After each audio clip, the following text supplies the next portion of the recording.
Chapter 44. Leonard's recitation was like a lullaby. It gently reverberated between the left and right doors, and it echoed in the winding wooden staircase. Klein's mind immediately went into a trance, as though he could see the tranquil moonlight and the tranquil surface of a lake. His eyelids rapidly turned heavy, as though he could fall asleep standing up. In this blurry state, he felt an invisible, strange, and indifferent gaze from behind. It was as though he was roaming the spirit world. A baffling sense of déjà vu suffused him as Klein suddenly regained his train of thought. With his powerful spiritual perception and extremely familiar cogitation, he barely escaped the influence of the midnight poem. However, he remained calm, unable to produce any other emotions. Soon, Leonard stopped reciting and turned his head with a smile. "I'm considering applying for a Phaenopotter lute. How can I recite without any accompaniment?" I'm just joking. I heard them falling asleep." The black-haired, green-eyed nighthawk with the bearing of a poet strode forward and walked to the door where the kidnappers and hostages were. He suddenly swung his shoulders and punched the door lock. Kacha! The wooden boards around the door lock shattered, and the sound was extremely weak. "This requires precise control," Leonard joked as he turned his head back. He reached his hand into the hole and opened the door. Klein, who had regained consciousness, wasn't as confident as he was. He reached under his armpit and pulled out his pistol. He adjusted the cylinder to ensure that he could fire immediately. As the door retreated, he saw a man sleeping on the table with his pistol by his feet. He also saw a man rubbing his eyes in a daze as he tried to stand up. Thud! Leonard slid forward and knocked out the hijacker who was about to wake up. Klein was about to follow in when he suddenly sensed something. He turned around abruptly and faced the stairs. Tap! Tap! Tap! The sound of footsteps gradually became clearer. A man in a brown coat, without a hat, was carrying a paper bag of bread.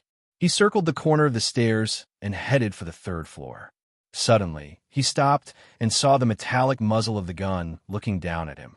His pupils reflected a young man in a half-top hat, a black suit, and a bow tie of the same color, his cane leaning against the railing, his dangerous revolver. "Stop all your movements and raise your hands." 3-2. Klein's tone was low and soothing. He held the revolver with both hands and tried to use the man as a practice target. In the tense atmosphere, the man in the brown coat threw away the bag of bread and slowly raised his hands.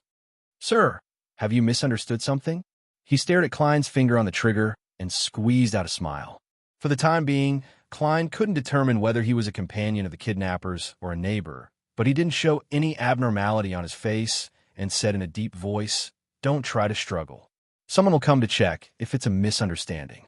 At this moment, Leonard, who had dealt with the kidnappers in the house, walked out. He glanced at the man at the corner of the stairs and said leisurely, "So the kidnappers have a companion who's responsible for receiving and buying food?" Upon hearing this, the pupils of the man in the brown coat constricted.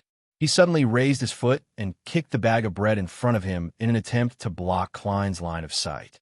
Klein didn't seem to be affected as he calmly pulled the trigger as though he was practicing. Bang! Blood spurted out from the man's left shoulder. He rolled and was about to escape to the second floor, but Leonard had already reached out to hold the railing and jumped down. With a muffled thud, Leonard fell from the sky and landed on the man's body. The man fainted. Leonard patted away the bloodstains on his clothes and looked up at Klein with a chuckle. He chuckled and said, "Your marksmanship isn't bad. I was thinking of hitting his leg." The corners of Klein's mouth twitched indiscernibly as he caught a whiff of the faint scent of blood. He realized that although his vision, hearing, and touch hadn't been enhanced after consuming the seer potion, he could still see things that were blocked and hear weak footsteps, allowing him to make judgments in advance. Does this fall under the category of inspiration? Klein nodded in thought as he watched Leonard find a sharp dagger from the kidnapper's companion and drag him into the room. With a gun in one hand and a cane in the other, Klein walked into the room where the kidnappers were. He saw Elliot Vickroy wake up from the gunshot. His body went from curled up to straight before he slowly sat up. The original 3 kidnappers had been tied up tightly by Leonard with the rope they had used to deal with Elliot. They were strung together, and thrown into a corner. As there wasn't enough rope, their clothes were torn to make up for it. The one who had been shot in the shoulder was being bandaged in an unconscious state, but Leonard didn't remove the bullet because he found it dirty. Who are you? Elliot stuttered with a hint of pleasant surprise when he saw the scene in front of him. Yes, you guessed right. Very accurate. The half-squatting Leonard replied, casually. I didn't expect this fellow to have some sense of humor. Klein lowered his revolver and looked at Elliot. We are mercenaries hired by your father. You can also call us security personnel. Phew, really? Have I been saved? Elliot asked with joy, but he didn't dare to make any sudden movements. It was obvious that he had suffered quite a bit in the short few hours since he was kidnapped. He didn't have the impulsiveness that a person his age should have. Leonard stood up and said to Klein, Go downstairs and find the patrolling police. Go downstairs and find the patrolling police. Tell them to inform the tobacco merchant. I don't want to be like a kidnapper with a child and these four guys. Klein, who was thinking about how to deal with the aftermath, nodded, put away his revolver, and walked down the stairs with his cane in hand. As he walked down the stairs, he had a vague feeling that he had forgotten something. He then heard Leonard say to Elliot, Don't be nervous. You will soon be able to meet your father, mother, and old butler, Clee. Why don't we play Gwent?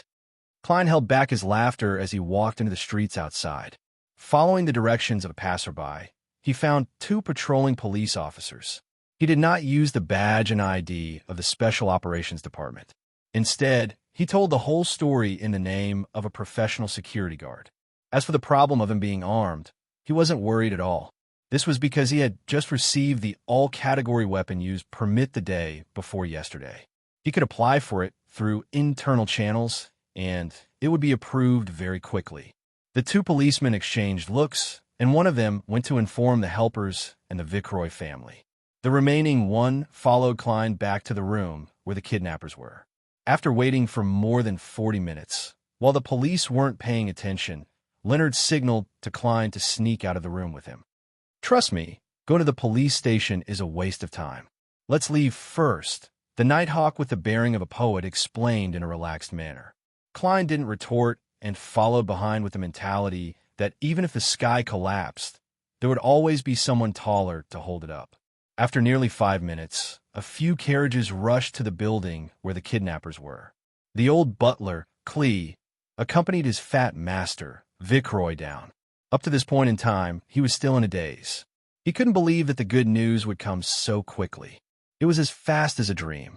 Suddenly, he heard a crisp sound, and he subconsciously turned his head to look. A two-wheeled carriage drove past with the windows open. The black-haired, green-eyed Leonard snapped his fingers again. After passing the Viceroy family's carriage, Leonard closed the windows, turned around, and looked at Klein.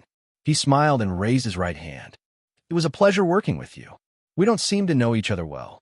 Klein politely high-fived him. He never expected the kidnapping case to be resolved so quickly. All he could do was sigh that Beyonders were indeed Beyonders. Even a half-baked Sequence 9 like him was capable of doing many unbelievable things. This is a gesture nobles use to express their celebration after fencing, Leonard explained with a smile. I know, Klein had quite a number of noble classmates. He looked out the window and frowned. Aren't we going to confirm it with Mr. Clee? If he believes that the police rescued Elliot, our payment will be halved. A full £100. As for the matter of providing the kidnapper's location, there was no doubt about it, due to the meeting. Don't worry about it. Money isn't that important in our lives, Leonard said with a smile as he shrugged. To me, it's very important. Klein forced a polite smile. Many poets die young because of poverty. Leonard chuckled. I believe that Elliot wouldn't lie about this matter. I can tell that he still has some innocence left in him. However, even if you receive £200, you won't get much of it. How much can I get? Klein immediately asked. According to the unspoken rules, half of the payment has to be given to Mrs. Oriana as an additional expense for the team. The rest is split equally among the participating members. Unfortunately, you aren't an official member, so you can only get 10%. £10? That's not bad. Klein pretended not to feel the pinch as he asked. Aren't you worried that the kidnappers will realize that they have been affected by Beyonder powers after they wake up? They won't suspect anything. They will only believe that the weather is too good and suitable for sleeping, which is why they couldn't help but collapse.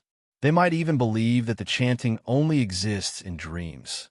This is something we have verified, Leonard answered confidently. Instead, it's that demon-hunting bullet of yours that makes people find it odd. Of course, a strange person who likes mysticism is a very reasonable explanation. Yes, Klein let go of his worries. He felt that he had forgotten, or rather, neglected something. After returning to Zutland Street, Klein didn't wait for Klee. He strolled to Welch's residence and took a different route home. He also bought beef, cabbage, and other ingredients for dinner. As usual, it was a pleasant dinner, and, as usual, the siblings chatted leisurely while they studied. However, there was an additional visitor who knocked on the door. He was a staff member who had come to take away all the pennies in the gas meter. As the night deepened, the siblings bade each other good night and returned to their respective rooms. Klein was sleeping soundly when he was suddenly awakened by the rustling outside. He opened the door in puzzlement and came to the unoccupied bedroom. Pushing open the mottled door, Klein saw a gray table. On the table was a notebook. Its cover was made of hard paper and was completely dyed black. A baffling sense of déjà vu surfaced in his mind as Klein walked over and opened the notebook. The open page had a picture. It was of the fool wearing gorgeous clothes and a gorgeous headdress. Beneath the fool was a line written in Hermes, "Everyone will die, including me." Klein was alarmed as he suddenly realized that the fool's lips had curled up. Phew! He suddenly sat up and saw the crimson moonlight peeking through the curtains. He saw the bookshelf and desk and the outline of his bedroom. He realized that he had had a nightmare. As a seer, he knew that dreams often revealed something. Hence, he seriously recalled it. As he recalled, Klein froze. This was because he knew what he had overlooked today. While immersed in Leonard's chanting, he had felt an invisible, indifferent gaze from behind him. This sort of gaze was different from normal cogitation or spirit vision. It gave him a sense of déjà vu, and according to Captain Dunn, once he had such a feeling, it usually meant. Klein suddenly sat up straight and confirmed his feelings. Chapter 45. The Antigonus family's notebook was in the room opposite the kidnappers. Although it was a coincidence, Klein believed that his intuition wasn't wrong. He immediately got out of bed and took off the old clothes he wore to sleep. He took the white shirt beside him and put it on. He quickly buttoned it from top to bottom. 1 button, 2 buttons, 3 buttons. He suddenly realized that he was missing a button and the left and right sides didn't seem to be symmetrical. Upon closer inspection, Klein realized that he had buttoned the wrong buttons from the beginning, causing the shirt to become distorted. He shook his head helplessly, took a deep breath, and slowly exhaled. He used some cogitation techniques to restore a certain level of calmness. After putting on the white shirt and black trousers, he reluctantly put on the armpit strap. He took out the revolver hidden under the soft pillow and placed it inside. Without bothering to put on a bow tie, he put on his formal suit and walked to the door with a hat in one hand and a cane in the other. After putting on his half-top hat, Klein gently twisted the doorknob, opened the door, and entered the corridor. He carefully closed the wooden bedroom door and went down the stairs silently like a thief. He used a pen and a piece of paper in the living room to leave 2 lines of words, indicating that he had forgotten to mention that he had matters to attend to at the company last night and needed to arrive early today. When he walked out the door, Klein immediately felt a cool breeze calming him down. The street in front of him was dark and silent. There were no pedestrians, and only the light from the gas lamps shone quietly. Klein took out his pocket watch from his inner pocket and snapped it open. He discovered that it was only 6 o'clock. The crimson moonlight had yet to completely fade, but there was already a hint of light in the sky. He was about to look for an expensive rental carriage to hire when he suddenly saw a trackless public carriage with 2 horses and 4 wheels driving over. There's a public carriage so early in the morning? Klein was slightly surprised. He went forward and waved for the carriage to stop. "Good morning, sir." The carriage driver skillfully stopped the horse. The staff beside him, who was in charge of collecting fees, covered his mouth with his hand and yawned. "To Zutland Street," Klein said as he took out 2 pennies and 4 halfpence from his trouser pocket. For pence, the staff in charge of collecting the fees answered without hesitation. After handing over the fare, Klein boarded the carriage. He saw that the carriage was empty. There were no other guests. In the darkness, there was an obvious sense of desolation. "You are the first," the coachman said with a smile. The 2 brown horses began to move forward at a relatively brisk pace. "Frankly, I didn't expect to see a coach so early." Klein sat near the driver and answered casually to distract himself and ease the tension in his heart. The coachman laughed at himself. 6 a.m. to 9 p.m. every day, but my weekly salary is only £1. Is there no time to rest? Klein asked in surprise. "Take a day off every week." The coachman's tone became heavy. The toll collector beside him added, "We are in charge from 6 a.m. to 11 p.m. After that, we go for lunch and a lunch break.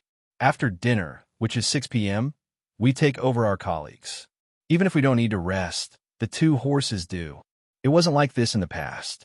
Ever since some coachmen were too tired and made mistakes that they shouldn't have, causing the horses to lose control and the carriage to overturn, there was such a rotation. How could those vampires suddenly become kind?" The coachman sneered. Under the light of dawn, the public carriage headed for Zutland Street. Along the way, there were only 7 or 8 passengers. After Klein eased his tension, he didn't speak anymore. He closed his eyes and replayed yesterday's experience frame by frame to see if he had missed anything. When the sun completely rose and the sky was truly bright, the public carriage arrived at Zutland Street. Klein pressed his left hand on his hat and jumped off the carriage. He quickly entered 36 Zutland Street and arrived outside the Blackthorn Security Company via the stairs. At that moment, the door was closed and hadn't opened. Klein removed the key ring from his waist and found the corresponding brass key. He stuffed it into the keyhole and twisted it. He pushed it forward and slowly opened the door. He saw the black-haired, green-eyed Leonard Mitchell sniffing the recently trendy cigarettes. "In fact, I prefer cigars. You seem to be in a rush?" the poet-like Nighthawk asked in a relaxed manner. "Where's Captain?" Klein didn't answer and asked instead. Leonard pointed at the partition. "In his office. As a beyonder who advanced from sleepless, he only needs to rest for 2 hours in the day. I believe those factory owners and bankers will definitely like this potion the most." Klein nodded and quickly passed through the partition. He saw that Dunsmith had already opened the office door and was standing at the entrance. "What's the matter?" He was wearing a black trench coat and holding a golden-laid cane. His expression was calm and solemn. "I have the feeling that I've seen it somewhere before. It should be that notebook, the Antigonus family's notebook."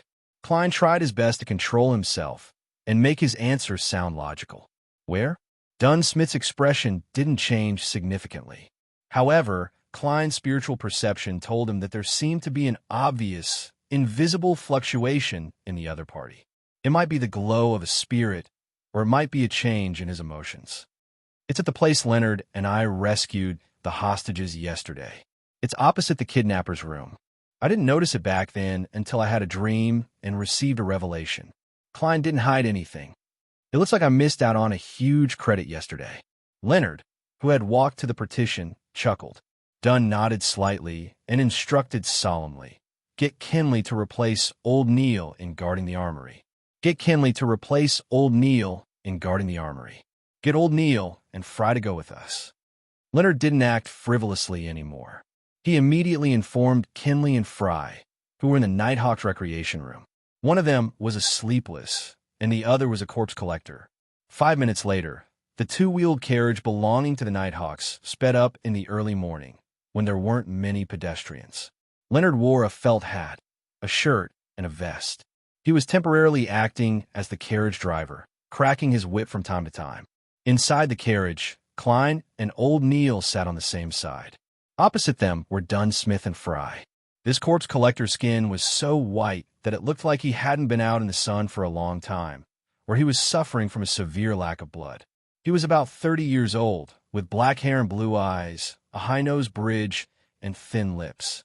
He had a cold and gloomy aura, as though he had the faint smell of touching corpses all year round. "Tell me in detail again." Dunn adjusted the collar of his black trench coat. Klein rubbed the topaz pendant that was hidden by his sleeve. He recounted everything from accepting the mission to the dream. Beside him, old Neil chuckled. You and the Antigonus family's notebook seemed to have some sort of predestined connection. To think that you would encounter it. That's right, this is too much of coincidence. If not for the fact that Leonard mentioned that the preliminary investigation of Elliot's kidnapping showed that there wasn't any secret faction or mysterious power behind it, and that it was just a case of taking risks for money, I would have suspected that it was deliberately arranged by someone. Klein found this rather strange as well. It's too much of a coincidence. Dunn didn't say anything, as though he was deep in thought. Corpse collector Fry, who was also wearing a black trench coat, remained silent. Only when the carriage stopped and the building that Klein mentioned appeared outside the window did the silence break. Let's go up. Klein, you, and old Neil walk at the back. Be careful. You have to be careful. Dunn alighted from the carriage, took out a strange revolver with a long and thick barrel, and stuffed it into the pocket of his right hand. All right. Klein didn't dare to be rash and take the lead. After Leonard found someone to watch the carriage, the five Beyonders entered the staircase in an orderly manner and arrived at the third floor with light footsteps. Is this the place? Leonard pointed at the room opposite the kidnappers. Klein tapped his glabella twice and activated his spirit vision. In this state, his spiritual perception was enhanced again. He felt that the door was familiar, as though he had entered it before. Yes. He nodded affirmatively. Old Neil also activated his spirit vision and observed carefully. There's no one inside, nor are there any signs of magic. Corpse collector Fry added in a hoarse voice. There are no evil spirits. He didn't need to activate his spirit vision to see many spirits, including evil spirits and wraiths. Leonard took a step forward, and, just like yesterday, he punched the door lock. This time, not only did the surrounding wooden board shatter, even the door lock flew off and fell to the ground with a clang. Klein felt an invisible seal disappear in an instant. Following that, he caught a whiff of a strong stench. Corpses, rotting corpses, corpse collector Fry stated coldly. He didn't show any signs of nausea. Dunn stretched out his right hand, which was wearing a black glove, and slowly pushed open the door. The first thing that everyone saw was a fireplace. In the early July weather, it was abnormally hot inside. In front of the fireplace, there was a rocking chair. An old woman in a black and white dress was sitting on it with her head lowered. Her entire body had abnormally enlarged. Her skin was blackish-green and swollen to the point of glowing. It was as though a simple poke would cause her to explode, spewing out a putrid stench. Maggots or parasites crawled in and out of her flesh and rotting liquid, her clothes, and her folds. In his spirit vision, they were like points of light clustered around an extinguished darkness. Pa! Pa! Two of the old woman's eyeballs fell to the ground and rolled a few times, leaving a few yellowish-brown marks. Chapter 46. Ugh! Ugh! Klein squatted there and couldn't stop himself from vomiting. As he hadn't eaten breakfast, he quickly vomited out all his food. At this moment, a pewter-colored square flask that resembled a cigarette box appeared in front of him. The opening of the flask emitted a mixed smell that resembled tobacco, disinfectant, and peppermint leaves. It made Klein's nose choke as he felt energized. The strong stench still lingered around him, but Klein no longer felt nauseous. His vomiting quickly stopped. He traced the pewter-colored flask upwards and saw a pale hand that didn't seem alive. He saw the sleeve of a black trench coat and the cold and gloomy corpse collector Fry. Thank you. Klein had completely recovered. He propped his hands on his knees and stood up again. Fry nodded without any expression. It'll be fine once you get used to it. He plugged the flask and placed it in his pocket. He turned around and walked to the heavily decomposed corpse of the old woman. Without wearing gloves, he began his inspection. As for Dunn Smith and Leonard Mitchell, they were strolling around the room, occasionally touching the table and newspapers. Old Neil pinched his nose and stood outside the door, grumbling in a low, muffled voice. He grumbled in a low, muffled voice. It's disgusting. I'm applying for subsidy this month. Dunn turned his head and used his black-gloved right hand to touch the dust on the wall beside the fireplace. He looked at Klein. Is this place familiar? Klein held his breath as he outlined the appearance of his silver pocket watch in his mind, calming his body and mind. Already in his spirit vision state, he immediately had a different feeling.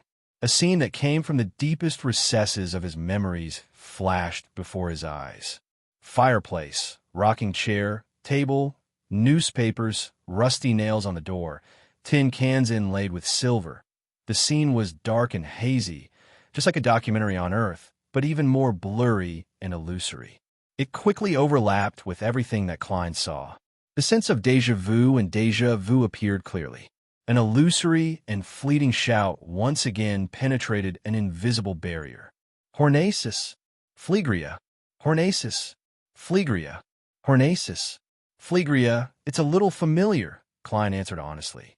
His head was hurting, so he quickly tapped his forehead twice. Hornacis, the Hornacis mountain range that appeared in the original Lee's diary. That was the content he had deciphered from the Antigonus family's notebook. The whisper just now was very similar to a previous one. It involved the word Hornacis. Is this a seduction? Klein was shocked. He didn't dare to think too deeply, fearing that he would lose control. Dunn nodded slightly and walked to the cabinet. He suddenly reached out and pulled open the wooden door. The bread inside was covered in mold, and there were 7 or 8 gray, stiff, furry mice lying dead next to it. Leonard, go downstairs and find the patrolling police to figure out the situation here. Dunn ordered his team members. All right. Leonard turned around and left the house. Dunn then opened the doors of the 2 bedrooms and searched them carefully. After he confirmed that he didn't find any clues or the Antigonus family's notebook, corpse collector Fry straightened his back and wiped his hands with a white handkerchief he carried with him. It has been more than 5 days since the death. There are no external injuries, nor are there any obvious effects from beyond her powers. The exact reason will require further investigation. Did you discover anything?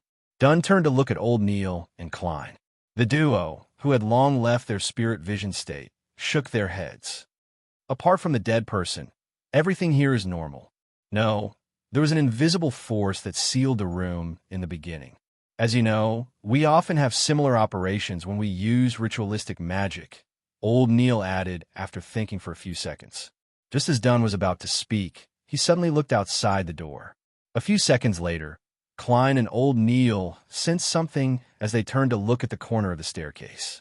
A few seconds later, the soft footsteps grew louder as Leonard and a police officer walked up.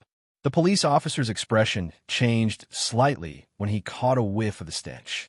He immediately cooperated with his colleague from the Special Operations Department to knock on the second floor's door and roughly asked about the situation on the 3rd floor. Moments later, he, who was wearing a 2V silver epaulet, looked at the corpse on the rocking chair. Katie Stephanie Bieber, between 55 and 60 years old, widow, lived here with her son, Ray Bieber, for more than 10 years. Her husband was a jeweler when he was alive. Her son is about 30 years old and doesn't have a wife. He inherited his father's business and earns about £1 and 15 soldi a week. According to their neighbors, they haven't been seen in more than a week. At this point, Klein already knew what the main point was. Missing, or to be more precise, Ray Bieber was nowhere to be found. That ancient notebook might very well be on him. Do you have a photo of Ray Bieber? Dunn looked at the police officer. He was acting as a high-ranking inspector.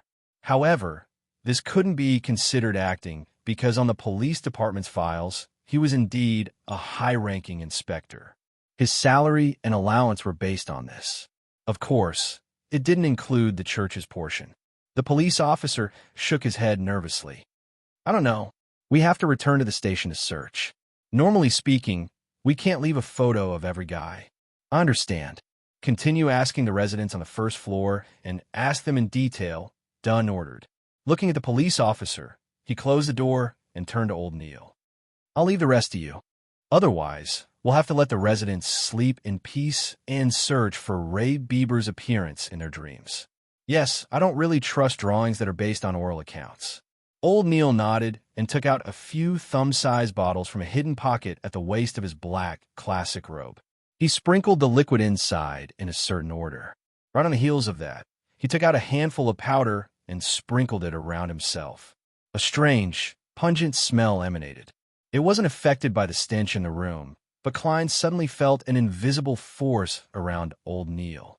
It was a force that separated him from the environment and everyone else, just like how the house was previously. Old Neil half closed his eyes as his mouth quivered, chanting a deep and indistinct incantation. Klein wasn't prepared for it, and only vaguely heard, "I pray for the power of the goddess," and "I look forward to the blessings of the night." Whoosh! A sudden gust of wind entered through the window and blew the powder away. Klein's heart suddenly palpitated as goosebumps protruded all over his skin. He felt an indescribable and extremely terrifying smell that he didn't dare to look at directly emanate. His mind was in a mess, but he was tense and unable to relax. It was as though he had just finished a set of difficult math problems. Suddenly, Old Neil opened his eyes. His pupils were pitch black. He took out a fountain pen from his pocket and scribbled on the wastepaper on the table. His movements were so fast that his entire body was trembling. Klein focused his gaze and saw a face with deep eye sockets and a high nose bridge quickly appear. After the naturally curly short hair was completed, Old Neil wrote a line of words below the portrait. Black hair, dark blue eyes, full porcelain dentures on the left side of the mouth. Clatter! The fountain pen in Old Neil's hand fell onto the paper as his body convulsed a few times. This is the remnant of Ray Bieber's appearance in the room. Old Neil, whose eyes quickly returned to normal, muttered. Then he returned to his previous spot and slowly circled it. The invisible force that separated them instantly dissipated and turned into a gentle breeze. Praise the lady. Old Neil tapped his chest 4 times, forming the shape of the crimson moon. Klein relaxed and observed even more carefully. He realized that Ray Bieber's facial features were nothing special, and he had a rather calm demeanor.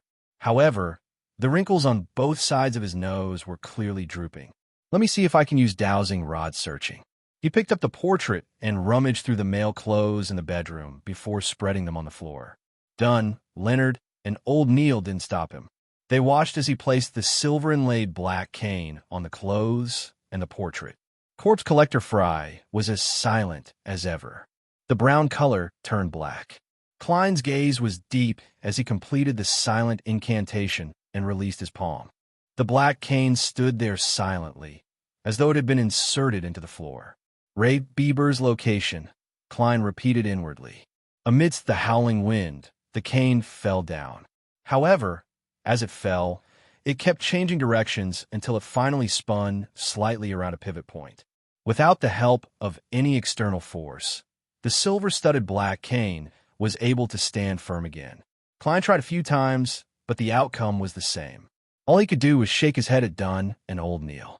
A strange force is interfering with my divination. Dunn took off his black gloves and said to Leonard and Klein, "Take Ray Bieber's portrait and ask the residents here. Take Ray Bieber's portrait and ask the residents here for a final confirmation. Then, put him on the wanted list for murdering his mother." All right. Klein held the cane and bent down to pick up the portrait. After the neighbors confirmed that the person in the portrait was indeed Ray Bieber, Dunn got Leonard and the police officers to go to the police station to complete the paperwork. He and Fry headed to a few bars in Tingen City to look for him through underground channels. Klein and Old Neil took a public carriage back to the Blackthorn Security Company. It wasn't even 8 yet, and Roshan hadn't arrived yet. After closing the door, Klein turned his head to look at Old Neil. He asked, half puzzled and half seeking guidance. "Why would I send the Antigonus family's notebook to Ray Bieber's house?" This was a completely different direction from Iron Cross Street, from where Welch lived. Old Neil walked to the sofa and chuckled. "Isn't it obvious? You didn't know if you triggered the power within the notebook, or if you did a certain ritual out of curiosity, but you provoked a strange existence that you shouldn't have provoked. And this power, This existence's goal was to send the notebook to Ray Bieber and cut off all clues so that no one could discover it. Therefore, other than you, who was chosen, Welch and Naya committed suicide on the spot. As for you, frankly speaking, I still don't understand how you survived. I don't know either. Klein sat down and deliberately answered with a bitter smile. I've thought of your guesses about what happened, but I don't understand why the notebook was given to Ray Bieber. Old Neil spread his hands. Perhaps his birth spirit number meets the requirements, or perhaps he's the only remaining descendant of the Antigonus family. In short, there are too many possibilities. There should be a similar reason why the notebook was sold to Artingen City. I believe it's because he's a descendant. Klein came to a realization and sighed. Unfortunately, I didn't notice immediately that Ray Bieber and the notebook were gone. Old Neil smiled. That's a problem for Dunn to worry about. It's a good thing for you. Chapter 47. Old Neil massaged Son's acupoint. The reason why you committed suicide is mostly clear. The notebook is also in Ray Bieber's hands, and the matter has been exposed. Regardless of whether you are alive or dead, it will not affect the subsequent developments. I think the strange existence or mysterious power that caused all of this will no longer pay special attention to you, just like how you don't care about ants on the ground. As long as you don't attempt to make him think of you. And the matter of us issuing a warrant for Ray Bieber will soon reach the secret order. They should be able to guess that this is related to the whereabouts of the Antigonus family's notebook.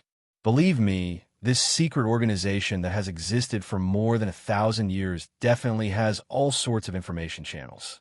Therefore, their focus will turn to Ray Bieber's whereabouts in an attempt to find the notebook before we do. They won't and can't harass you, follow you, or deal with you.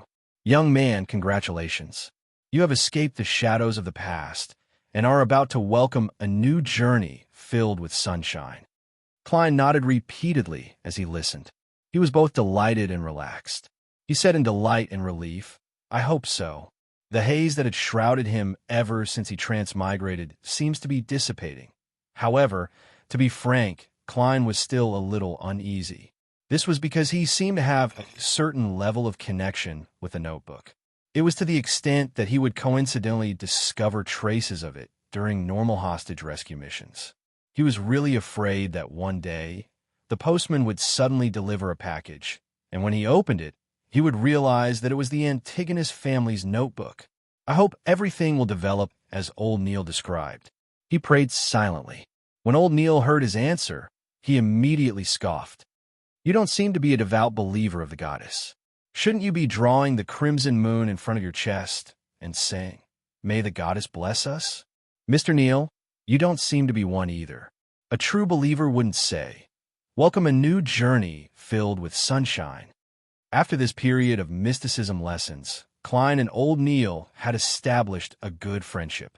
Therefore, he didn't stand on ceremony with his sarcasm. The two looked at each other and laughed in unison. They tapped their chests 4 times at the same time. Praise the goddess. At this moment, the sound of a plectrum and marbles turning could be heard. The door of the Blackthorn Security Company was opened. The dainty Lady Oriana, with her hair stylishly coiled up and her pale green skirts, swayed lightly into the hall. Good morning, Mr. Neil. Good morning, Klein. She held a calf leather handbag in her hand and greeted him with a smile. Today is another sunny day. It's a good day. Good morning, Oriana. You're still as beautiful as you were 10 years ago, Old Neil replied with a chuckle. Oriana narrowed her eyes and said with a straight face, Mr. Neil, your compliments are still as infuriating as they have been for the past decade. She stressed the words more than 10 years. Is that so? Old Neil looked at Klein in puzzlement, his face filled with doubt. Never mention anything that can make a lady remember her age. As a keyboard warrior who knew a little about everything, Klein instantly understood what Mrs. Oriana was getting at. He chuckled. Good morning, Mrs. Oriana. You are as beautiful as ever. Thank you, our outstanding graduate from Koei University. Oriana smiled faintly and nodded. She then said, The old butler has already paid the commission for the mission. According to the captain's rules, half of it is extra funds, and the other half is for you and Leonard. Since you're not an official member, you can only get 10% of the other half. You can come and sign for it later." "How much did he pay?" Klein asked, feeling both happy and distressed. £200. That's what he said at the time. "Oh Lord, Lord Tempest, I really can't imagine. I can't believe this matter is resolved just like that. This is no more difficult than having a dream. Why isn't your security company famous? It's a disgrace to the whole profession," said Mrs. Oriana, imitating the old steward's slightly southern accent. Klein thought about it seriously for a few seconds and said humorously, "This isn't fair to the kidnappers." The two Beyonders quickly resolved the problem in what could be described as a relaxed and comfortable manner. It was like a fully armed adult bullying a few children. They're too unlucky. They must have lost the blessings of the gods.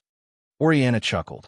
"I told the old butler that we were lucky enough to get the job this time. An informant happened to see the kidnappers entering the hiding place with the child. So, don't expect too much from us. We are really just a very ordinary security company."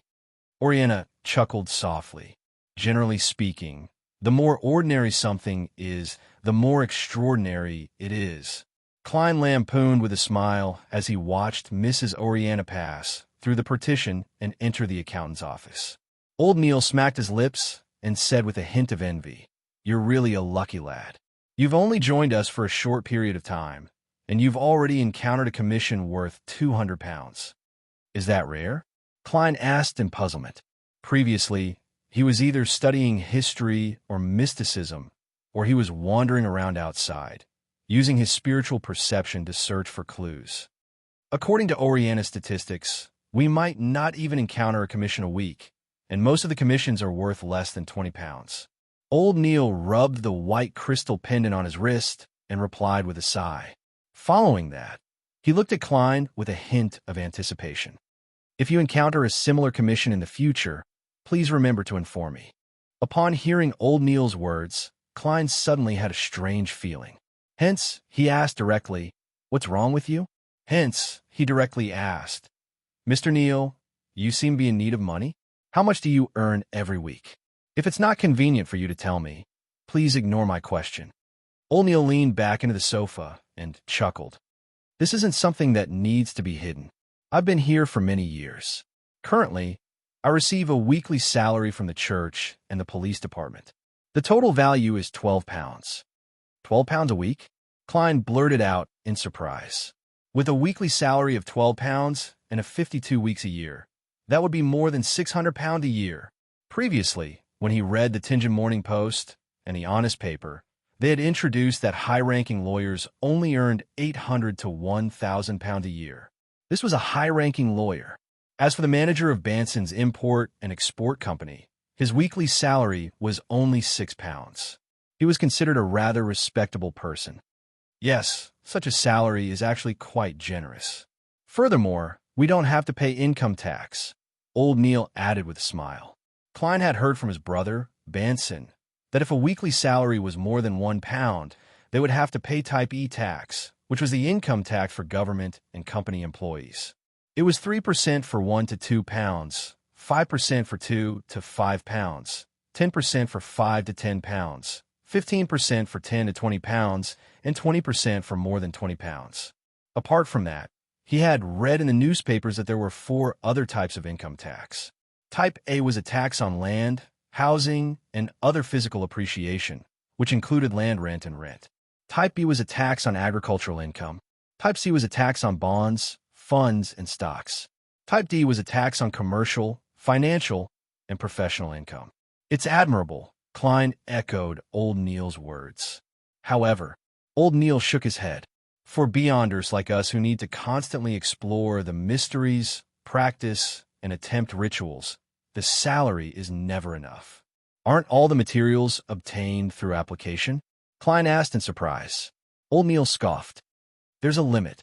Sometimes, there's a need for sufficient reason. If you want to practice and experiment in the mystical domain, you can only use your own money to buy the materials. You can buy them internally, or you can go to some underground markets." Klein perked up and immediately asked, "What's the matter?" He immediately asked, "Underground markets with Beyonder materials?" I thought. I thought the church definitely wouldn't allow them to exist. He lacked the means to obtain the materials. With a secret organization in embryonic form behind him, he couldn't possibly settle everything within the Nighthawks, right? There's no way to control such matters. Yes, from the point of view of mysticism, all things have spirituality and come from the same source. The ingredients we use are not only from beyonder species, but also from normal animals, plants, and minerals. For example, the poison hemlock, golden mint, and night vanilla in your seer potion can often be encountered in daily life. They might not have any beyonder qualities, but they have their own characteristics. By mixing and fusing them, they can achieve a certain effect. Therefore, this isn't a transaction that the church can ban just because they want to, explained old Neil in detail. Without waiting for Klein to speak, he continued. Besides, beyonder species don't only have their cores. Take the Lavos octopus, for example. Other than its blood, its eyeballs, skin, and tentacles are all good materials. Unless the church uses its own people to capture all of them, it will be a huge financial burden to hoard and control the flow of them. The lower the grade of the beyonder material, the more so. We can only try our best to prevent the more special ones from circulating. Old Neil suddenly laughed. Another important reason is that the underground markets we know are better than the ones we don't know. Under the premise that the secret organization hasn't been completely destroyed, this is a good strategy. Furthermore, it can help us obtain the materials we lack. Of course, with such a market, there will definitely be prohibited items appearing. As long as it's not too exaggerated or dangerous, we can pretend not to see it. At most, we can use it to enrich our treasure vault. It's also because the churches are restraining each other, preventing us from using too drastic methods, right? Klein guessed.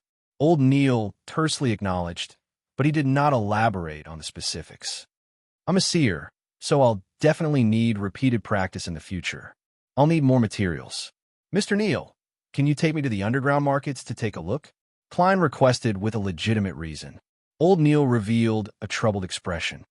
Actually, most of the people who are active in those places aren't beyonders.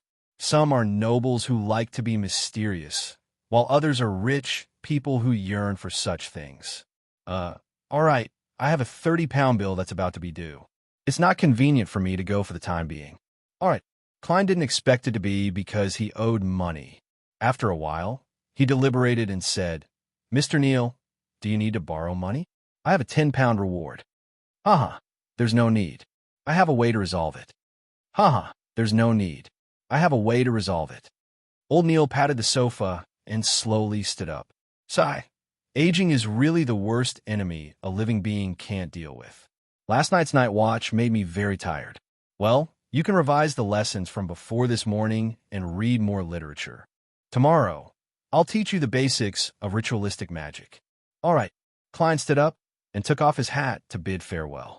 In the afternoon, seeing that Captain Dunn hadn't returned yet, Klein pretended to be searching for the notebook and wandered the streets once again. With 10 pounds as a reward, he didn't need to wait for the funds to be allocated. He could head straight to the divination club. The whispers and illusions that occasionally appeared in his cogitation and spirit vision made him eager to begin acting. Chapter 48. North Borough of Tingen City, 13, House Street, in the divination club on the second floor. Klein once again saw the beautiful lady in charge of reception. She still had her brownish-yellow hair coiled up, making her look mature and elegant. It was difficult to determine her exact age from her appearance. Hello, Mr. Glassy isn't around today. Would you like to change your fortune teller?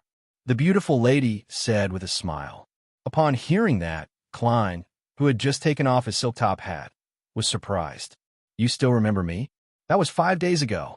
The brown-haired lady pursed her lips and smiled. You are the first customer to seek Mr. Glassy's divination. You are also the only one to this day. It's hard for me not to have a deep impression of you. The impression of you being greedy for a small advantage and suffering a huge loss, right? Klein lampooned himself and pondered for a moment before asking. When was the last time Mr. Glassy came to the club? The brown-haired lady glanced at him and replied as though she was thinking. To be honest, we are unable to grasp the pattern of members coming here. They have their own free will and all sorts of things to do. Well, I remember that after that day, Mr. Glassy didn't come to the club again after I performed a divination for you. I wish him good luck. May the goddess bless him. Klein prayed and didn't ask any further. He smiled. He smiled and said, I'm not here for a divination. I want to join the club. Really? It's our honor. The brown-haired lady revealed a look of pleasant surprise. As a first-time member, please pay an annual fee of £5. Thereafter, it will be £1 per year. I don't need to explain the details again, right? Klein took out a new £5 note from his inner pocket and watched as Henry Augustus I's portrait moved away from him. After carefully checking the anti-counterfeiting watermark, the brown-haired lady solemnly put away the note, took out a form, and handed it to Klein. Please fill in the details, and I'll issue you a receipt. Is there an invoice? I'm looking at the Blackthorn Security Company. Klein was amused by his own thoughts. He picked up a fountain pen on the table and filled in his name, age, street, and company name with blue-black ink. However, he had deliberately left out his date of birth. To a seer, this was a spirit number that was related to one's mysteries. After issuing the receipt and registering the membership information, the brown-haired lady stretched out her right hand. Welcome to Tinjin City's Divination Club. I am Angelica Bearheart, your hard-working server. This is your member cufflink. It has our unique inscription on it to prove your membership. Nice to meet you, Lady Angelica. Klein shook her hand and took the dark gold cufflink. He discovered that the unique inscription on it used the root of a word in Hermes, which was fortune teller. Angelica retracted her left hand and thought for a few seconds. I wonder what kind of divination art you're good at, or what kind of divination method you'd like to learn in the club. We will consider inviting a famous fortune teller to teach us. We will also introduce you to other members with similar expertise so that you can have a pleasant exchange. I know a little of every kind of divination art. There's no need to give me special consideration, Klein replied with a slight embellishment. He then asked, Can I do divination for others now? I'm not a rookie who has just begun learning. He was here to act as a seer and not to learn divination methods that ordinary people could come into contact with. Angelica maintained her polite smile and said, You are free to do divination for others in the club at any time. You are free to perform divination for others at any time in the club. However, before we confirm your level, we will not help you put in a good word for you when customers ask. How much do you want to charge for your divination? Let's do it 2 pence. Klein planned on winning with a price when he wasn't famous. We will charge 1/4 of a penny based on the standard of 1/8 of the total price. Angelica first explained the various rules before writing Klein's information into the fortune teller booklet that customers could choose from. After doing all of this, she smiled and pointed to the meeting room at the end of the corridor. Mr. Hannas Vincent is currently explaining astrolabe divination. You can find a quiet spot to listen where you can raise your hand to ask questions. All right. Klein walked to the meeting room with interest. He wanted to hear the difference between Hannas Vincent and Old Neil. At that moment, Angelica caught up to him and suppressed her voice. Mr. Moretti, would you like coffee or tea? We will provide Cy Black tea, Southville coffee, and Desi coffee for free. Having been reading the newspapers recently, Klein knew that the coffee and tea were of lower than average quality. However, he also knew that they were definitely better than the inferior ones at home. Hence, he thought and said, a cup of Southville coffee, 3 spoonfuls of sugar, no milk. The Southville County of Rouen was most famous for its beer and red wine. Many important figures liked them, but coffee was relatively unknown. All right, I'll send it to you later. Angelica pointed to the meeting room. Klein slowly walked to the half-closed door and heard the explanation with a thick Alwa County accent. Astrolabe divination is considered one of the more complicated types of divination. This is only relative to ordinary people. Klein silently added. He saw 5 to 6 long tables in the meeting room forming a semicircle around a middle-aged man dressed in a classic black robe, Hannas Vincent. This man had obvious dark circles under his eyes, and his brown hair was thick and bristly. Each strand stood up stubbornly, as though he was playing the role of a hedgehog. Apart from that, He didn't have any obvious traits when explaining astrolabe divination. Upon seeing Klein enter, Hannas Vincent nodded slightly. He didn't interrupt the lesson, but he spoke at a slower pace. With one hand in his pocket and the other holding his cane, Klein found a seat by the side and leaned back comfortably. He surveyed the area under the bright afternoon sun and saw 6 members, 4 men and 2 women. Some of them were focused on taking notes, some were discussing something softly, and some were smiling wryly at Klein. After putting down his cane, he pressed down on his half-top hat and tapped his glabella twice with his finger. He looked at Hannas and saw his aura. He saw the different colors, brightness, and thickness. Dark red, a little anxious emotionally.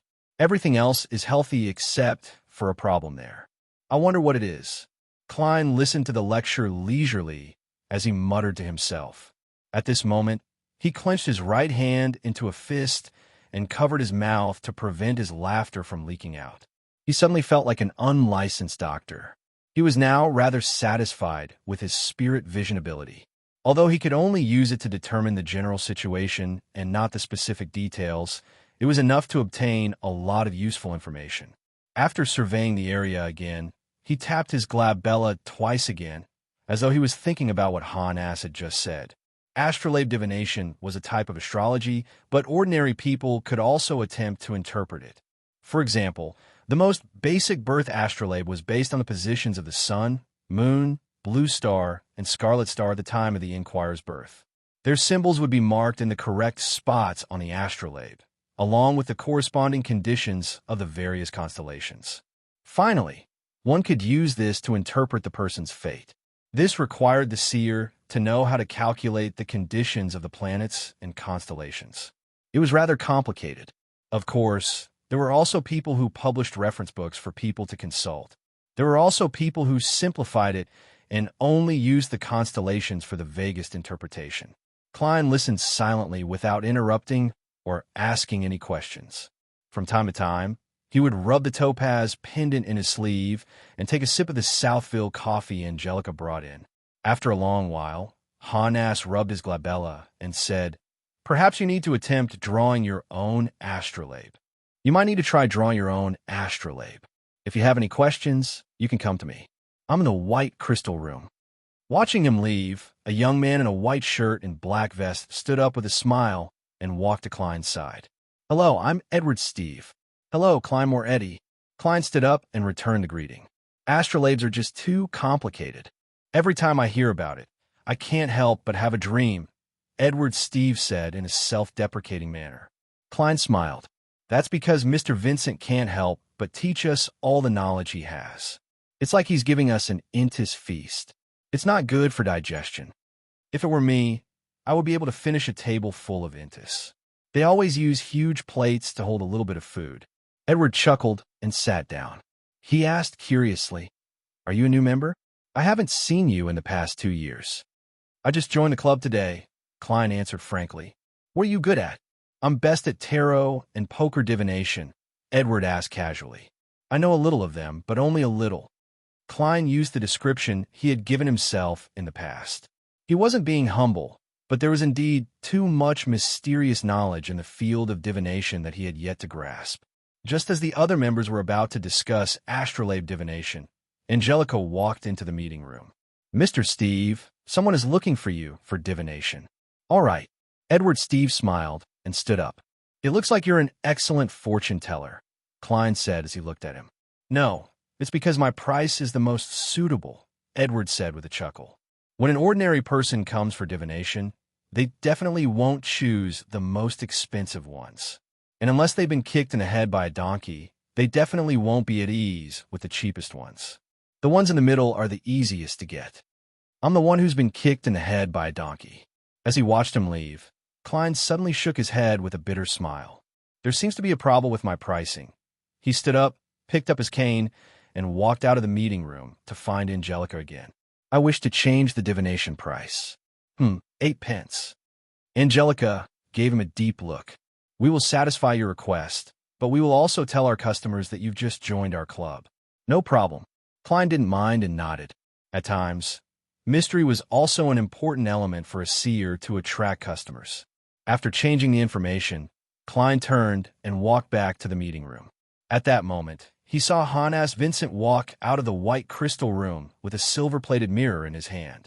This famous fortune teller said to the 5 members in the meeting room, 3 men and 2 women, "I've recently grasped a new divination spell, magic mirror divination. Do you wish to learn it?" Magic mirror divination? That's not a safe divination method. Dressed in a black suit, Klein stopped outside the meeting room and frowned. Chapter 49. As a seer who had just entered the door of mysticism, Klein didn't dare say that he knew a lot, but he definitely knew a lot more than the average person. He knew that the various types of divination could be divided into 3 main categories according to a certain standard. And this standard was the source of revelations. The first type of divination included tarot, poker, spirit pendulums, dowsing rods, and dreams. They used the revelations obtained from the interrogator's spirituality to communicate with the spirit world to interpret the results of the divination. However, spirit pendulums and dowsing rods had high requirements for spirituality, soul bodies, and astral projection. Only beyonders would be able to obtain accurate and obvious revelations. As for card divination, it provided fixed symbolic elements in advance, allowing ordinary people to obtain the revelations that they didn't understand. Dreams were somewhere in between them. The second type of divination included spirit number, astrology, and all their derivatives. The fortune teller used objective information provided by the interrogator or natural changes to calculate, speculate, and interpret the corresponding results. The initiative was not with the interrogator, but with the fortune teller. The third type of divination relied on the power of a third party other than the fortune teller and the interrogator. The disc spirit and pen spirit that Klein knew from his previous life belonged to this category. Through certain rituals, they could request an answer from an unknown or mysterious existence. Although ordinary people probably wouldn't succeed, if there was a chance that they could communicate with an existence filled with malice, or that could cause a person to break down just by touching it, it would often lead to a tragedy. The magic mirror divination that Hannes Vincent had just mentioned belonged to this type of method. In mysticism, a mirror was a gateway to the unknown, the bizarre, and the spiritual world. Therefore, Klein stopped outside the meeting room, planning to listen to the famous fortune teller's explanation. He wanted to decide if he should inform the captain and copy the other party's gas meter in the middle of the night. Of course, there is a safe way to use magic mirror divination, which was to pray to the 7 orthodox deities for an answer. Even if it was difficult for ordinary people to obtain a true revelation, at least there wouldn't be any danger or repercussions. As for the magic mirror divination that was strictly controlled by the Nighthawks and mandated punishers, it was to seek help from the evil gods or mysterious existences that certain organizations believed in. In addition, it wasn't possible to randomly fabricate something. It was possible that a particular word or trait would attract unknown attention. In this world filled with beyonder powers, such divination would always lead to the worst outcome. Klein even suspected that the original Klein, Welch, and Naya had done a similar dark divination based on the Antigonus family's notebook. At that moment, Hannes explained the principles behind magic mirror divination to the 5 members. He began describing the process. First, choose a suitable date and time according to the deity you believe in. This can be decided by the astrology handbook. For example, we all know that Sunday is the symbol of the Evernight goddess. It's a sign of rest. And from 2 to 3 in the morning, 9 to 10 in the morning, 4 to 5 in the afternoon, and 11 to midnight at night are the moons. They are ruled by the Evernight goddess. Therefore, fortune tellers who believe in the Evernight goddess can perform magic mirror divination on Sundays. That's a solid foundation. Klein nodded slightly with the help of the half-closed door of the meeting room. It had to be said that with the 7 major churches keeping each other in check, some mystical knowledge had indeed been leaked. For example, the astrology handbook provided many symbolic meanings. However, without potions and beyonder powers, ordinary people were unable to obtain the desired effects. Secondly, we need to carefully clean the mirror. It has to be a silver-plated mirror. Place it at the position that symbolizes the moon, Han asked, demonstrated with the prop in his hand. No, what we need now is spirit dowsing. First, choose a position and recite. This is suitable for magic mirror divination 7 times in your heart. Then, look at the direction in which the pendant rotates. Clockwise is correct, and counterclockwise is wrong. Of course, if you are praying to an evil, unknown, or mysterious existence, the position is not the key. What's important is whether he is interested. Klein silently corrected himself. At that moment, he felt like he was a teacher listening to a class. Han asked Vincent couldn't hear what Klein was thinking. He explained the preparations in detail in a normal tone. After the members finished writing their notes, he continued to explain. After bathing, make sure that all the curtains are drawn and the door is locked from the inside. Then, light a candle and place it in front of the mirror. Sincerely pray to the God you believe in. The question should be as simple as possible. Don't use complicated embellishments. After praying 7 times, pick up your mirror and gently throw it on the ground. It must be very light. Remember how it looks when it breaks. This is a revelation from the God. I will explain the main symbols in detail. Phew, this is orthodox magic mirror divination. Klein heaved a sigh of relief and slowly walked into the conference room. He sat in his previous seat and finished the rest of the Southville coffee in one gulp. The so-called orthodox meant that one could indeed receive revelations, but there was basically no way to truly interpret them. And during this step, if a beyonder received a response, they could directly see a certain scene from the mirror and obtain clear information. As there were many symbols formed after it broke, Han spoke for a long time. Even when Edward Steve finished his divination and returned to the conference room, he still hadn't finished. Klein didn't ask what Edward had divined or what method he had used. This was an unwritten rule among fortune-tellers. As a seer, he naturally had to strictly abide by it unless the other party mentioned it. I realized that most of the time, our interpretations are too vague. It seems to cater to different needs, allowing different people to find descriptions of themselves from the interpretations. Edward drank a mouthful of black tea and sighed softly. For example, there are many twists and turns and too many calamities, but one will finally see the light of dawn. Ha! No one knows when the light of dawn will come. For example, your journey won't be too smooth, but you will definitely arrive alive. The dead won't refute me. As he hadn't listened from the beginning, he ignored Hannes's magic mirror divination lesson. Survivor bias, Klein added with a smile. The general meaning of survivor bias was that many statistics often came from the living and survivors, ignoring the dead. There would be obvious deviations in the results. Yes, Roselle the Great is really a philosopher, Edward praised. Klein picked up the empty coffee cup and pretended to take a sip. The members spent the entire afternoon immersed themselves in the astrolabe and magic mirror divination. Occasionally, they would come over to discuss with Klein and Edward, and at such times, Klein would do his duty as an unofficial member of the Nighthawks. He tried his best to guide them away from thoughts that might involve beyonders and might involve danger. However, he didn't succeed in what he wanted to do the most.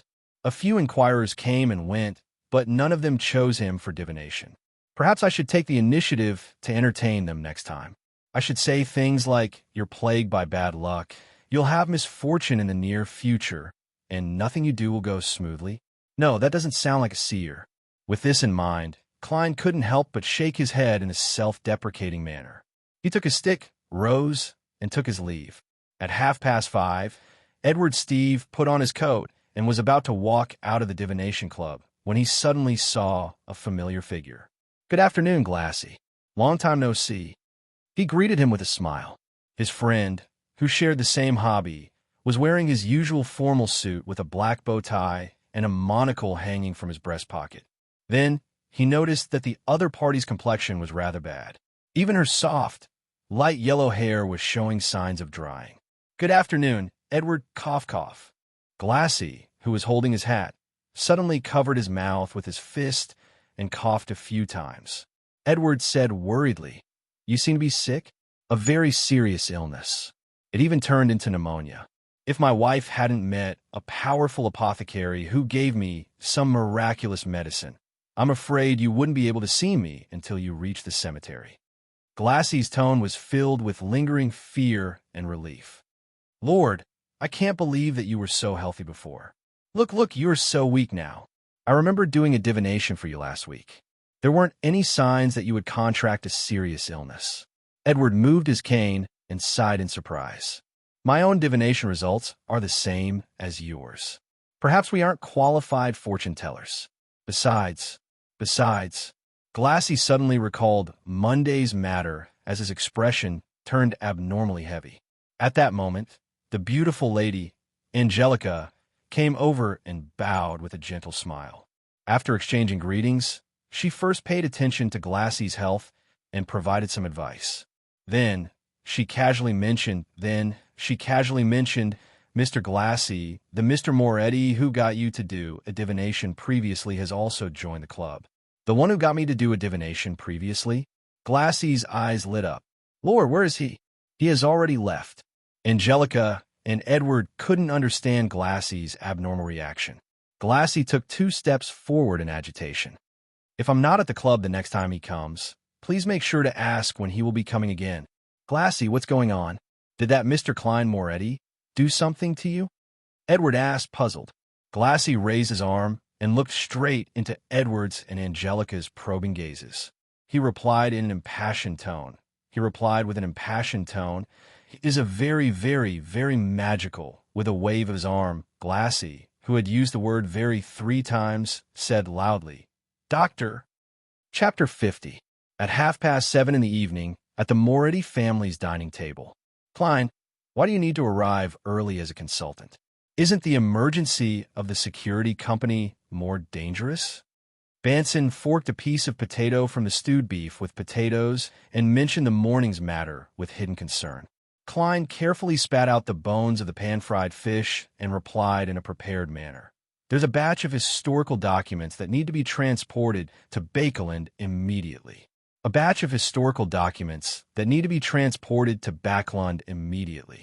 need to be there to count them and ensure that I didn't miss anything. As you know, those fellows who only know how to wave their fists don't even know ancient Fasak. Upon hearing his answer, Banson, who had finished chewing the food in his mouth, couldn't help but sigh. Knowledge is really important. Taking this opportunity, Klein took out the remaining 5-pound note and handed it to Banson. This is the additional payment I received today. You also need a set of decent clothes. 5 pounds. Banson and Melissa spoke at the same time. He picked up the banknote and looked at it over and over again. Half surprised and half puzzled, he said, this security company sure is generous. His weekly salary was £1.10 solely, which was exactly 6 pounds for 4 weeks. It was just 1 pound more than the additional payment. And with that salary, he was able to support his younger siblings, give them a decent place to live, and allow them to eat meat 2 or 3 times a week. They also received a few new clothes every year. You don't doubt what I said? Klein deliberately asked in return. Banson chuckled and said, I don't think you have the ability or the guts to rob a bank. You're not a liar. Melissa put down her knife and fork and answered seriously. I am now a liar. Klein immediately felt a little ashamed. Although he was forced by reality, his sister's trust still made him feel melancholy. Today's matter was more urgent and important. I played a key role in it. That's why it's worth 5 pounds, Klein explained briefly. In a sense, what he said was the truth. As for the 5 pounds he was about to receive, the sum he had planned on using to join the divination club, he planned on keeping a secret.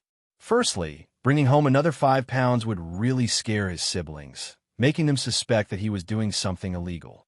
Secondly, he had to save up money to purchase additional ingredients for his studies as a seer and his grasp of mysticism knowledge. Benson took a bite of the oatmeal bread in satisfaction and thought for more than 10 seconds. My current job doesn't require clothes that are too presentable.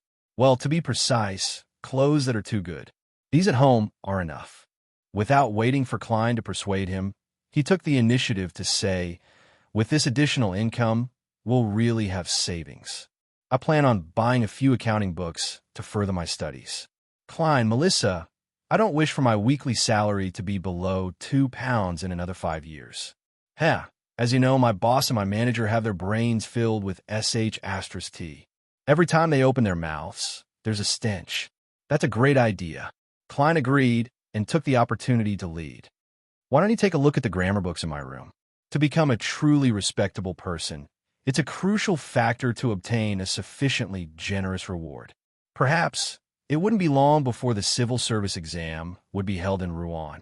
Making preparations in advance would give you an advantage. Banson's eyes lit up when he heard that. I've indeed forgotten about that. Come, let's toast to a beautiful future. He didn't drink the rye beer. Instead, he poured the oyster soup into 3 cups and clinked it with his siblings. After drinking the soup, Klein looked at his sister, who was battling the pan-fried fish. He chuckled and said, "Apart from Banson's books, I think Melissa needs a new dress." Melissa looked up and shook her head.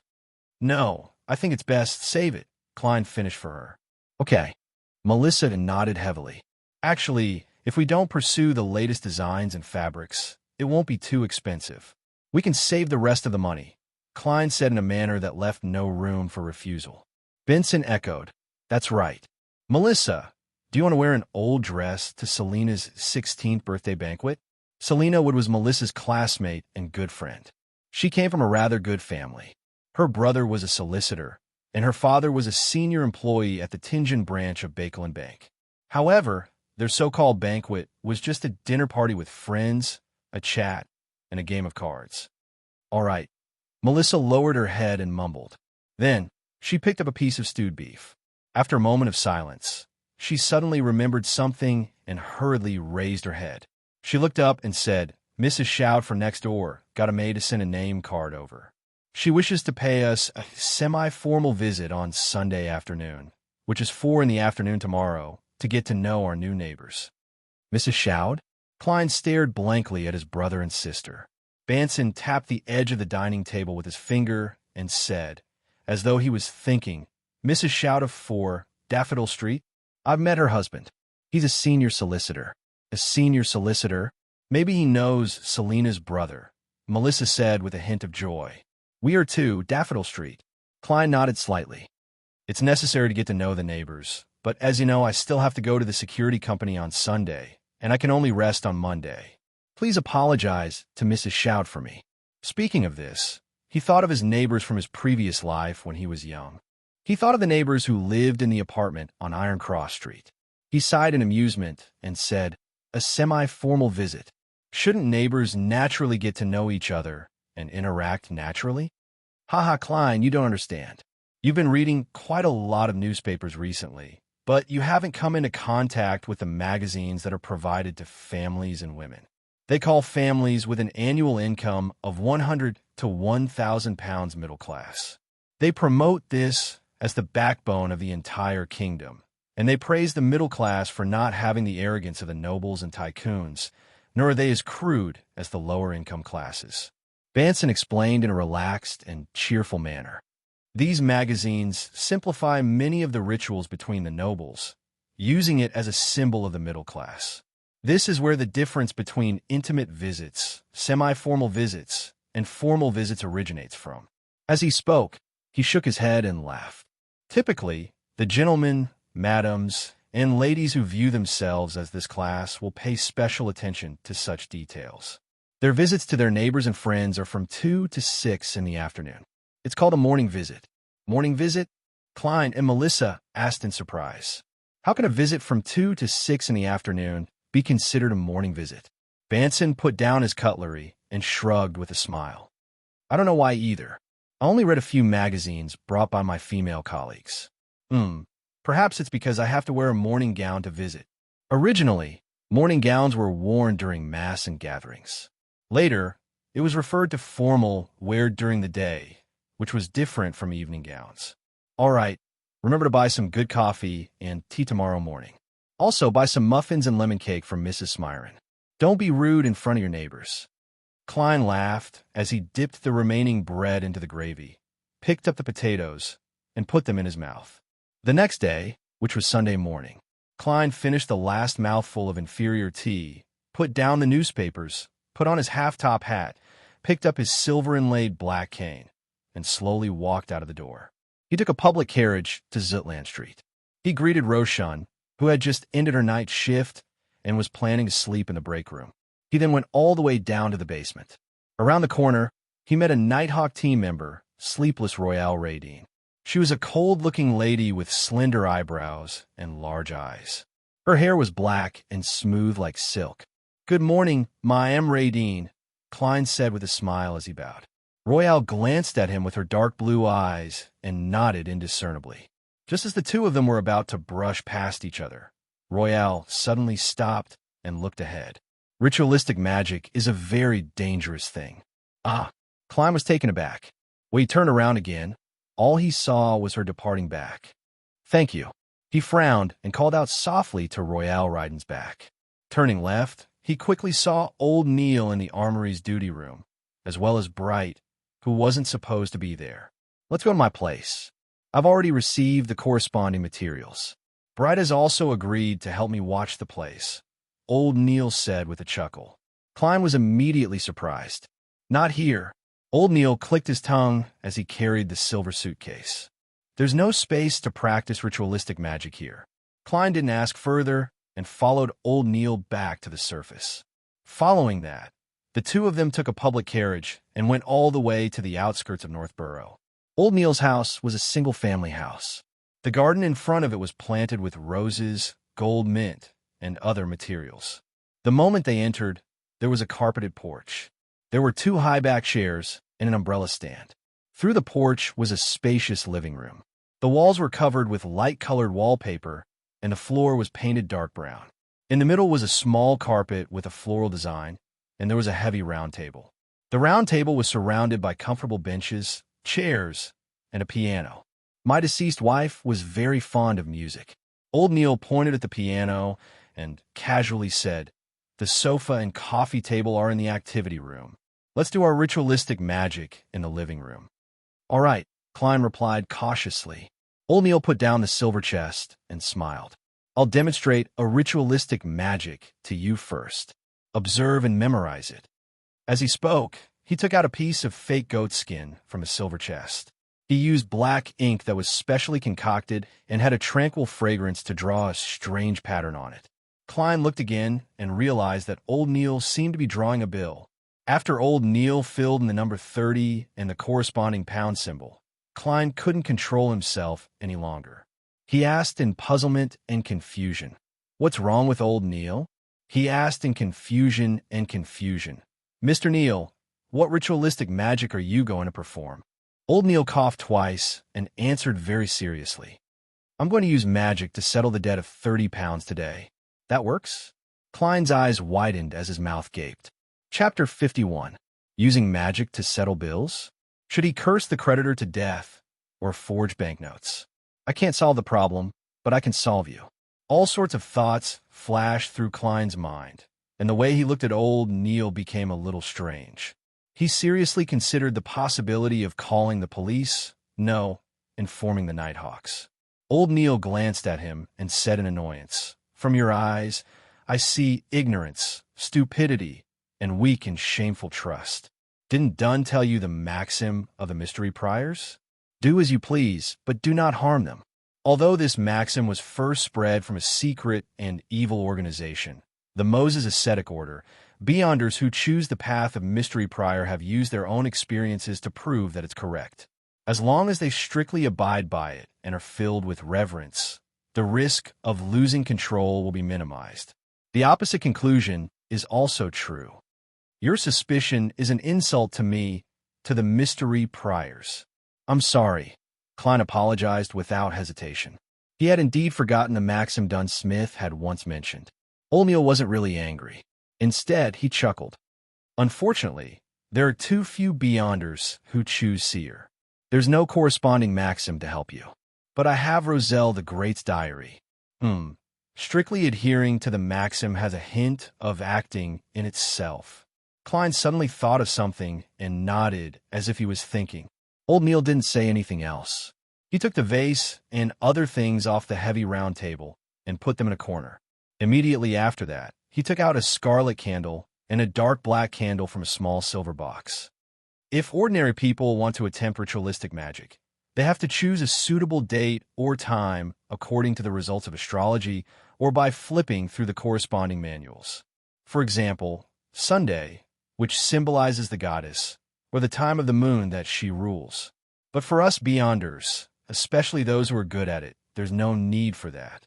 Our flourishing spirituality and our powerful astral projection are the key factors. Of course, if you're not confident in the ritualistic magic you want to try, then choose a suitable date and time to increase your success rate. Yes, there's a premise that you have to remember and strictly abide by. Old Neil put down the 2 candles and turned his body to the side. He looked at Klein and said very seriously, "Low-sequence beyonders aren't strong enough. Almost all ritualistic magic they can do is to seek external help and power. Therefore, you can only consider the goddess, the Lord of Storms, and other orthodox deities. Never, ever attempt to communicate with unknown and unpredictable existences, even if there are people who believe in them, even if the recorded promises are filled with temptation. Don't hold the thought of getting lucky. Just try it once, and you will inevitably fall into the abyss. Every effort and every attempt will be, you and all. You will. I'll keep that in mind." Klein replied in a low voice, but he felt a little guilty. His luck enhancement ritual seemed to be praying to an unknown and unpredictable existence for strength. Furthermore, he had really obtained a power that even a veteran beyonder like the Hanged Man found unbelievable. He had the power to pull them above the gray fog. Yes, he should be a veteran beyonder but I don't. Thankfully. I. Worrying about this matter, he took the initiative to change the topic. So, it's best for Nighthawks to seek help from the goddess? If you wish to pray to the Lord of Storms, no one will stop you. It's just that she might not respond, or it might be filled with malice. That will distort the results of our ritualistic magic in an unpredictable direction. Old Neil used a joke to successfully dispel Klein's hopes of getting lucky. There's no such thing as best, only must. After exhorting him, Old Neil picked up the scarlet candle and said, "A candle made from moonflowers and crimson sandalwood. In ritualistic magic, it symbolizes the goddess's identity as the Lady of Crimson." He pointed at the dark black candle and said, "A candle made from night vanilla and slumber flowers." Candles made from night vanilla and slumber flower symbolize the dark night. As he spoke, he placed the black candle on the upper left of the round table and the red candle on the upper right. Why are there only 2 candles that symbolize the goddess? She is also the mother of concealment, the empress of misfortune and horror, and the mistress of repose and silence. Old Neil laughed. "That's right. That's the question I wanted you to ask." Before the fall, the Moses ascetic order and the church had a good relationship. Some of their ideas and results in ritualistic magic deeply influenced us. They believe that all things are numbers, and every number has spirituality. In ritualistic magic, 0 represents the unknown, chaos, and the state before the birth of the world. 1 represents the beginning, representing the original creator. 2 represents the world and the gods that were born from his body. 3 represents the contact between the gods and the matter, and all things are formed. Here, we will use 2 candles to symbolize the goddess and leave the 3rd for ourselves. As for which 2 candles to use and which 2 symbols to symbolize, it depends on the effect that ritualistic magic wants to achieve. 3 begets all things? All things are 3? Klein couldn't help but think of some things he had come into contact with in his previous life. Seeing that he was listening attentively, Old Neil picked up the 3rd candle and said, "This is a candle that symbolizes me. It's a very ordinary candle with some mint added. Remember, roses, lemons, mint, moonflowers, night vanilla, and slumber flowers are all loved and favored by the goddess. The 3 candles also symbolize everyone's body, spirituality, and divinity." After the description, Old Neil placed the 3rd candle in the middle of the round table. He then took out the concocted full moon essence oil, as well as a cauldron with the dark sacred emblem engraved on it, a silver knife with gorgeous patterns, a cup of water, and a plate of coarse salt. For beyonders who aren't good at ritualistic magic, they would still need the assistance of bells, crystal balls, silver cups, incense, and other items. However, mystery priors and seers don't need them. These items are sufficient. Old Neil placed the fake goatskin parchment with the bills on it beside the cauldron, and he used a special quill to press down on a corner. He turned to the side and said to Klein, "Ritualistic magic requires a clean, undisturbed spiritual environment. Ritualistic magic requires a clean, undisturbed spiritual environment, and we have to create it ourselves. The method is to first enter cogitation, accumulate spirit, and then use auxiliary items to guide our power out and build it around us. For example, the Holy Night powder I used at Ray Bieber's house, or the ritual silver dagger I'm about to use. During the entire process, we need to determine the symbols and corresponding incantations according to the desired outcome. The incantations are best in Hermes, because ancient Hermes comes from nature. It's similar to ancient Draconic and ancient Elvish. The effects are very direct, but it lacks the necessary concealment and protection, easily putting the user in danger. This is also the reason why it was improved.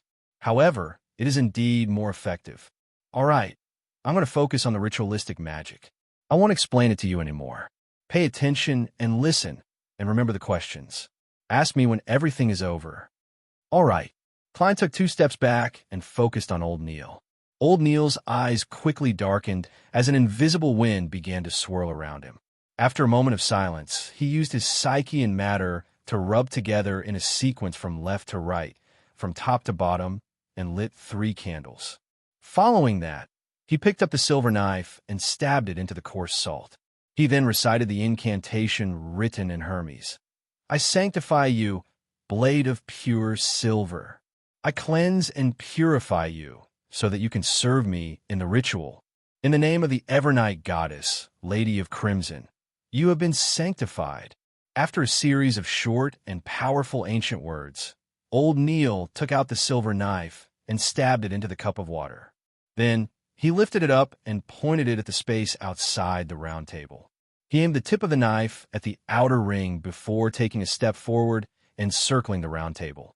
With every step he took, Klein could sense invisible forces spewing out from the silver knife. They were filled with spirituality as they connected with the air, forming a sealed wall. After circling around, the altar was isolated from the surroundings. Old Neil stood in front of the round table and put down the silver knife. He picked up the bottle of full moon essential oil and dripped 3 drops onto the black, crimson, and ordinary candles. Sizzle. A thin fog emanated, making everything seem mysterious. Old Neil put down the glass bottle and looked at the fake goatskin parchment. After 2 minutes of silence, he picked up a quill and drew the symbol of control on the bill, a square that framed all the contents, indicating that he had controlled the debt. Following that, he drew a cross to indicate elimination. Here, he held the fake goatskin parchment in one hand and tapped his glabella with the other, activating his spirit vision. Another invisible and vigorous force radiated as Old Neil chanted softly, I pray for the power of the Evernight. I pray for the power of Crimson. I pray for the goddess's blessings. I pray to bring me the money to pay this bill. Night Vanilla, a herb belonging to the Crimson Moon. Please transmit your power to my incantation. Moonflower, a herb belonging to the Crimson Moon. Please transmit your power to my incantation. By the side, Klein was dumbfounded as he listened. All sorts of thoughts raced through his mind. Such an incantation works too, even though it's written and chanted in Hermes. Isn't this a little too direct, simple, and down to earth? Will the goddess be enraged and double the bill? At that moment, the candles suddenly lit up. After Old Neil finished chanting, he closed his eyes for 2 minutes.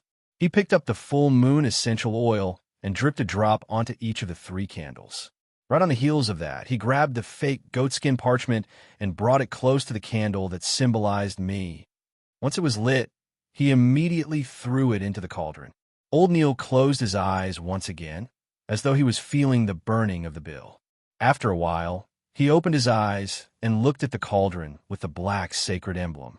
He saw that the fake goatskin parchment had been completely burned, leaving only ashes. Praise the goddess. Old Neil tapped his chest 4 times, forming the crimson moon. Then he extinguished the candles in the reverse order he had done it in the beginning. After doing all of this, he picked up a silver knife and pierced through the invisible walls around him. After a sudden gust of wind, Old Neil clearly heaved a sigh of relief. "It's done. That's it," Klein asked in surprise. "The bill has been resolved?" "How was it resolved?" "I don't know either. In short, it will be resolved in a reasonable manner." Old Neil spread his hands and smiled. This. Klein didn't know what expression or words to use in response. Isn't this a little unreliable? Chapter 52. Don't think about that darn bill. Let's discuss ritualistic magic. Old Neil put away the candles, cauldron, and silver knife with a relaxed expression. Klein really wanted to shrug his shoulders like the Americans in his previous life, but he ultimately didn't do such an ungentlemanly action. He turned his attention back to the ritualistic magic itself and threw out the detailed questions that he had previously been puzzled about, and he received sufficient answers. For example, the incantation had a certain format. As long as it was satisfied and the key meaning was clearly expressed in Hermes, the other parts could be used freely. Of course, blasphemous and insufficiently reverent descriptions were absolutely forbidden. This mysticism lesson lasted until noon. Old Neil coughed lightly. "We have to return to Zutland Street." Having said that, he grumbled vaguely. "I missed a lovely breakfast to collect those darn ingredients." Klein looked around in amusement and puzzlement. "Mr. Neil, don't you have a chef at home? Or a maid in charge of cooking?" A weekly salary of £12 was enough to take care of a few servants. According to the newspapers, if accommodation and food were provided, hiring an ordinary chef would only require a weekly salary of 12 to 15 soldi, not even a pound. The maidservants who did chores were even cheaper, with a weekly salary of 3 soldi, 6 pence to 6 soldi. Of course, one could not rely on their culinary skills. That's not right. With Mr. Neil still owing £30, it's normal for him not to hire a chef or servant. I seem to have asked a question I shouldn't have asked again. While Klein was regretting, Old Neil didn't mind at all.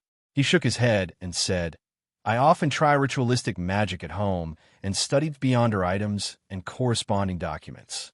I often try ritualistic magic at home and study Beyonder items and the corresponding literature.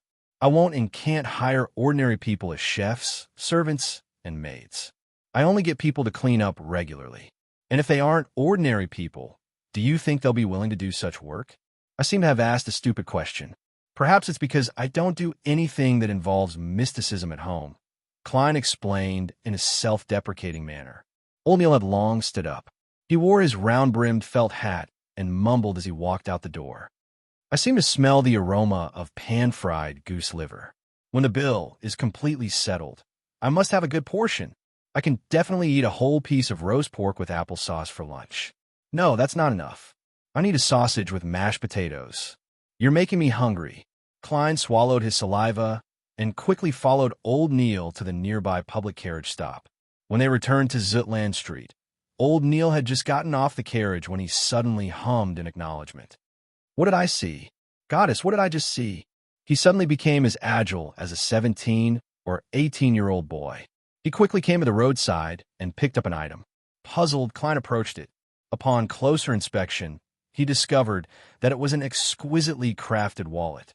With his eyesight and knowledge, it was difficult for him to tell whether the dark brown purse was made of cowhide or sheepskin. He only noticed that there was a small light blue coat of arms embroidered on it, and on the coat of arms was a white dove spreading its wings. That was the first impression that Klein had, but from the second glance, his eyes were glued to the bulging wallet's banknotes. They were gold pounds with a gray background and black patterns. There were at least 20 of them facing up. Old Neil opened the wallet and took out the banknotes. After looking at them carefully, he immediately chuckled. 10-pound notes. The respected founder and protector, William I. Oh, goddess. A total of 30 of them. There are also a few 5-pound, 1-pound, and 5 soldi notes. More than 300 pounds? That's a huge sum in the truest sense of the word. I might not even be able to save that much money in 10 years. Klein's breathing involuntarily turned heavy. As the value of gold pounds was very high, picking up such a wallet was equivalent to picking up a suitcase of banknotes in his previous life. I wonder which gentleman dropped it. It's definitely not an ordinary person, Klein calmly analyzed. Such a wallet clearly didn't belong to a lady. Don't worry about who he is. Old Neil chuckled. It's not like we will try to take possession of money that doesn't belong to us. Let's wait here. I believe that gentleman will soon return to search for it. To anyone, this isn't something that can be easily given up. Klein secretly heaved a sigh of relief as he gained a brand new understanding of old Neil's moral character. He was previously worried that the man would use the excuse of being bestowed by the goddess to use the money to repay the bill. He was thinking hard about how to stop him and persuade him. Is this what it means to do as you please, but do no harm? Klein suddenly came to a realization. The duo waited by the street for less than a minute before they saw a luxurious four-wheeled carriage quickly drive over. The light blue coat of arms on the side was a white dove with its wings spread open. The carriage stopped, and a middle-aged man in a black suit and a bow tie of the same color left the carriage. He looked at the wallet, took off his hat, and bowed. He looked at the wallet, took off his hat, and bowed. Sirs, this should be my master's wallet. Your coat of arms proves everything, but I need to verify it again. This is my responsibility to everyone. May I know how much money is in the wallet? Old Neil politely replied. The middle-aged man was taken aback before he gave a self-deprecating laugh. As a butler, I shouldn't know how much money is left in my master's wallet. Sorry, please allow me to ask. That's your freedom. Old Neil made an inviting gesture. The middle-aged man returned to the carriage's side and exchanged a few words with the person inside through the window. He approached Klein and old Neil again and said with a smile, "More than 300 pounds, less than 350 pounds. More than 300 pounds, less than 350 pounds. My master doesn't remember the exact amount." Doesn't remember? What a rich man. If I had that much money, I would definitely have counted it over and over again. Klein was filled with envy. Old Neil nodded and handed the wallet back. The goddess proves that this belongs to you. The middle-aged man took the wallet and did a rough count. Then he pulled out 3 10-pound notes. My master is Sir Deweyville. He said that he admires your qualities. This is the reward that honest people should receive. Please do not reject it. Sir Deweyville? The Sir Deweyville who established the Deweyville Trust Company to provide cheap rental housing for low-level laborers? Klein immediately recalled the name. He was a knight that his brother, Banson, respected, but also felt that he wasn't realistic enough. Thank you, sir. He is a kind and generous gentleman. Old Neil didn't stand on ceremony as he took the 3 notes. After watching Sir Deweyville's carriage depart, he saw that there was no one around and turned to look at Klein. He flicked the notes and laughed. 30 pounds. The bill is settled. I said that it would be settled in a reasonable manner. This is the power of magic. What the F*** king power of magic. That works too. Klein was dumbfounded once again. After resting for a few minutes, he entered the staircase and climbed up to the security company. He asked in puzzlement, "Mr. Neil, why didn't you ask for a bigger sum? Don't be greedy, especially when performing ritualistic magic. Temperance is a key factor for every mystery prior to live long enough," Old Neil explained in a relaxed and cheerful manner. In a huge banquet hall, several chandeliers were lit with candles. They emitted a soothing aroma, and the amount of light they accumulated was not inferior to that of the gas lamps. On the long tables were pan-fried foie gras, roasted steak, roasted chicken, fried mackerel, desi oysters, lamb stew, cream soup, and other delicacies. In addition, there were bottles of misty champagne, warmer wine, and Southville red wine. They emitted an alluring luster under the illumination of the lights. Servants in red vests carried trays with crystal cups and shuttled back and forth between the gentlemen and ladies who were either elegantly or gorgeously dressed. Audrey Hall wore a long white dress with a standing collar, a high waist, and goat-leg sleeves. Her upper body was tightly bound, and her waist was extremely thin. The multi-layered cupcake cut was perfectly supported by a whalebone hoop. Her long blonde hair was tied up elegantly, and her earrings, necklace, and rings shone brightly. On her feet was a pair of white dancing shoes inlaid with roses and diamonds. Are there 4, 5, or 6 petticoats? Audrey touched the petticoat with her right hand, which was wearing a white gauze glove. Her left hand was holding a sparkling glass of champagne. Audrey was not at the center of the banquet like she usually was, becoming the center of attention. Instead, she avoided the bustle and stood quietly in the shadows of the floor-to-ceiling windows. She took a sip of champagne and looked at the people in front of her in a manner that made it seem as if she did not belong there. Earl Wolf's youngest son was chatting with Viscount Conrad's daughter. He liked to wave his forearms to strengthen his tone. Well, the more he waved his arms, the more untrustworthy the content of his words. This was a proven conclusion. He could not help but elevate himself and belittle others, but he could not control his guilt. This would be expressed through the way he spoke and his body language. Madame Della has used her left hand to cover her laughter again and again today. Yes, I know. She's showing off the pure aquamarine on her left hand. Her husband, Duke of Negan, is discussing the situation with a few conservative nobles not far away. Since the beginning of the banquet, he has only actively looked for his Madame Della once. They barely make eye contact. Maybe, well, they're not as loving as they appear. Madame Parnas has been made to laugh by Baron Larry 7 times.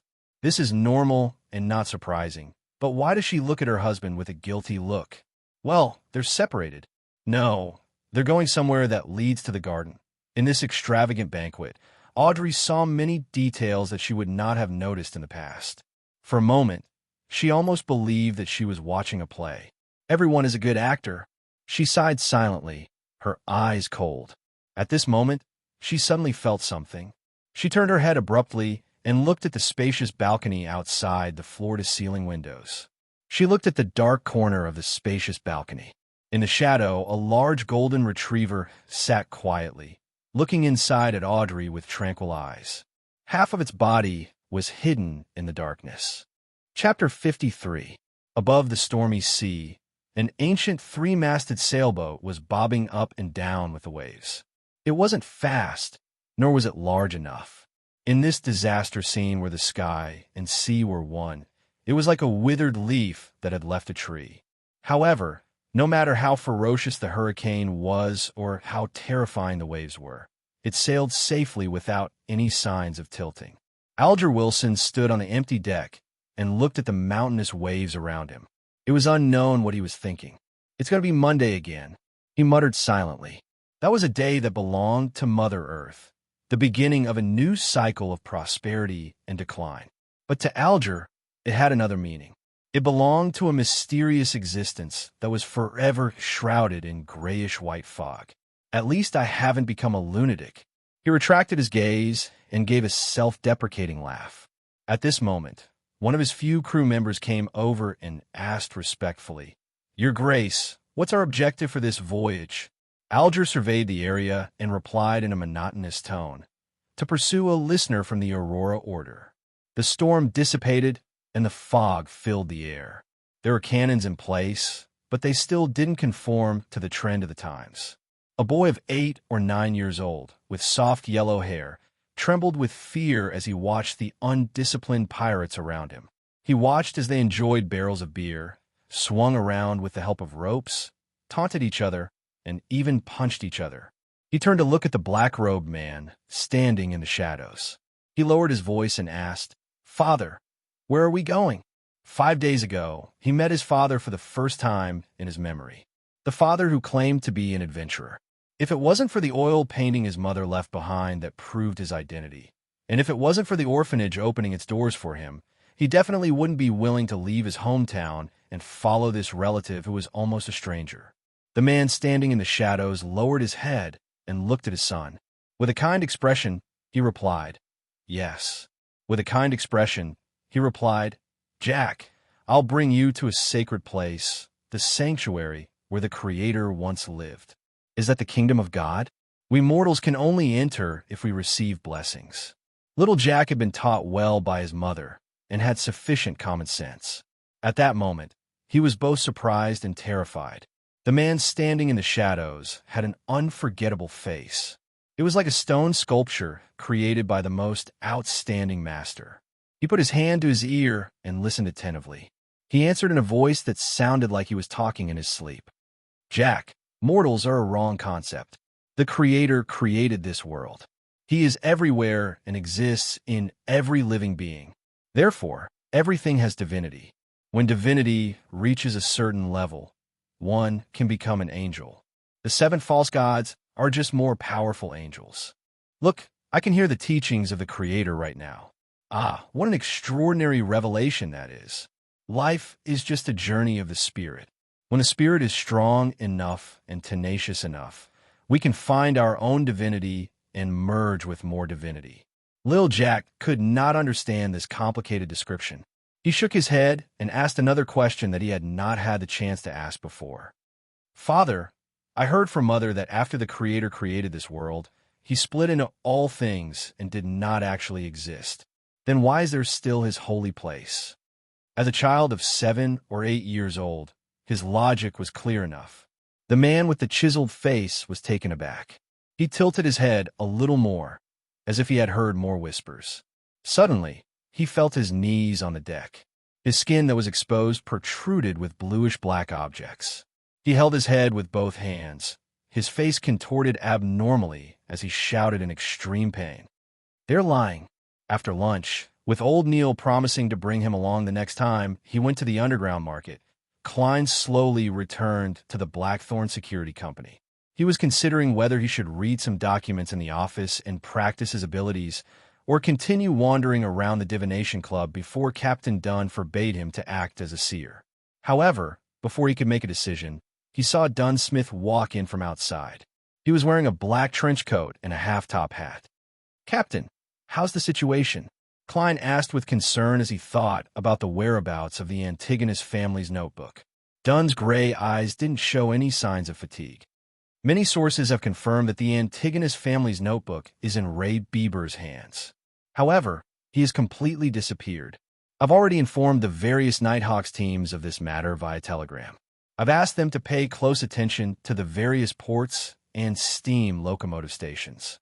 The first batch of printed portraits was mailed out yesterday afternoon. It will be published in the various newspapers. If only there were telephones, fax machines, surveillance cameras, and big data. Unfortunately, I only know how to use them. I don't even understand the principles behind them. Klein silently exhaled. However, no matter what, we have found the notebook's whereabouts, and it's all thanks to you. Of course, that still requires further confirmation. I've already sent a telegram to the Bakelin Diocese, requesting them to send someone to escort sealed artifact 2-049 over. It's a dangerous item that once belonged to the Antigonus family. It can help us know if Ray Bieber is a descendant of the Antigonus family. Grade 2 sealed artifact. Dangerous. Use it with caution and moderation. Klein originally wanted to ask what the sealed artifact was out of curiosity, what special powers it had, and what dangers it posed. However, he instantly remembered that he didn't have the confidentiality clearance, so he had no choice but to give up. May the goddess bless us. Klein tapped his chest 4 times and drew a full moon. As Dunn opened the door to his office, he nodded slightly and said, "The goddess has always been watching over us." Klein, if you hadn't chosen Seer previously, you would have been able to become an official member and choose Sleepless after this matter was confirmed. Unfortunately, to be honest, I've never understood why you chose Seer. Although Corpse Collector is quite repulsive, you should know how powerful a spirit medium is after meeting daily. As for Mystery Prior, it's also a good choice. At the very least, with old Neil as a role model, the risk of losing control is very low. Klein had already prepared an answer to this question, but Dunn had never asked about it. It was only now that he casually mentioned it. He organized his words.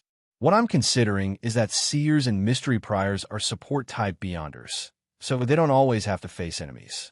That would be too dangerous. And you and old Neil also said that in the domain of mystery and Beyonders, curiosity and exploration often bring about terrifying consequences. The description of Mystery Prior's mystery prying worries me. So, As you know, I was just an ordinary university student not long ago.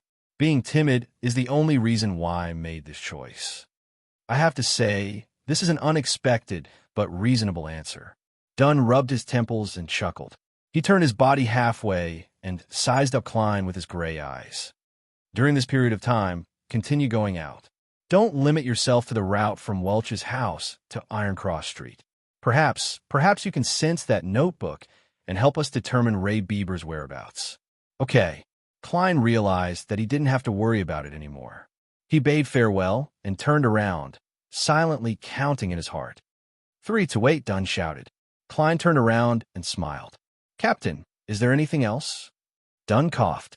Yes, there will be times when support-type Beyonders have to face enemies. Although Seer sounds like it can avoid such things, we can't neglect it.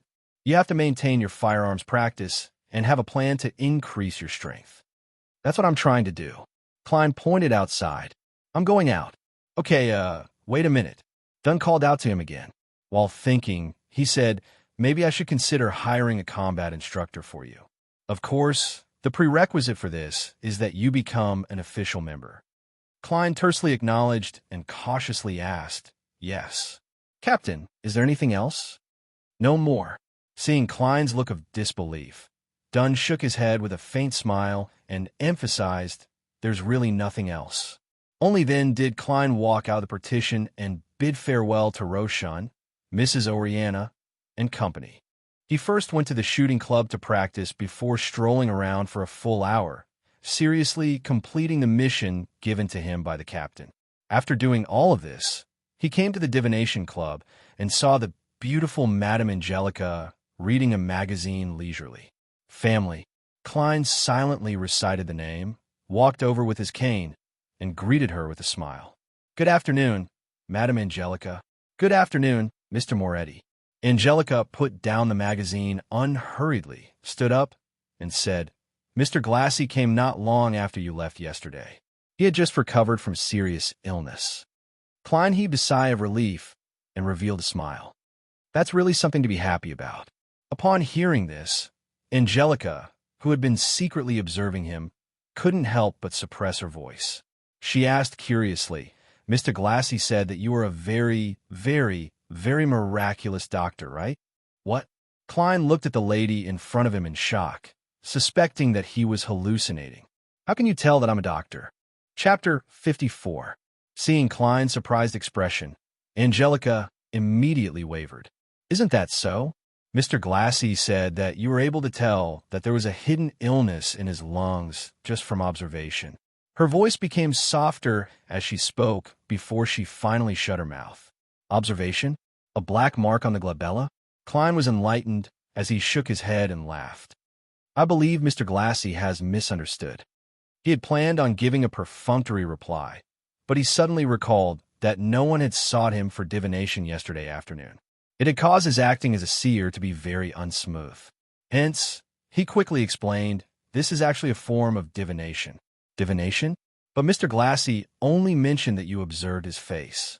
Is that considered divination? Angelica asked in surprise and puzzlement. Klein smiled calmly. As a member of the divination club, you should know about palmistry, right? Palmistry wasn't exclusive to the Foodie Empire.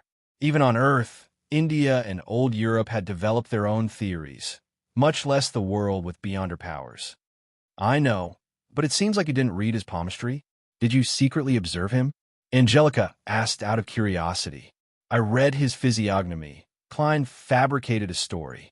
Its principles are essentially the same as palmistry. Really? Angelica's eyes were filled with disbelief. For the development of his career as a seer, Klein chuckled and pretended to be in deep thought. He raised his hand and tapped his glabella twice. Focusing his gaze, Angelica's aura appeared in his eyes. Her head was purple, her limbs were red, and her throat was blue.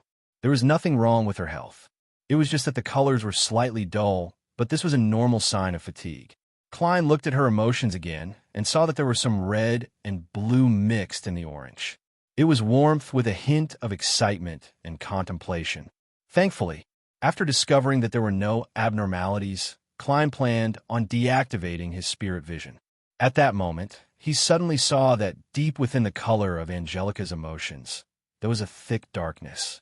Besides, she lacks the positivity of white. Klein nodded in thought. Mr. Moretti, are you reading my fortune-telling?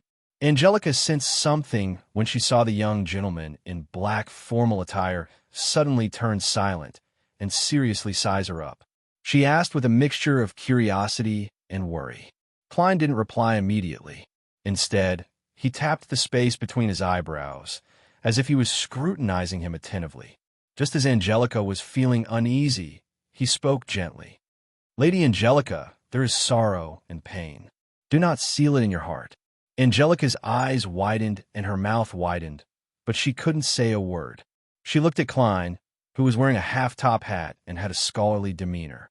She heard him say in a deep, soothing, and warm voice, I'm not sure if you're a good person or not. You need to climb a mountain, play a tennis match, or watch a sad play. Let your body be exhausted from the exercise. Let your tears flow without any concealment, and then cry, scream, and let all your emotions completely explode. It's also good for your health. As the words entered her ears, Angelica seemed to have turned into a statue, standing there motionless. She blinked her eyes hard, lowered her head in a panic, and said in a muffled voice, Thank you for your suggestion. There seems to be quite a number of members today. Klein didn't speak further.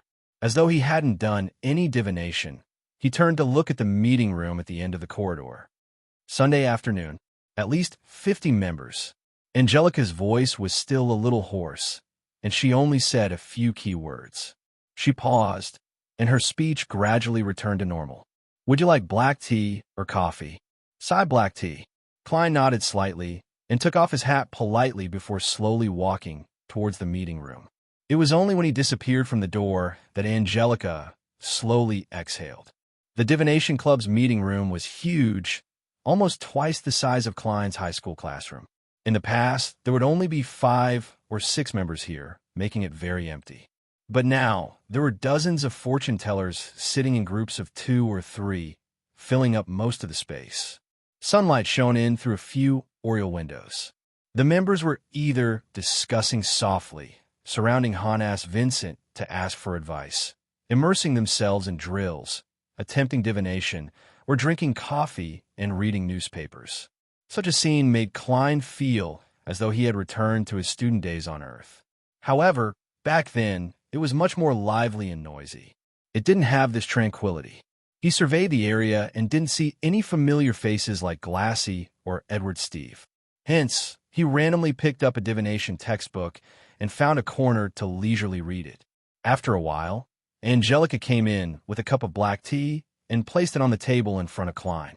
Just as she was about to leave quietly, she saw Mr. Moretti remove a unique silver chain from his left sleeve. There was a pure topaz hanging from it. What is he doing? Angelica slowed down her footsteps unknowingly as she stared at Klein. Klein held the silver chain in his left hand and dropped the topaz straight onto the cup of side black tea, allowing it to make contact with the surface of the liquid. He had a serene expression as he half closed his eyes. The surrounding atmosphere immediately turned quiet. The pure topaz moved slightly as it rotated clockwise along with the unique silver chain. Upon seeing this scene, Angelica found Mr. Moretti to be extremely mysterious. Your black tea isn't bad. Klein opened his eyes and muttered with a smile. He had done that on purpose for Angelica to see. If he wanted people to seek him for divination soon, Angelica, who was in charge of reception and recommendation, was a crucial factor. Since he was going to act as a seer, Klein no longer had any reservations. He truly immersed himself in this identity. Yes, Mr. Vincent is very picky about the quality of black tea, Angelica said in a daze. At that moment, Klein retracted his spirit pendulum and wrapped it around him again. Then, he raised the white patterned porcelain cup and gave it a toast with a smile. Angelica returned to the reception hall. She was no longer in the mood to read the magazine. She sat there in a daze, her thoughts unknown. Only when there was a knock on the door did she jolt awake. She hurriedly looked towards the entrance and saw a lady dressed in a light blue dress. The lady took off her veil hat with a powdery blue ribbon. Her expression was calm and melancholic. Good afternoon, esteemed lady. Do you wish to join the club, or are you looking for someone to do a divination? Angelica went over in a familiar manner. I wish to do a divination. The lady with beautiful eyes that hid her melancholy bit her lower lip. Angelica invited her to sit on the sofa before explaining the details of divination for members in detail. She took out a booklet and handed it over. You can choose anyone. The lady, who was in low spirits, flipped through the booklet seriously. As there were too many members in the club today, there were too many choices for her to choose from. It left her feeling vexed. Can you recommend someone? These are the ones in these pages. She pointed to the middle of the booklet and omitted the fortune tellers whose prices were above 2 soli and below 4 pence. Angelica took back the booklet and looked at it for a few minutes. She deliberated and said, I recommend this gentleman. The uneasy lady focused her gaze and realized that it was a fortune teller named Klein Moretti. Mr. Moretti just joined the club. Is his standard trustworthy? She asked worriedly.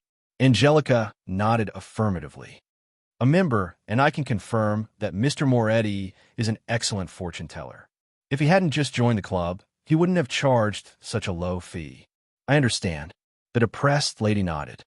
Then, I'll get Mr. Moretti to do a divination. All right, please wait a moment. Angelica took the booklet and walked to the meeting room. She came to Klein's side and said with a suppressed voice, Mr. Moretti, someone wants you to do a divination. Which divination room would you like to use? Not bad. My first business has come knocking on my door. Klein put down his cup of black tea and nodded calmly. The topaz room. All right. Angelica slowly led the way and opened the wooden door to the topaz room. Klein sat behind a table filled with divination equipment. After waiting for nearly a minute, he saw a woman in a light blue dress walk in. She looked depressed. Taking advantage of the moment, she closed the door. He tapped his glabella twice. The yellow color of the stomach is a little dim. The dark color of the emotions is very heavy. It's mainly worry and uneasiness. Klein looked carefully, leaned back, and deactivated his spirit vision. Hello, Mr. Moretti. The woman in the light blue dress sat down. Good afternoon. How may I address you? Klein asked politely, not expecting to receive an answer. As a keyboard warrior, he knew that many people were unwilling to use their real names during divination. You can call me Anna. The woman in the light blue dress placed her veil to the side and looked at Klein with anticipation and suspicion. I wish to divine my fiancé's situation. He went to the southern continent in March for a business deal.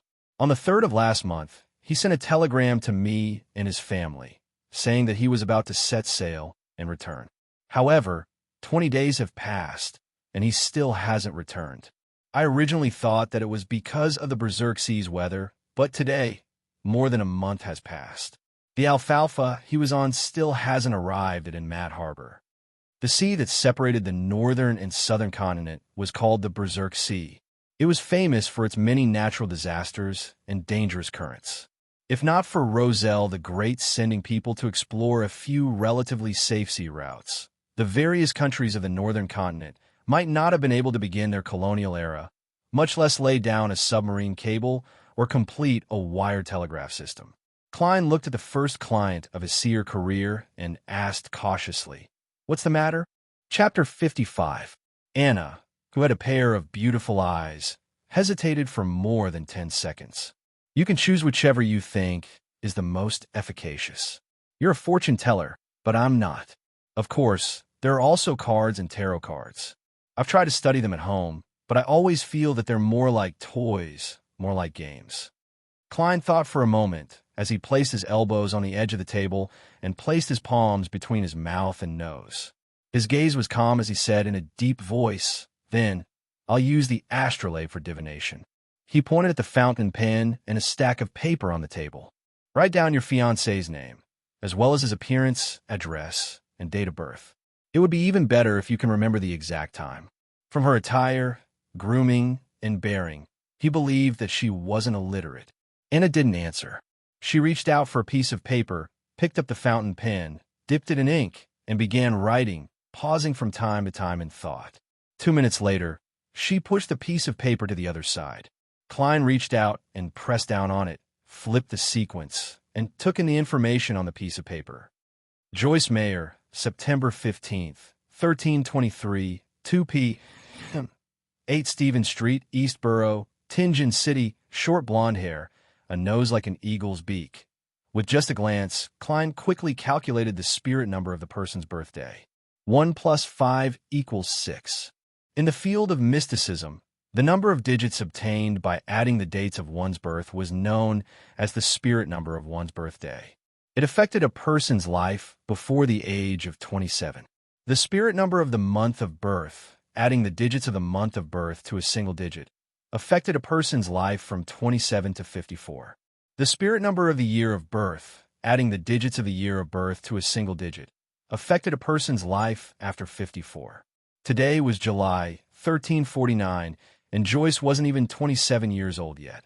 Therefore, Klein quickly calculated the spirit number of his birthday.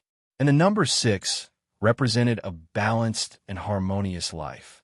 He had a loving relationship, and it was a relatively good marriage or a prospective marriage. Following that, he calculated the person's fleeting spirit number. The so-called fleeting year spiritual number was to replace the year of birth with the current year, and then add it together with the spiritual number of the birthday spiritual number and the spiritual number of the birthday spiritual number to obtain the approximate luck for the current year. 1 plus 3 plus 4 plus 9 is equal to 17. 1 plus 7 is equal to 8. 8 plus month of birth. 9 plus birthday. 6 is equal to 23. 2 plus 3 is equal to 5. If the fleeting year is 5, it means that there will be changes and accidents that require a certain amount of risk. Klein combined the actual situation and silently made a judgment, confirming that the information Anna provided was accurate. He retracted his gaze from the paper and looked at Anna. Mr. Meyer left on the 3rd of June? If he didn't lie, then that's it. Anna bit her lips. Okay. Klein took the pen and wrote it down. He looked at Anna with his dark brown eyes and said gently, I'm going to start drawing the corresponding astrolabe. This will require some time and absolute silence. Can you wait outside for a while? Angelica will give you a cup of coffee or tea. All right. Anna knew that certain fortune tellers had eccentricities, so she wasn't surprised. She got up, took her veil hat with a pinkish blue ribbon, and left the topaz room. Klein locked the door and returned to the table. Based on the year, date, and time, he drew the astrolabe, including the constellations, planets, and the positions of the houses, the divisions of the sky. During this process, he barely flipped through the astrology handbook. He completed it purely from memory. During his mysticism lessons, Klein discovered that as long as it was related to divination, he could easily grasp it once he learned it. It quickly became instinctive. Perhaps this is what it means to be a seer. After he finished drawing the astrolabe, he felt a sense of satisfaction. He felt his body, mind, and spirit become a lot more relaxed. Looking at the results, he roughly determined that Joyce Meyer would encounter a calamity based on the constellations, the positions of the planets, and the other auxiliary symbols. However, he would eventually be able to walk out of it. At this point, the divination was actually complete. However, Klein placed great importance on this first business deal. He hoped to build up his reputation so that it would be easier for him to act in the future. Hence, he picked up a fountain pen and wrote a line in Hermes on the piece of paper that Anna had written on. Joyce Meyer's current condition.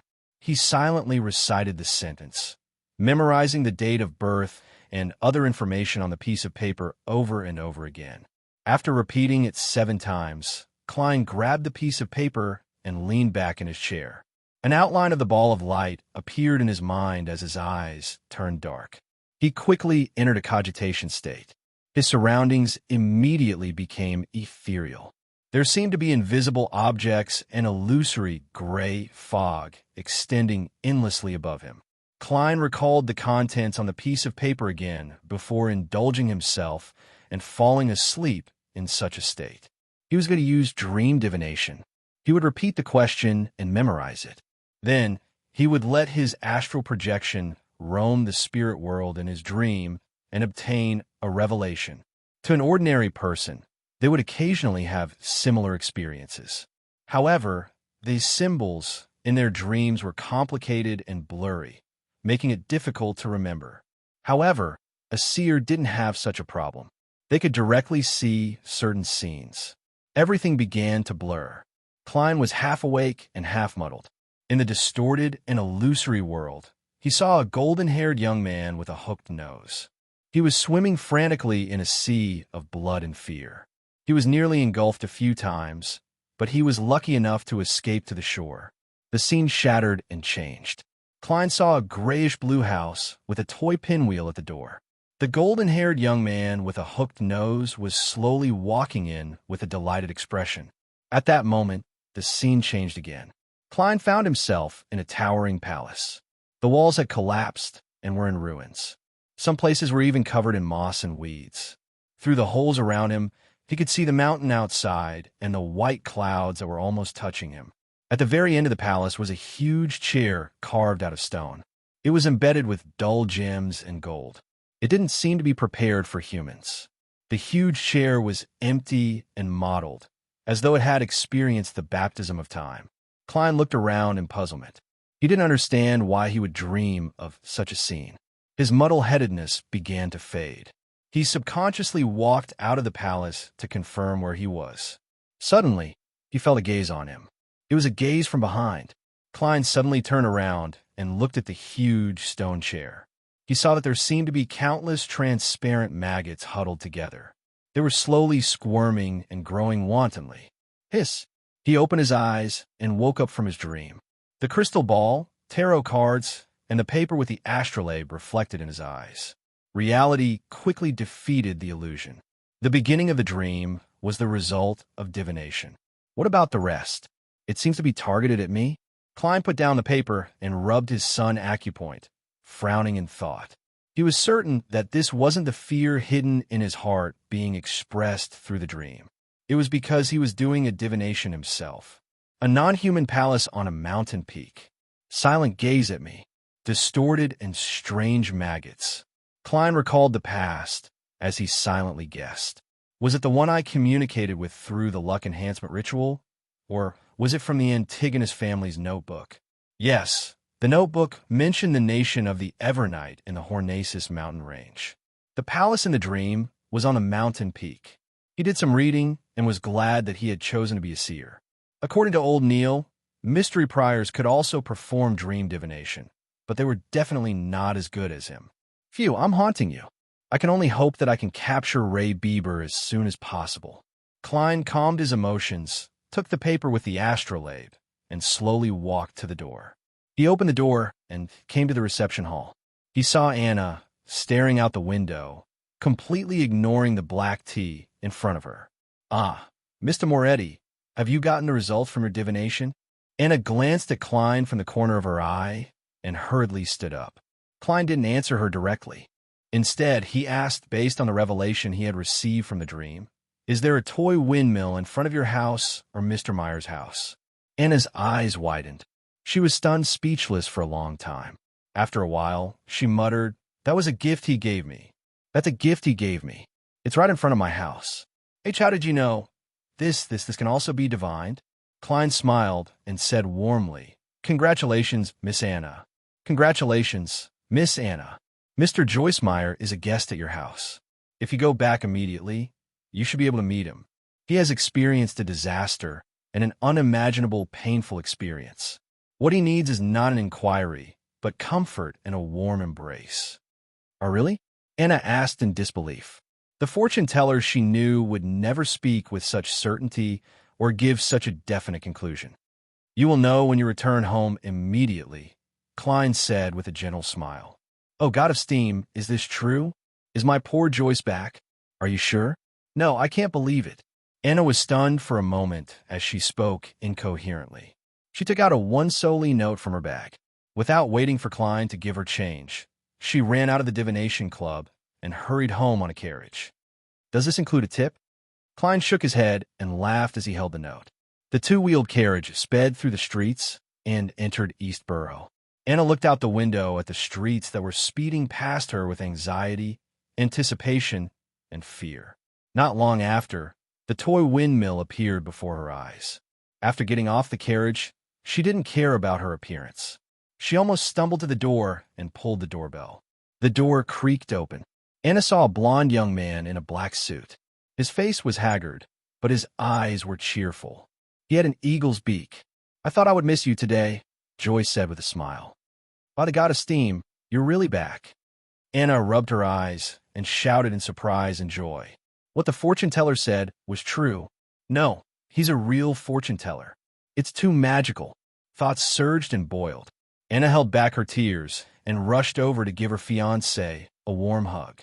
Chapter 56.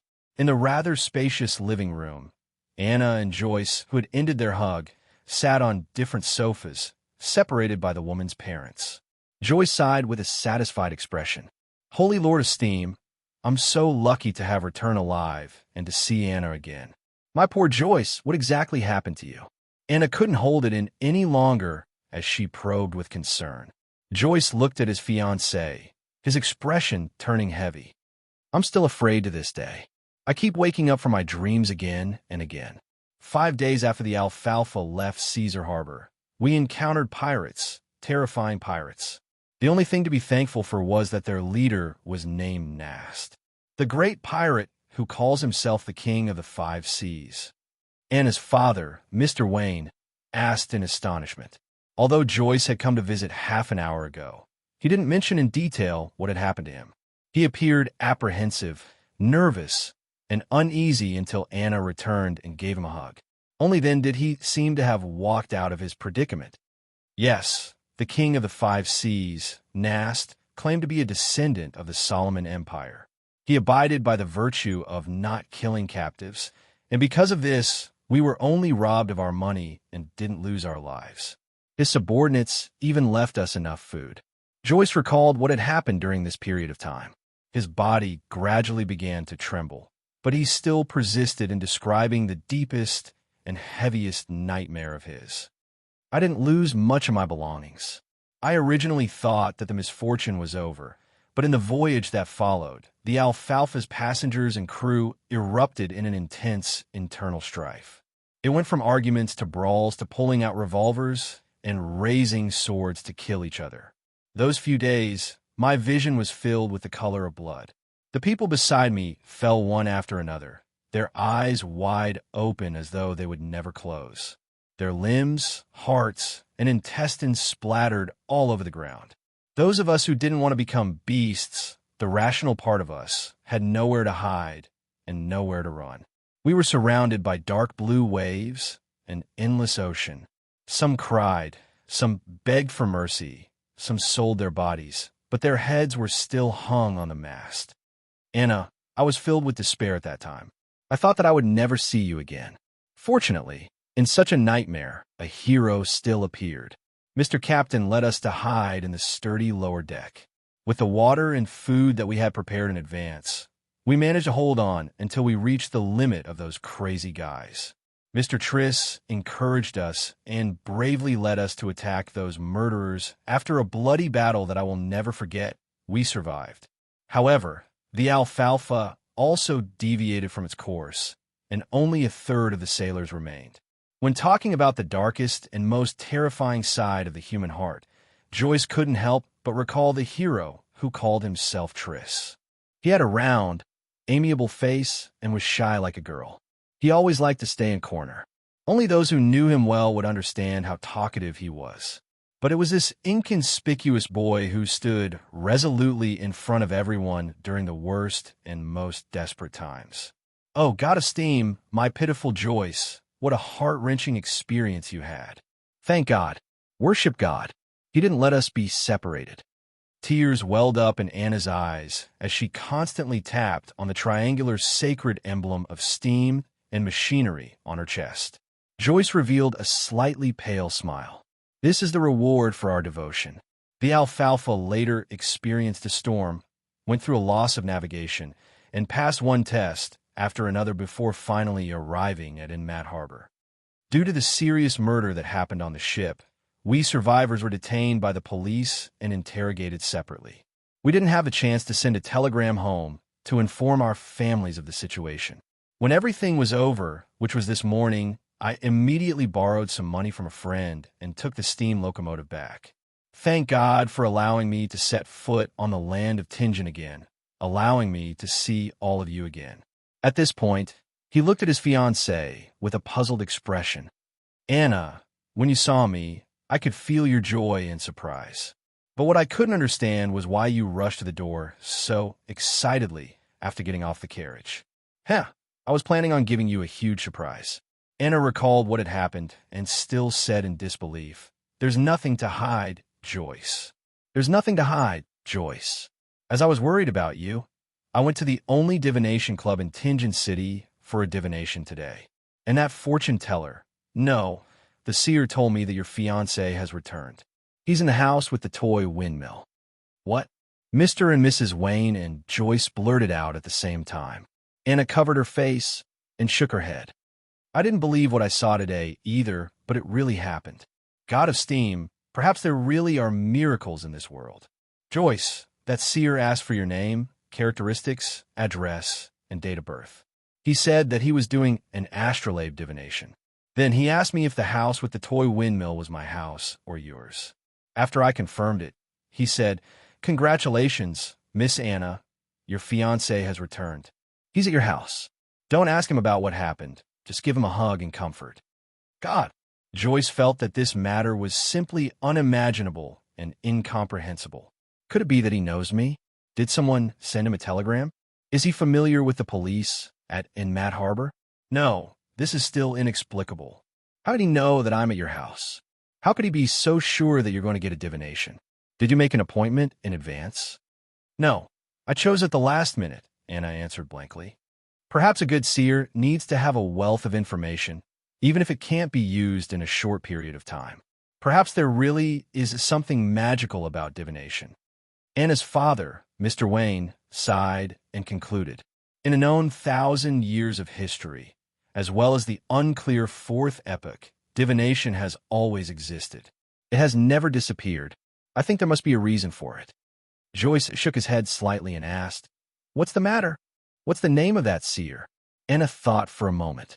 Klein Moretti, in the reception hall of the Divination Club. As Klein had controlled his volume, Angelica tactfully didn't approach. Therefore, she only saw Anna leave as though she had lost her soul. She only saw Anna's expression of shock and confusion. Angelica walked to the sofa with small steps and asked curiously, A good result? She didn't dare to ask about the exact outcome, afraid that it would violate the unspoken rules of the fortune tellers. Yes. Klein nodded and took out 3 copper coins from his pocket.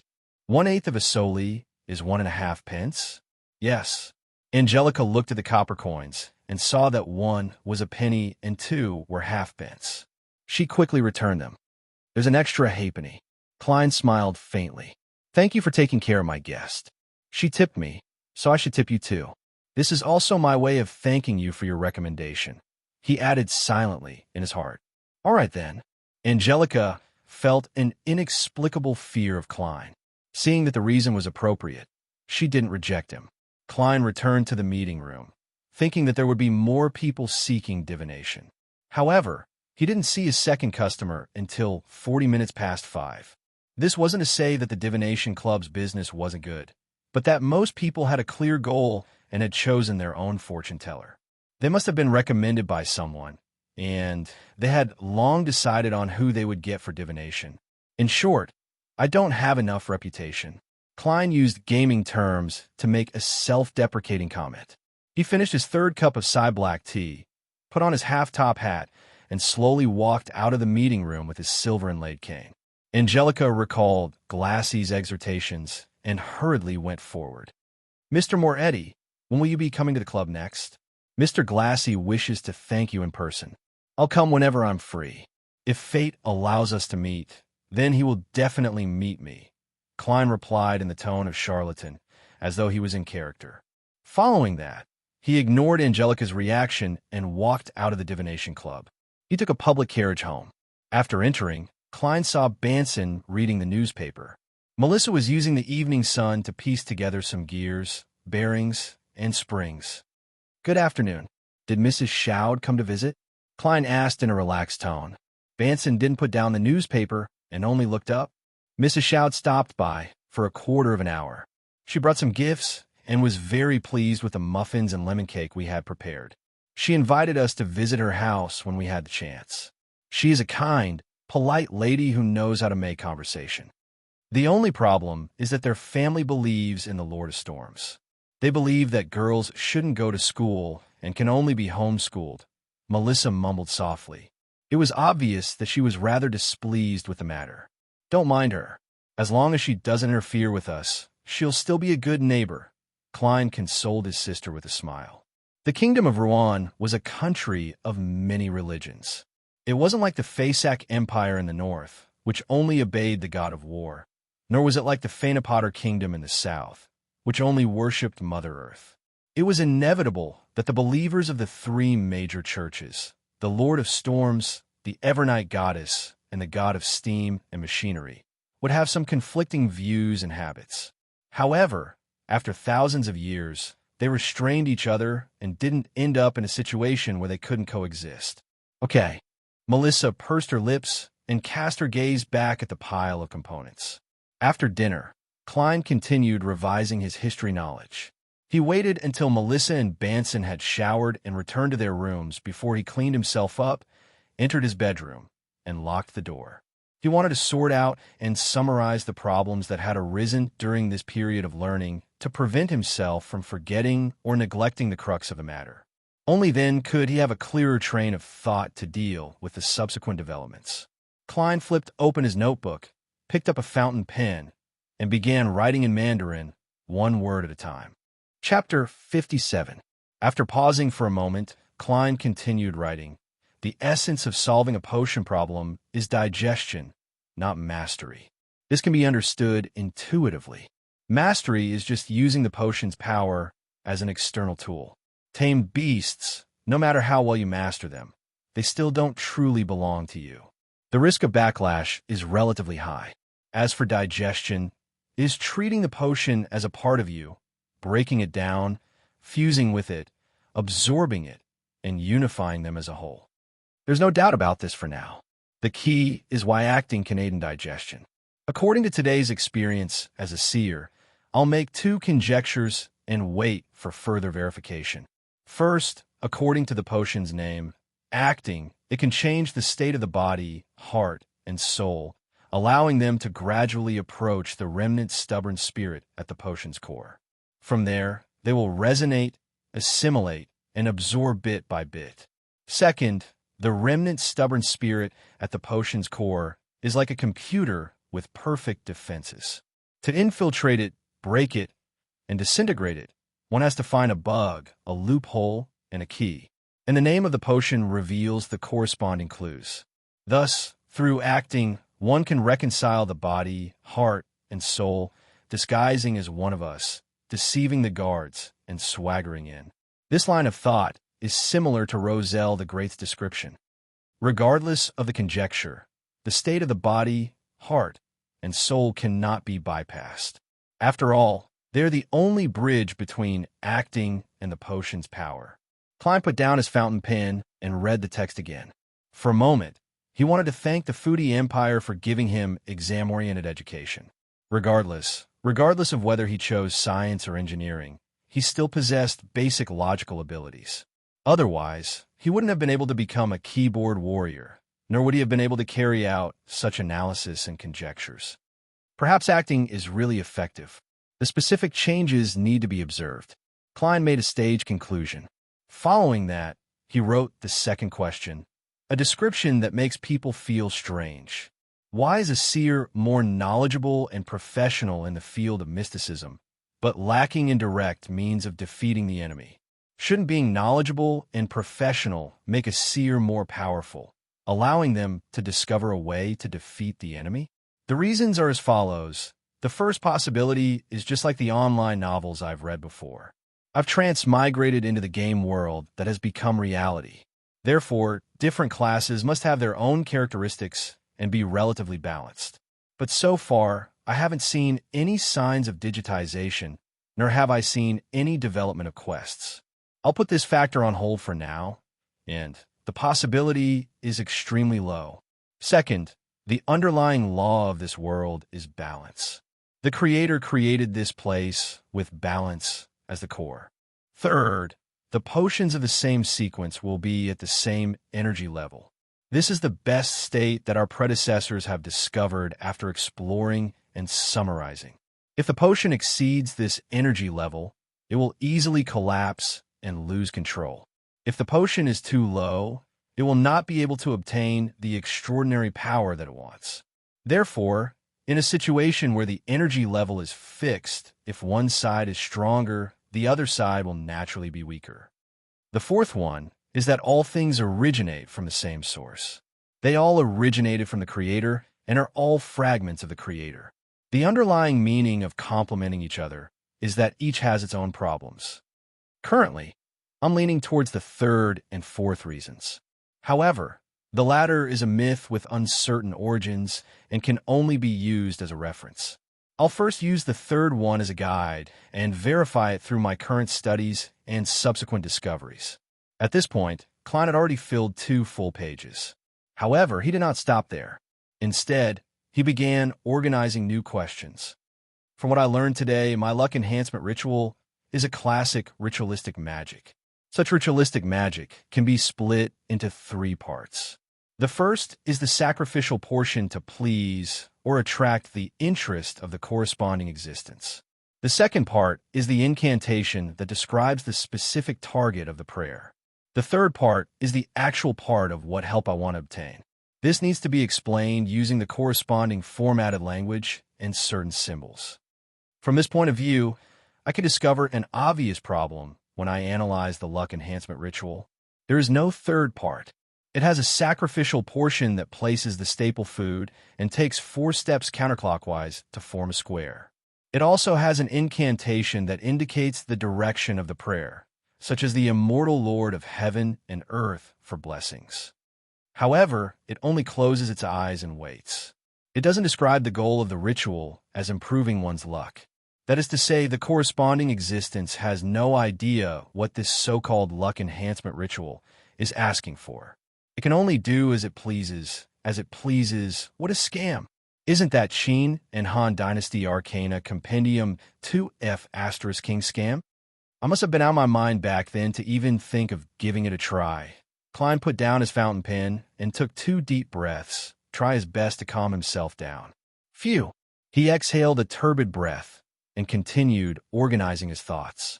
I'll consider redesigning this ritual to make it complete. And the goal of the prayer is to return to Earth, to return to the world where my parents and friends are. Then, here comes the question. Is that existence doing as it pleases? Or does it have a deeper purpose? Furthermore, is the existence that the descriptive incantation points to on Earth and the one that is pointed to in this world the same existence? If it is, then the difference in the effects of the first and second ritual can be explained as free will. Then, the second and third ritual can both head above the gray fog and connect to justice and the hanging man. There's almost no difference. What's the reason for that?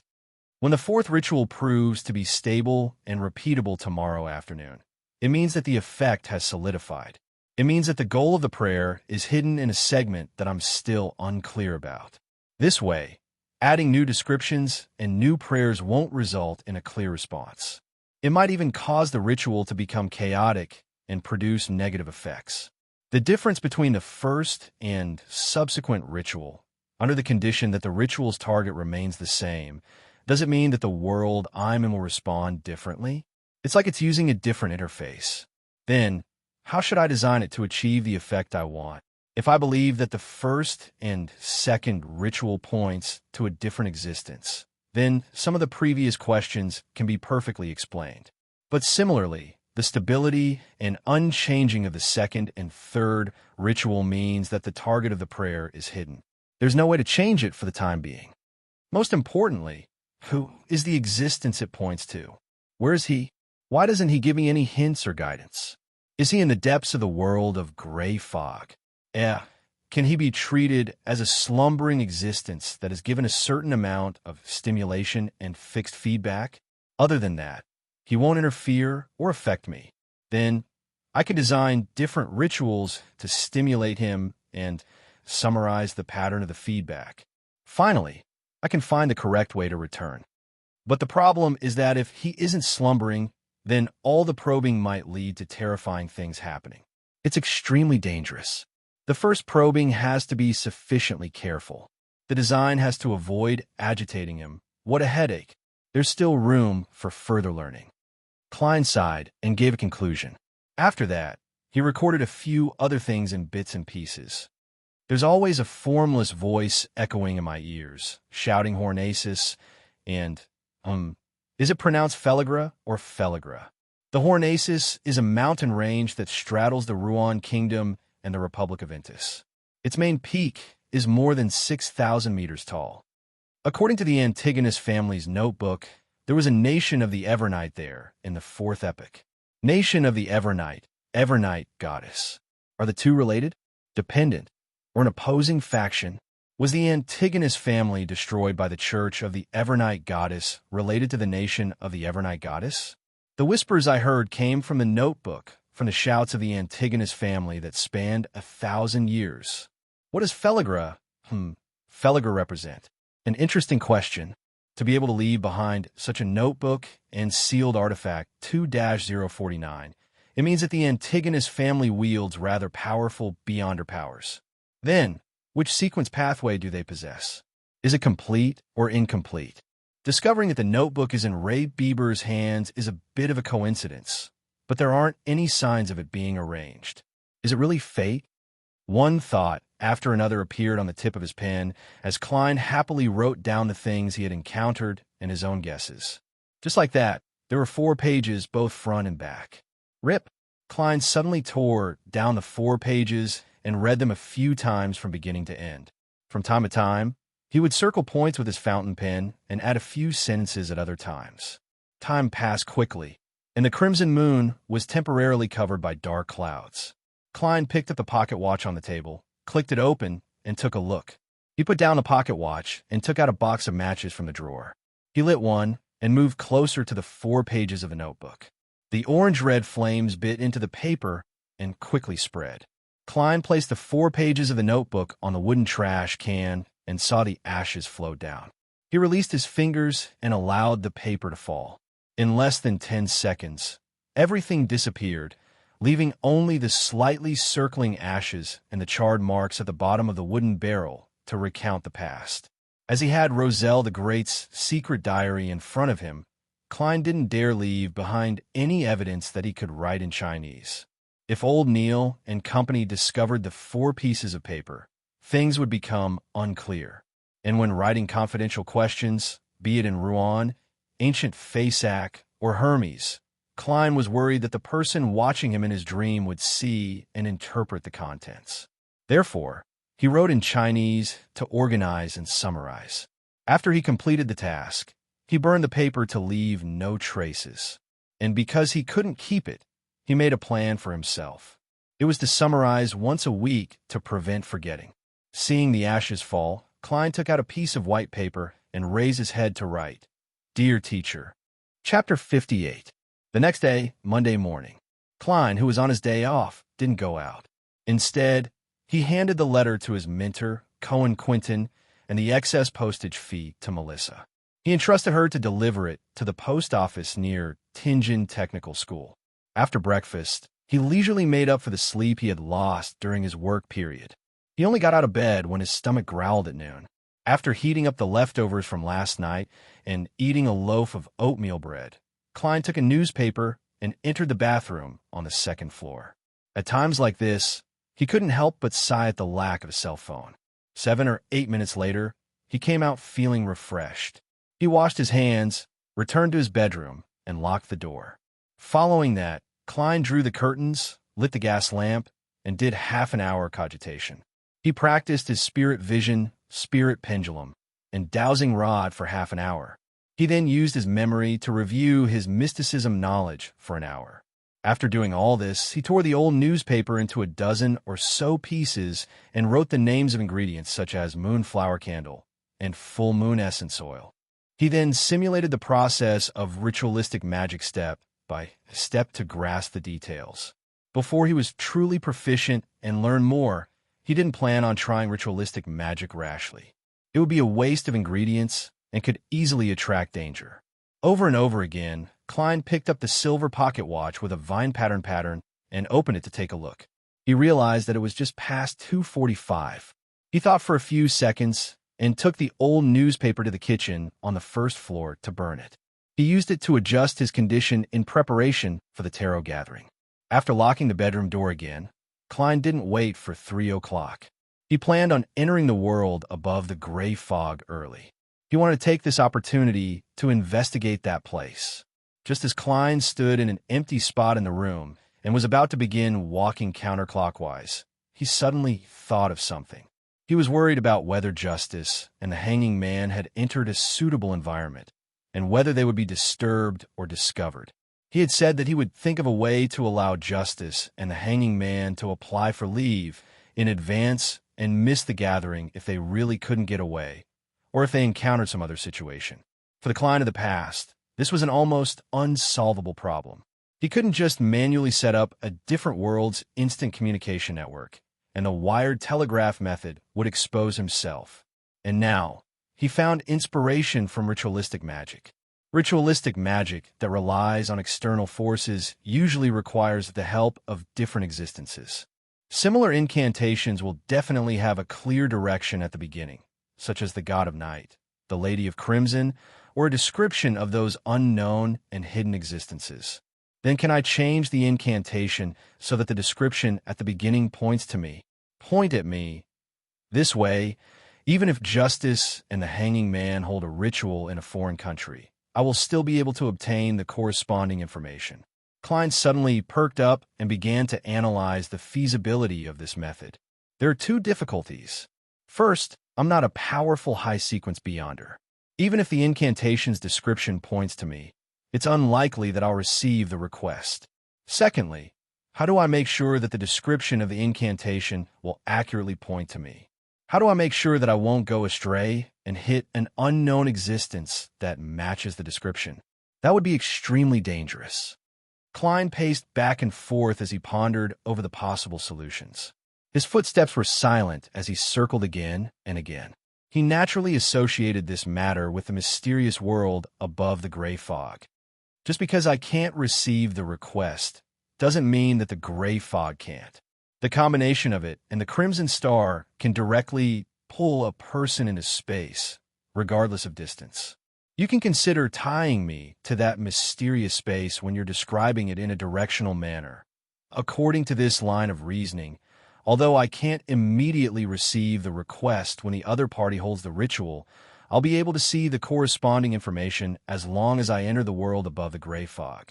Simply put, it's the difference between online and offline messages on QQ. The more Klein thought about it, the more excited he became.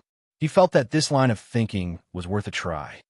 Then what description should I use to accurately point to me, to point to the world above the gray fog? He began to consider the specific details. In fact, he had an incantation that could definitely succeed. It was the pure Ruan phonetic translation of the celestial worthy of heaven and earth for blessings. However, the problem was that it would cause him to lose control of the world above the gray fog. He would lose his dominant position, so he could only eliminate it. The fool from an alternate world? No, that's accurate enough.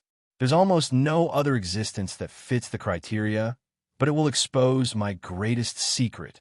Klein thought of incantations one after another, but he rejected them all. 7 or 8 minutes later, he finally finalized the first paragraph of the incantation. The fool that doesn't belong to this era. This was obviously not accurate enough, so Klein quickly added another paragraph. The mysterious ruler above the gray fog. The combination of the two would almost be able to restrict it to him, and it would also tie the gray fog to him. Just a little more.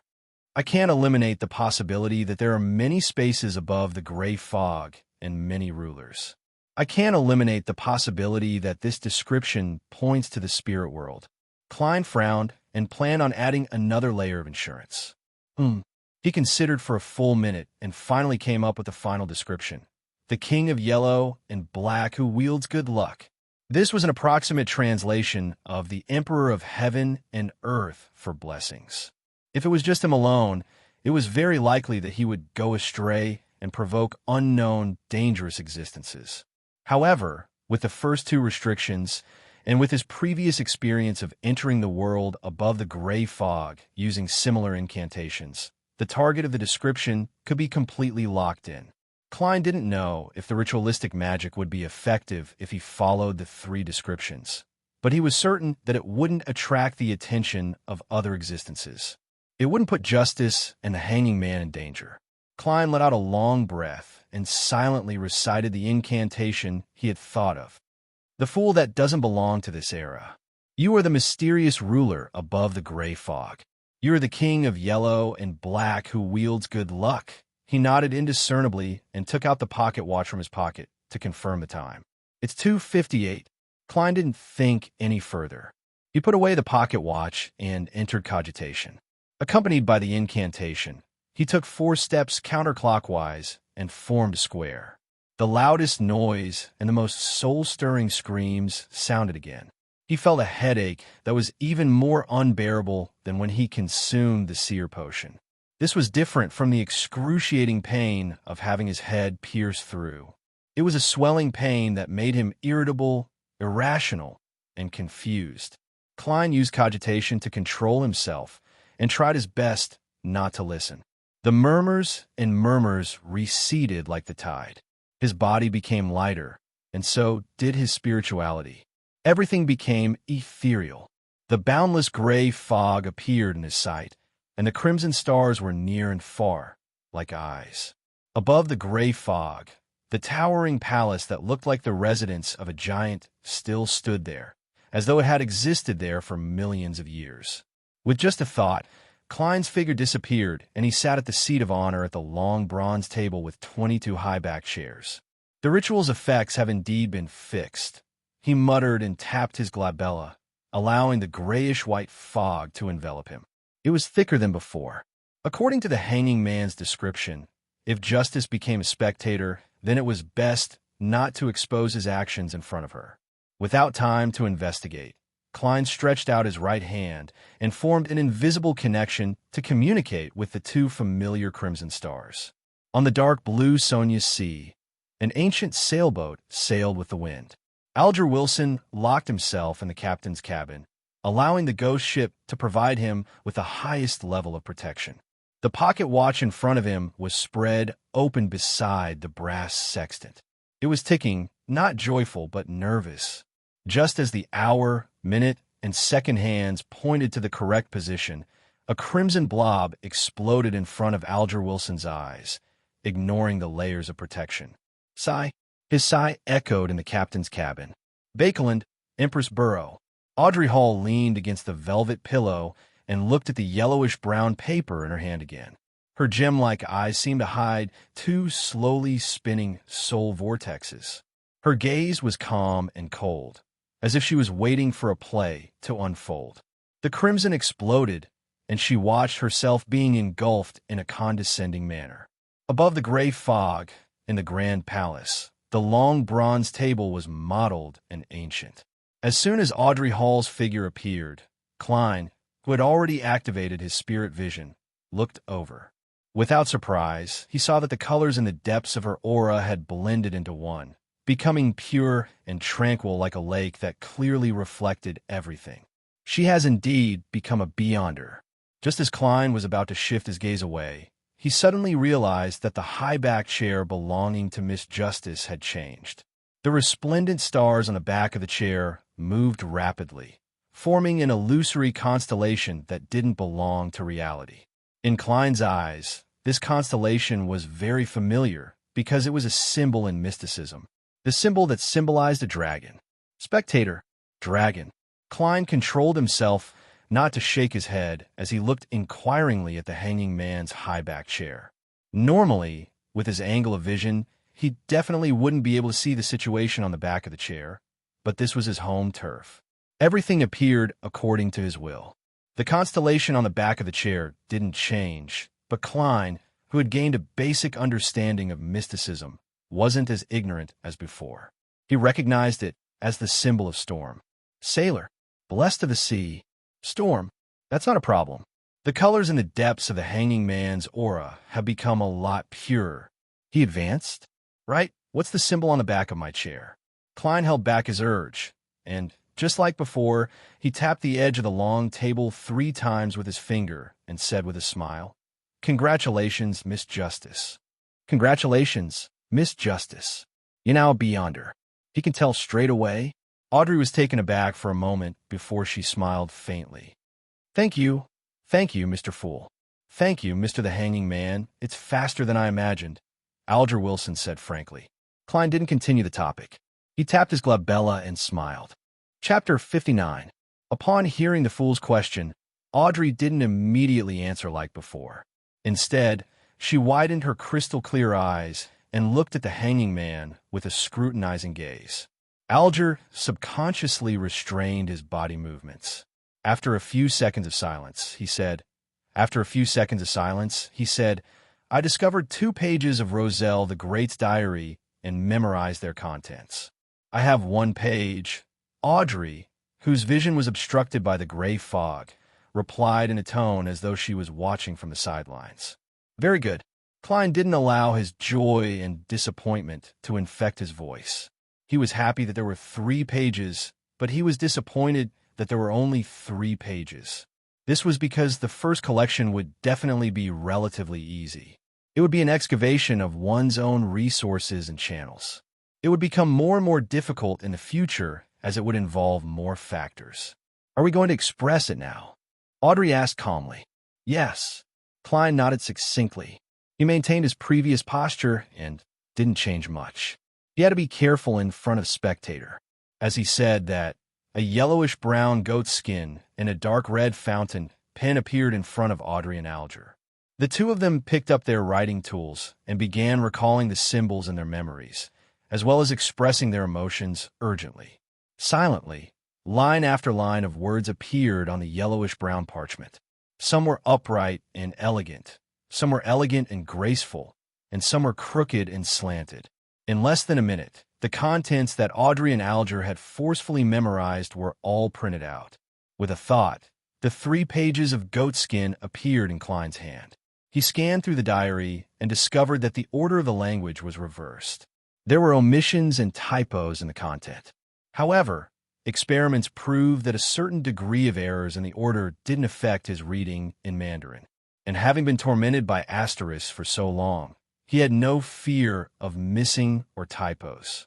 April 8th, I stood at the bow of the Black King and spread my arms. I said to Grimm and Edwards, "Do you want my treasures? Then come to the end of the bewilderment fog, see, to look for it. I hid all my treasures here." They didn't understand my humor at all and actually asked me if I really had extra treasures. How boring. You guys can't be my 4 horsemen of the apocalypse like this. On the 11th of April, I discovered a nameless island that isn't on a safe sea route. There are quite a few extraordinary species on it. No, I prefer to call them extraordinary species. That sounds more impressive. In addition to them, there are many strange creatures on the island. I think if Darwin transmigrated here, he would definitely not be able to write the theory of evolution. On the 15th of April, Glenn became a little strange. Was he infected? When had Roselle the Great, who was born in the kingdom of Intis, ever sailed? The bewilderment fog, sea should be the sea to the west of the Republic of Intis. I have to go to the library to find some historical materials to compare. Klein quickly finished reading the page and cast his gaze to the end. At this moment, he no longer hid the fact that he knew Roselle the Great's secret symbol, because this was behavior befitting of the identity of the fool. As for Audrey and Alger, they didn't say a word. They sat there quietly and waited. They didn't seem to be surprised by this outcome at all. They even believed that this was the right way to go. October 2nd, they actually decided to let me get engaged to Matilda of the Abel family without discussing it with me first. Heavens, I haven't even met her yet. No, I must reject it. Even if I have to run away from home, even if I have to rely on myself and suffer all kinds of oppression, I must resist this arranged marriage. October 5th, Miss Matilda is so beautiful. October 6th, her personality and temperament are all the type I like. I'm beginning to look forward to our marriage. Hey, Emperor, where's your integrity? Klein leaned back in his high-back chair, not allowing his emotions to penetrate the gray fog. He realized that Roselle didn't write a diary every day in the early days. Typically, he would only write when he encountered something, needed to complain, record, or express his emotions. Moving his gaze down, Klein looked at the last entry on the diary page. October 9th, they actually call me the son of steam. I like it very much. Seeing that the contents of the first 2 pages were temporarily worthless, Klein couldn't help but feel a little disappointed. However, he wasn't disheartened. He moved the 3rd diary page to the top. The content was written on both sides of the page. 21 SD May, the Church of the God of Craftsmanship gave me 2 choices. 2 sequence pathways beginnings. One is Savant, which belongs to the complete sequence chain that they themselves control. The other is Mystery Prior, which I obtained from the Moses Ascetic Order and lacks a higher sequence. 22nd of May. My choice is very simple. Savant. I'm a savant with a complete sequence. Although grasping more mysticism knowledge will help me find a way home, the problem is that transmigration requires external help when I'm not strong enough. And whether the external help is good or bad, benevolent or malevolent, I can't control it. It's very dangerous. In that case, I might as well make myself stronger and rely on my own strength to return. Therefore, a complete sequence is the most important factor I consider. May 23rd, I became a savant. With the power of the potion, I actually recalled all the knowledge I learned in the past. Physics, chemistry, and so on. Not only did I recall them, but I also deeply understood and grasped them. Haha, this is practically a job tailor-made for a foreign visitor like me. It can maximize my advantage. I have to say that if I were to return in this state and return to my 3rd year of high school, I would definitely become a top scholar. If I have more standardized and in-depth professional studies, becoming a scientist wouldn't be too difficult a goal. May 26th, I enjoy the identity of savant very much. Something strange happened.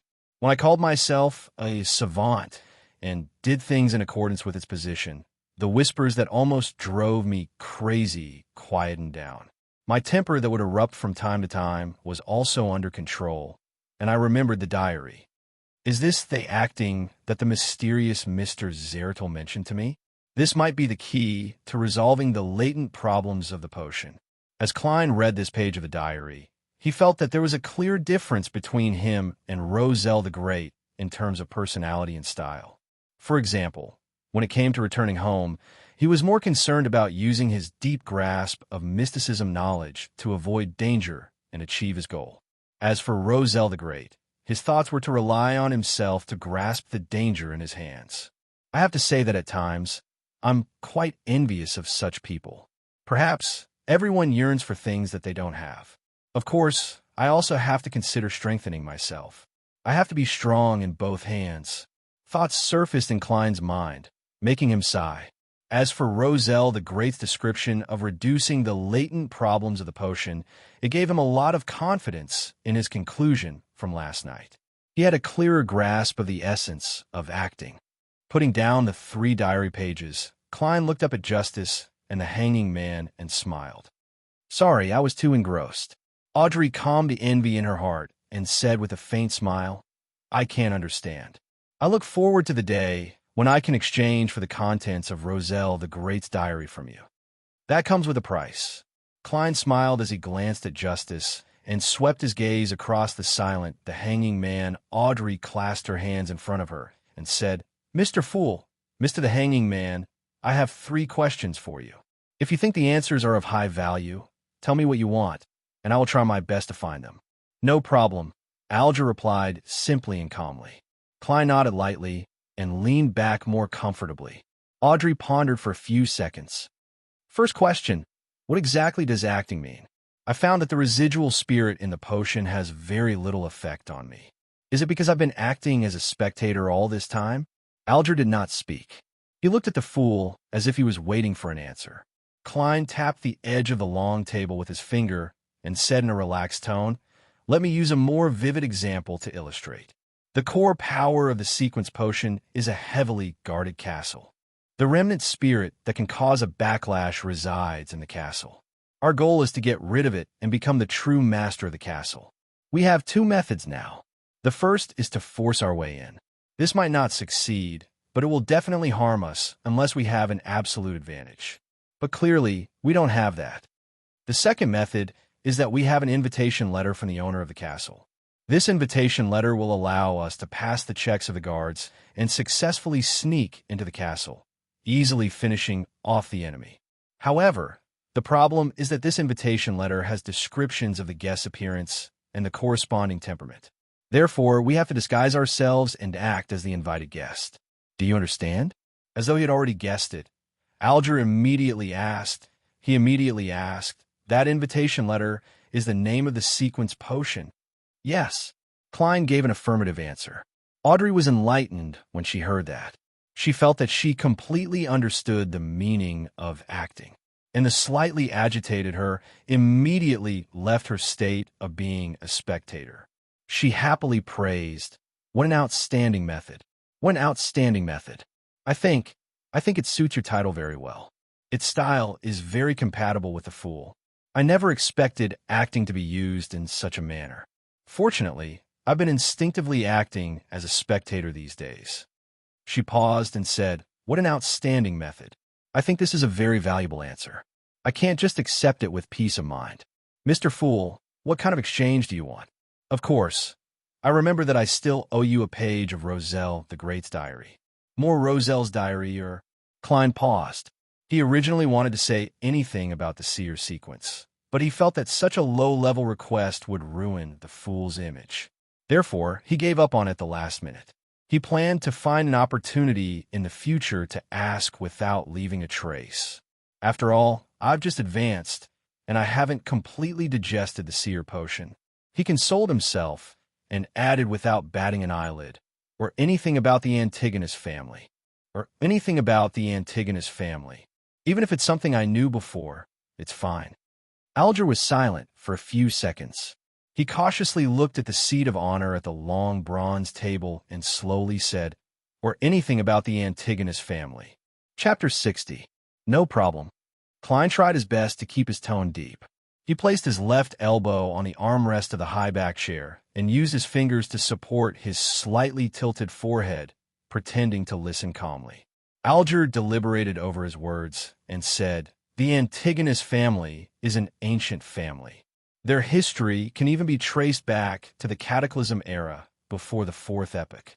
It's related to the second blasphemy slate." "The second blasphemy slate? There's a second blasphemy slate? How many are there?" Klein's pupils constricted as he nearly changed his posture. According to what the hanging man in justice had previously said, the blasphemy slate recorded 22 pathways of the divine. There are actually 2 of such important items, or even more. 22 pathways of the divine. Sequence pathways. Can these 2 terms be equated? Every complete sequence pathway is a path that leads to the throne of God. In that instant, thoughts popped up in Klein's mind due to the description of the second blasphemy slate. He believed that if it wasn't for the thick grayish-white fog concealing him, his emotional reaction would have been discovered by Miss Spectator. As for the term Cataclysm era, as a professional, he wasn't unfamiliar with it. It was another name for the Third Epoch. After a period of revision, Klein even knew that the Third Epoch was divided into 2 eras, the Glorious Era and the Cataclysm era. The second blasphemy slate? Audrey didn't hide her curiosity. She hadn't calmed down and returned to her spectator state. Good question. Klein secretly cheered for Miss Justice. This was a question that wasn't convenient for him to ask as the Fool. Alger glanced at the Fool, and seeing that his posture hadn't changed, nor did he say anything to stop him, he thought for a moment. The first blasphemy slate appeared during the Dark Epoch, which was also the second epoch when we humans struggled to survive under the protection of the gods. The second blasphemy slate appeared at the end of the Third Epoch.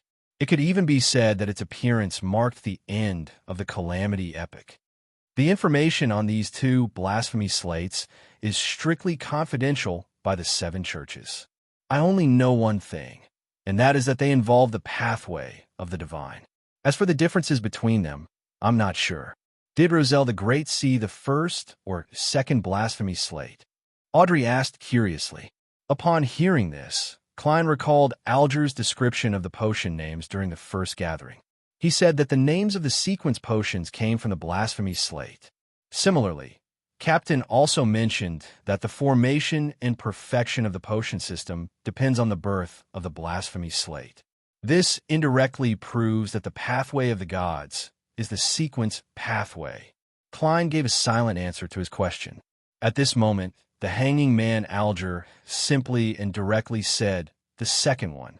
Audrey's eyes turned calm as she once again entered her spectator state. She didn't press further as she focused on the hanging man. This made Alger feel rather uncomfortable.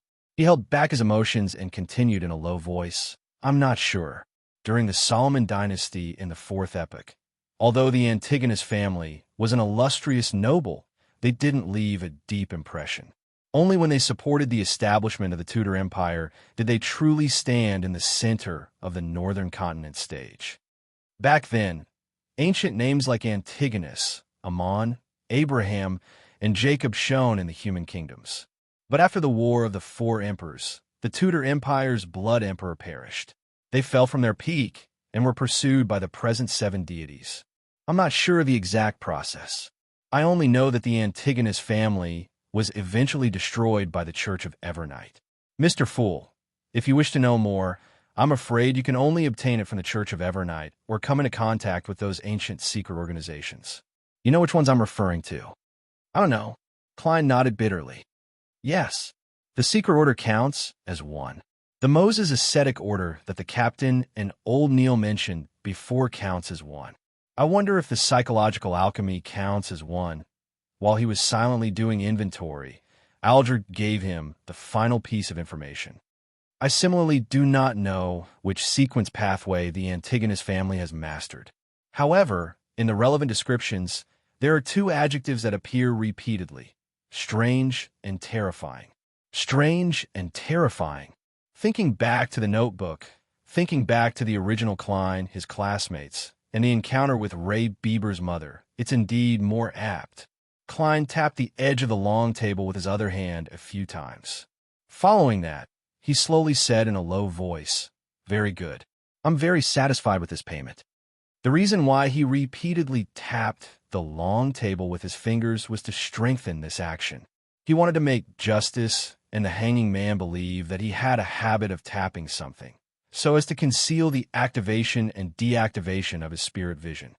"It's my honor." Alger didn't mention anything else. Audrey looked at the hanging man, then at the fool, and said with a faint smile, "Then I'll ask the second question. What are the subsequent potions for spectator? What can I find clues? I also want to ask directly, but different choices require different difficulties." Klein didn't speak as he cast his gaze at the hanging man. Alger fell silent for a few seconds. "I'll answer this question for free, because I was the one who guided you onto this pathway. The subsequent sequence 8 of spectator is called telepathist. The ancient name for sequence 7 is psychoanalyst, but it's now described as psychiatrist. This is what I learned from a member of the psychological alchemy. I believe they have quite a number of potion formulas for this pathway. Psychological alchemy? Spirit Medium daily agrees with some of their theories, but the captain believes that it's evil and crazy." Klein listened thoughtfully. "Do you know the current whereabouts of that psychological alchemy member?" Audrey asked with her eyes lit up. Be it telepathist or psychiatrist, they were quite in line with her aesthetic standards. Alger let out a rare laugh. "I know. He sank near Sonia Island. I sank him myself. If you're looking for psychological alchemy, then I can only apologize that the clues have been cut off." He wasn't worried that Justice would be able to determine his identity through his description, because he had done it alone. Sank. Audrey didn't know what expression or words to use in response. She took a deep breath and suddenly couldn't maintain her spectator state. She said a little bashfully, "Third question. If, and I'm saying if, an ordinary animal drinks a sequence 9 potion, what would happen? What kind of darn question is that? Klein tapped his glabella twice with his finger that was propping up his forehead. Soon, he could tell from the change in color that Audrey's emotions were a little flustered, a little nervous, and a little ashamed. Did she do something as stupid as that? Klein was slightly stunned, but he didn't find it strange. After the previous 2 gatherings, he was certain that Miss Justice had the genes for this. Alger was clearly taken aback as well. After a while, he said, "That's right." After a while, he said, "Ordinary animals don't have the brains of humans, so they can't learn cogitation immediately. Therefore, there's a high chance that they will die on the spot or collapse into monsters. But if they survive, they should be able to become beyonder creatures. If the potion can improve their thinking abilities, they might even become smarter." "All right." Audrey silently exhaled and nodded with a relaxed tone. "I don't have any other questions." Alger thought for a moment and didn't mention the Aurora Order or the listener. He shook his head as well. He shook his head and said, "Me neither. I have something." Klein's posture didn't change as he said with a smile, "This requires your cooperation." Without deactivating his spirit vision, he immediately noticed that the hanging man was clearly nervous. The previously carefree Miss Justice was also a little more afraid and cautious. Without waiting for them to speak, Klein comforted them. "Don't worry. It's just a small matter. If it succeeds, it will be very helpful to you. Therefore, I won't pay you any additional compensation. Go ahead." Audrey instinctively entered her spectator state, but she couldn't see through the thick gray fog that enveloped the fool. "By your will." Alger calmed down and said in a deep voice. Klein's fingers moved slightly as he smiled. "As I said before, I'm going to try something so that you can apply for leave in advance. You don't have to worry about being in an inappropriate situation on Monday afternoon." "That's exactly what we hope for." Audrey's brows relaxed. Alger pondered for a moment. "What do we need to do?" "You can try ritualistic magic in your free time. It doesn't have to be too formal. Just an environment where you won't be disturbed will do. Place 4 new candles on the altar, 1 at each of the 4 corners. It would be best if they have the smell of sandalwood. Place a portion of white bread at the top left candle, a portion of Fanapotter noodles at the top right candle, paella at the bottom left, and desi pie at the bottom right. Use a silver knife to create a sealed spiritual environment." Klein described the ritualistic magic he had modified from the luck enhancement ritual and taught Miss Justice how to create a spiritual environment for free. To be honest, as the target was himself, Klein believed that the first part, which was to attract the interest of the corresponding existences and please them, could be skipped. However, he still tried his best to make the process seem like it. Of course, it didn't match up to old Neil's description of the deities as 2 and himself as 3. Distill the moonflower, gold mint, slumber flower, fingered citron, and rock rose, and extract them into essential oil. Drip a drop on each candle. Audrey listened with great interest and took notes. In the end, finally she asked, "What about the incantation?" "Mr. Fool, where's the corresponding incantation?" Alger put down the fountain pen in his hand and turned to look at the fool. Shrouded in the grayish-white fog, Klein tapped the edge of the long table with his finger and replied in Hermes in a calm and unperturbed manner. Chapter 61. The Fool That Doesn't Belong to This Era. The mysterious ruler above the gray fog. The king of yellow and black who wields good luck. Audrey Hall silently recited the 3 descriptions. Her heart was suddenly in turmoil, and she could no longer maintain her spectator state. As a mysticism enthusiast, before she was pulled into the gray fog, although she hadn't officially come into contact with beyond her powers, she would still exchange what she knew and what she didn't know during private gatherings with other nobles. She would learn the Hermes language used for sacrificial rituals, and she would try some rituals that others spoke of. Without exception, none of those rituals produced any effects, but they also gave Audrey a certain understanding of the formatted incantation. Therefore, she knew very well what the fool's 3-paragraph description meant in other rituals. It represented and pointed at the 7 deities that looked down on the entire world. It was almost equivalent to the Lady of Crimson, the Mother of Concealment, the empress of misfortune and horror. Mr. Fool is the unknown, secretive, and godlike existence that Gelaint and the others mentioned. He's the source of danger that we have to carefully avoid during the ritual. Audrey quickly recalled the sighs of her friends who wanted to try, but didn't dare to try certain strange rituals. She was momentarily at a loss for words. Alger Wilson, who knew and understood more than her, trembled from the bottom of his heart. If the ritualistic magic designed by the Fool can really point at him and allow him to receive our request, then we have to use him as a form of respect. Using this third-person honorific to describe deities and similar existences. How lucky and wise. I've always been very cooperative and didn't do anything foolish. Even when I was probing, it was within the bounds of normal. He might be an ancient, secretive, and terrifying existence, but he didn't appear before us with his original appearance and true name. The primordial demoness, the hidden sage, or the true creator that several mysterious sects believe in. Alger understood that the Fool he was seeing might not necessarily be his true appearance. He might not even have a gender or be a humanoid creature. Klein held his forehead with one hand and tapped the edge of the long bronze table with the other.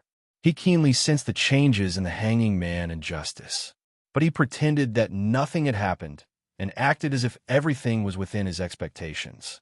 He continued to speak on his own. I beg for your help. I pray for your blessing. I beg you to let me have a good dream. Slumber flower, an herb belonging to the crimson moon, please transfer your power to my incantation.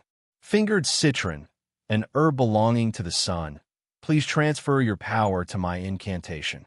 He finished describing the incantation that belonged to another format and smiled at the end. Madam, sir, do you remember? Audrey exclaimed softly. She hurriedly covered her mouth and began to seriously recall. With the powerful memory of a spectator, she quickly finished recording and repeated it for confirmation. Alger, on the other hand, was much more normal than her. No matter what he thought, the pen in his hand never stopped moving. After Klein confirmed Audrey's record, he smiled and said, if this attempt succeeds, then next time we can slightly modify the incantation to achieve our goal. No later than Wednesday. I hope that you can find time to complete this ritual. He planned to enter again on Thursday night to confirm if the ritualistic magic was effective. The reason why he didn't let the hanging man and Justice directly pray for absence was because Klein was worried that he wouldn't be able to tell if they really wanted to apply for leave or if it was the result of trying the ritualistic magic. Should he pull them in when the time came? By your will, Audrey and Alger answered respectfully, restraining their emotions. According to the hanging man's previous suggestion, we'll have a chat after the official business. Who wants to start first? Klein gestured for them to start.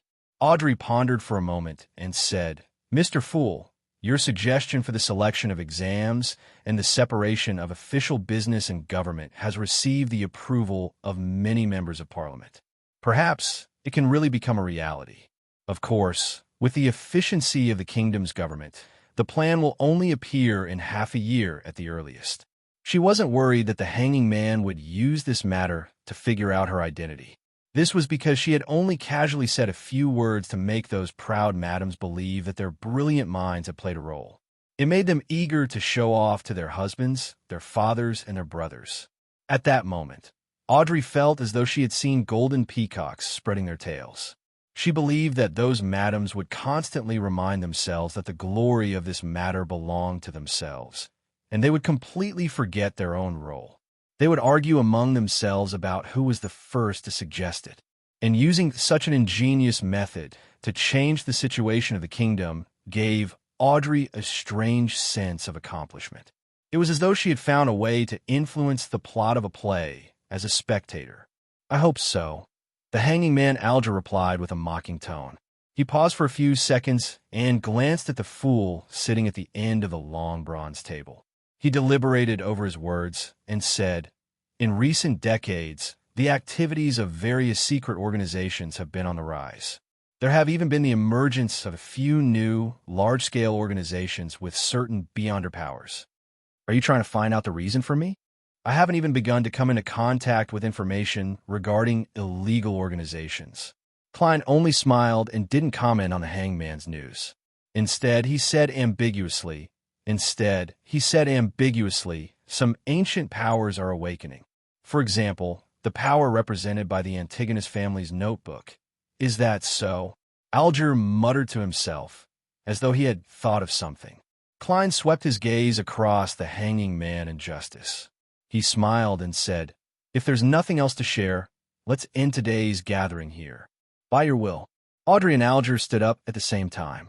With a swipe of his finger, Klein severed his connection with the crimson stars and watched the two figures disappear from the majestic hall. He stood up and turned to his high-backed chair, which was behind the seat of honor at the long bronze table. He looked at the constellation symbol there. The resplendent stars formed a strange symbol, a symbol that wasn't within the scope of Klein's current knowledge of mysticism. He carefully identified it and saw the pupilless eye that symbolized concealment, as well as the contorted lines that symbolized change. Both of them were missing a portion, and they overlapped with each other to form a new symbol. Incomplete concealment, incomplete change. What do they mean when added together? Klein frowned as he muttered, temporarily unable to come up with an answer. He retracted his gaze and circled the magnificent, ancient temple, not missing a single corner. Back then, I just had a random thought and only gave a rough concept. I didn't describe the shape of the palace, long table, and chairs in detail. Then, what's the basis for their appearance? The most optimal choice? The initial template? Or a reflection of reality? As Klein looked at it, he suddenly thought of a problem he had previously neglected. Sigh. I have to say that as a keyboard warrior, I'm indeed inexperienced in many matters. I'm not sharp enough, so I'm slow on the uptake. With such a self-reflection, Klein seriously examined the area above the gray fog and the surroundings of the temple. However, he didn't find any other creatures, nor did he discover anything strange. As for the seemingly boundless illusory land even further away, he didn't dare to venture deep for fear that he would be completely lost there. Phew, this place is indeed filled with mysteries. I wonder if there will be new changes when I become stronger. Klein sighed as he released his spirituality and enveloped himself, simulating the feeling of falling rapidly. Everything flew by quickly as all sorts of illusions shattered. He passed through the grayish-white fog and saw the real world. He saw the desk, curtains, and coat rack in his bedroom. Bakeland, Empress Burrow. Audrey saw an oil painting hanging on the wall and felt the softness of a velvet pillow. She didn't get up immediately. Instead, she seriously recalled today's gathering, as though she was watching a reenactment of a play. Mr. Fool said that when he tried the ritual, he gave the mysterious ruler, the king of yellow and black, and other descriptive incantations. His tone had a certain level of confidence. Audrey, who was silently analyzing, suddenly took a deep breath as her body trembled. Forget it. Since I can't resist it, I won't think about it. Mr. Fool has always been very kind. He should be an existence of order. Audrey's mood quickly improved as she thought of her acting and the weakness of the potion's backlash. She hummed a light melody, left the bed, and walked out the door.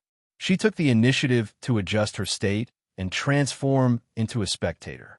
When she opened the door, she saw a maid passing by. She saw the calluses on her hands, the sunburn on her face, and many other similar details. This allowed her to deduce many things. At this moment, Audrey suddenly sensed something. She quickly turned her head to look at the dark corner that was away from the balcony. She saw the golden retriever, Susie, squatting there, quietly observing her, just like how she was observing the maid. Goddess. The corners of Audrey's mouth twitched. She wanted to cover her face and let out a long sigh. On the Sonia's sea, in the heavily protected captain's cabin, Alger woke up and realized that nothing had changed around him. It was as though nothing had happened. He sighed and muttered to himself, an ancient existence? After leaving the ritual, Klein opened the curtains, took out his notebook, and began writing again. He recalled the contents of Roselle the Great's diary entries. Through such records, he strengthened his impression of him so that he wouldn't forget it in the future. After he finished writing, he read it over and over again. But in the end, He tore up the notes he had written and burned them completely. If I do this once a week, I probably won't forget the key points. However, as time passes, the missions will become more and more difficult. What a pity. I don't have any good ideas for now. I've never learned cryptography. Klein gathered his thoughts, stretched his neck, and planned to go to the divination club. Chapter 62. Before leaving, Klein seized the time and used a small brush and handkerchief to meticulously clean his formal suit and top hat. Then he washed his white shirt and wore it, which was made of linen, and the only decent cheap coat he had before walking out to the streets. First, it'll be Melissa's dress, followed by Banson's formal suit. Finally, it'll be my second set. I just don't have enough money to spend. In addition, I have to save up porcelain cutlery to entertain guests. Also, I have to save money to buy various mysticism ingredients. Klein sat on the public carriage and did a mental calculation of his family's financial situation. The more he did, the more he shook his head. He estimated that it would take at least a year for him, his brother, and his sister to live like the so-called middle class. Of course, this was without considering promotions and salary increases. The public carriage drove through the streets and stopped opposite the divination club on Howe Street. Klein pressed down on his black, non-silk half-top hat and hopped off the carriage. Following the familiar path, he entered the club's entrance on the second floor and saw the beautiful brown-haired lady, Angelica. Her eyes were still red and swollen, but she appeared extremely relaxed. Klein raised his hand and tapped his glabella twice. After a careful inspection, he discovered that the gloominess in the depths of Angelica's emotions had dissipated significantly. Instead, there was a brightness that resembled sunlight. After taking a look, Klein walked over, took off his hat, and said with a smile, "My Angelica, today is really a sunny day, isn't it?" Angelica raised her head and let out a short exclamation before bursting into a smile. "You are very similar to Mr. Vincent's cat. You don't even make a sound when you walk." "Oh, you can tell." "Haha, I forgot that you are a fortune teller who specializes in physiognomy." She paused, bit her lip, and bowed. "Thank you. Thank you for your advice yesterday. I feel much better. I've never felt so relaxed, happy, and satisfied over the past year." Upon hearing her sincere thanks, Klein was also infected by her joy and happiness. The corners of his mouth curled up. He smiled and said, "It's my honor to be able to help you." As he spoke, he felt his spirituality relax and liveliness. This is the seer that the potion wants. A seer who can truly help the inquirer? Klein pinched the space between his eyebrows, as if he was deep in thought. He quietly nodded twice. It had to be said that he had already discovered in practice that his actions of activating and deactivating spirit vision weren't sufficiently stealthy. But the problem was that he couldn't think of a better alternative in such a short period of time. As he had only recently become a seer, his spirituality had yet to reach its current limits. It was the same for his control over it. Therefore, he needed a spot that could effectively stimulate his spirituality to be used as a medium for the switch. And there weren't many such spots. The glabella was a relatively better choice. Once I completely digest the potion and become a true seer, I should be able to design a more covert switch action. Klein nodded indiscernibly and walked towards the half-open door of the meeting room. "Coffee or tea?" asked Angelica hurriedly. "Desi coffee," Klein answered with the mentality of trying all kinds of drinks.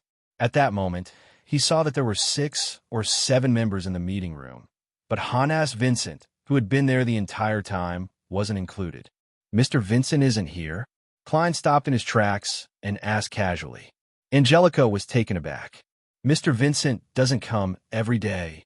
He accepted an invitation to give a lecture at a divination organization in Mat Harbor. Do you need him for something?" "No, I'm just curious. After all, I see him every time I come." Klein shook his head with a smile. At the same time, he realized that there was a familiar face among the 7 members. Glassy, who had divined for him. Glassy was reading the information on the table with his monocle when he suddenly sensed that someone was watching him. Hence, he raised his head and looked towards the source of the gaze. An obvious look of joy surfaced on his face as he propped himself up with both hands and rushed towards Klein. "Good afternoon, Mr. Moretti." I've been wondering if you would come today. I heard from Angelica that you aren't a doctor, but a fortune teller who specializes in physiognomy. Klein smiled. That's not the only thing I'm good at. Mr. Glassy, you seem to have completely rid yourself of your illness? He pinched his forehead and tapped his glabella twice. He realized that Glassy's healthy complexion had returned to normal. Yes, I really regretted it back then. I regretted not listening to your advice. Thankfully, there's a very powerful apothecary near my house. He gave my wife a rather miraculous medicine that allowed me to avoid death, Glassy said wistfully. As a prospective member of the Nighthawks, Klein asked with professional sensitivity, a very powerful apothecary? A rather miraculous medicine? Miraculous? How miraculous? Does it belong to the beyonder category? He said it's a folk medicine from Limburg. In short, it's very helpful for my illness, Glassy replied without feeling anything amiss. Folk herb apothecary? Klein tapped his glabella as though he was in thought. What's his name? Where does he live? As you know, a fortune teller can't guarantee that he won't fall sick. Perhaps I'll need to buy medicine from him in the future. Klein knew from his tutor and classmates that this world's modern medical system had just taken shape. There are almost no treatments for many illnesses. Therefore, miraculous medicine and powerful apothecaries still had a huge market. It wouldn't go wrong to learn more about them. There might even be a need for them in the future. Glassy answered frankly. His name is Lawson Darkweed. His name is Lawson Darkweed. He has a small shop at 18 Vlad Street in East Borough. It's called Lawson's Folk Herb Store. Thank you, Klein said sincerely as he silently noted it down. Glassy turned around and led him to sit beside him. At that moment, Angelica had brewed a cup of coffee and brought it over. Compared to Southville coffee, Desi coffee has a richer fragrance, but the taste is relatively inferior. Klein took a sip and savored it for a moment. Seeing him put down the white cup, Glassy hurriedly deliberated over his tone. Mr. Moretti, can I ask you to do a divination for me? I'll pay you according to the price you set. 8 pence is enough. I won't raise the price at the last minute. Klein was hoping that someone would ask him for a divination. Do I need to go to the divination room? All right, the Topaz room. Glassy was more familiar with the place than him, so he headed there first. After entering the divination room and locking the wooden door, Klein sat behind a long table and asked in a deep voice, Mr. Glassy, what would you like to divine? I have an investment opportunity, but it involves too much money. If it fails, my family and I will suffer a heavy blow. I would like to divine if it will be successful. Glassy suggested. I've done a divination with tarot cards before. Yes, it was a divination after purifying my soul. The results were not bad. Yes, it was my interpretation, but I didn't violate any of the principles. Klein thought for a moment and asked curiously. Then describe the matter in detail. Then, give me your own information. It would be even better if you have the other party's information. We can do an astrolabe divination. All right.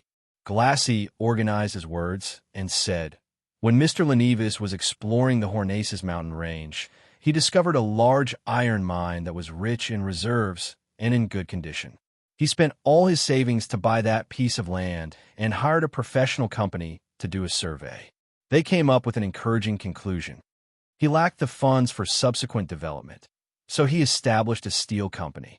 He planned on using this project to apply for a loan from the bank and, at the same time, issue a certain percentage of shares to raise initial funds.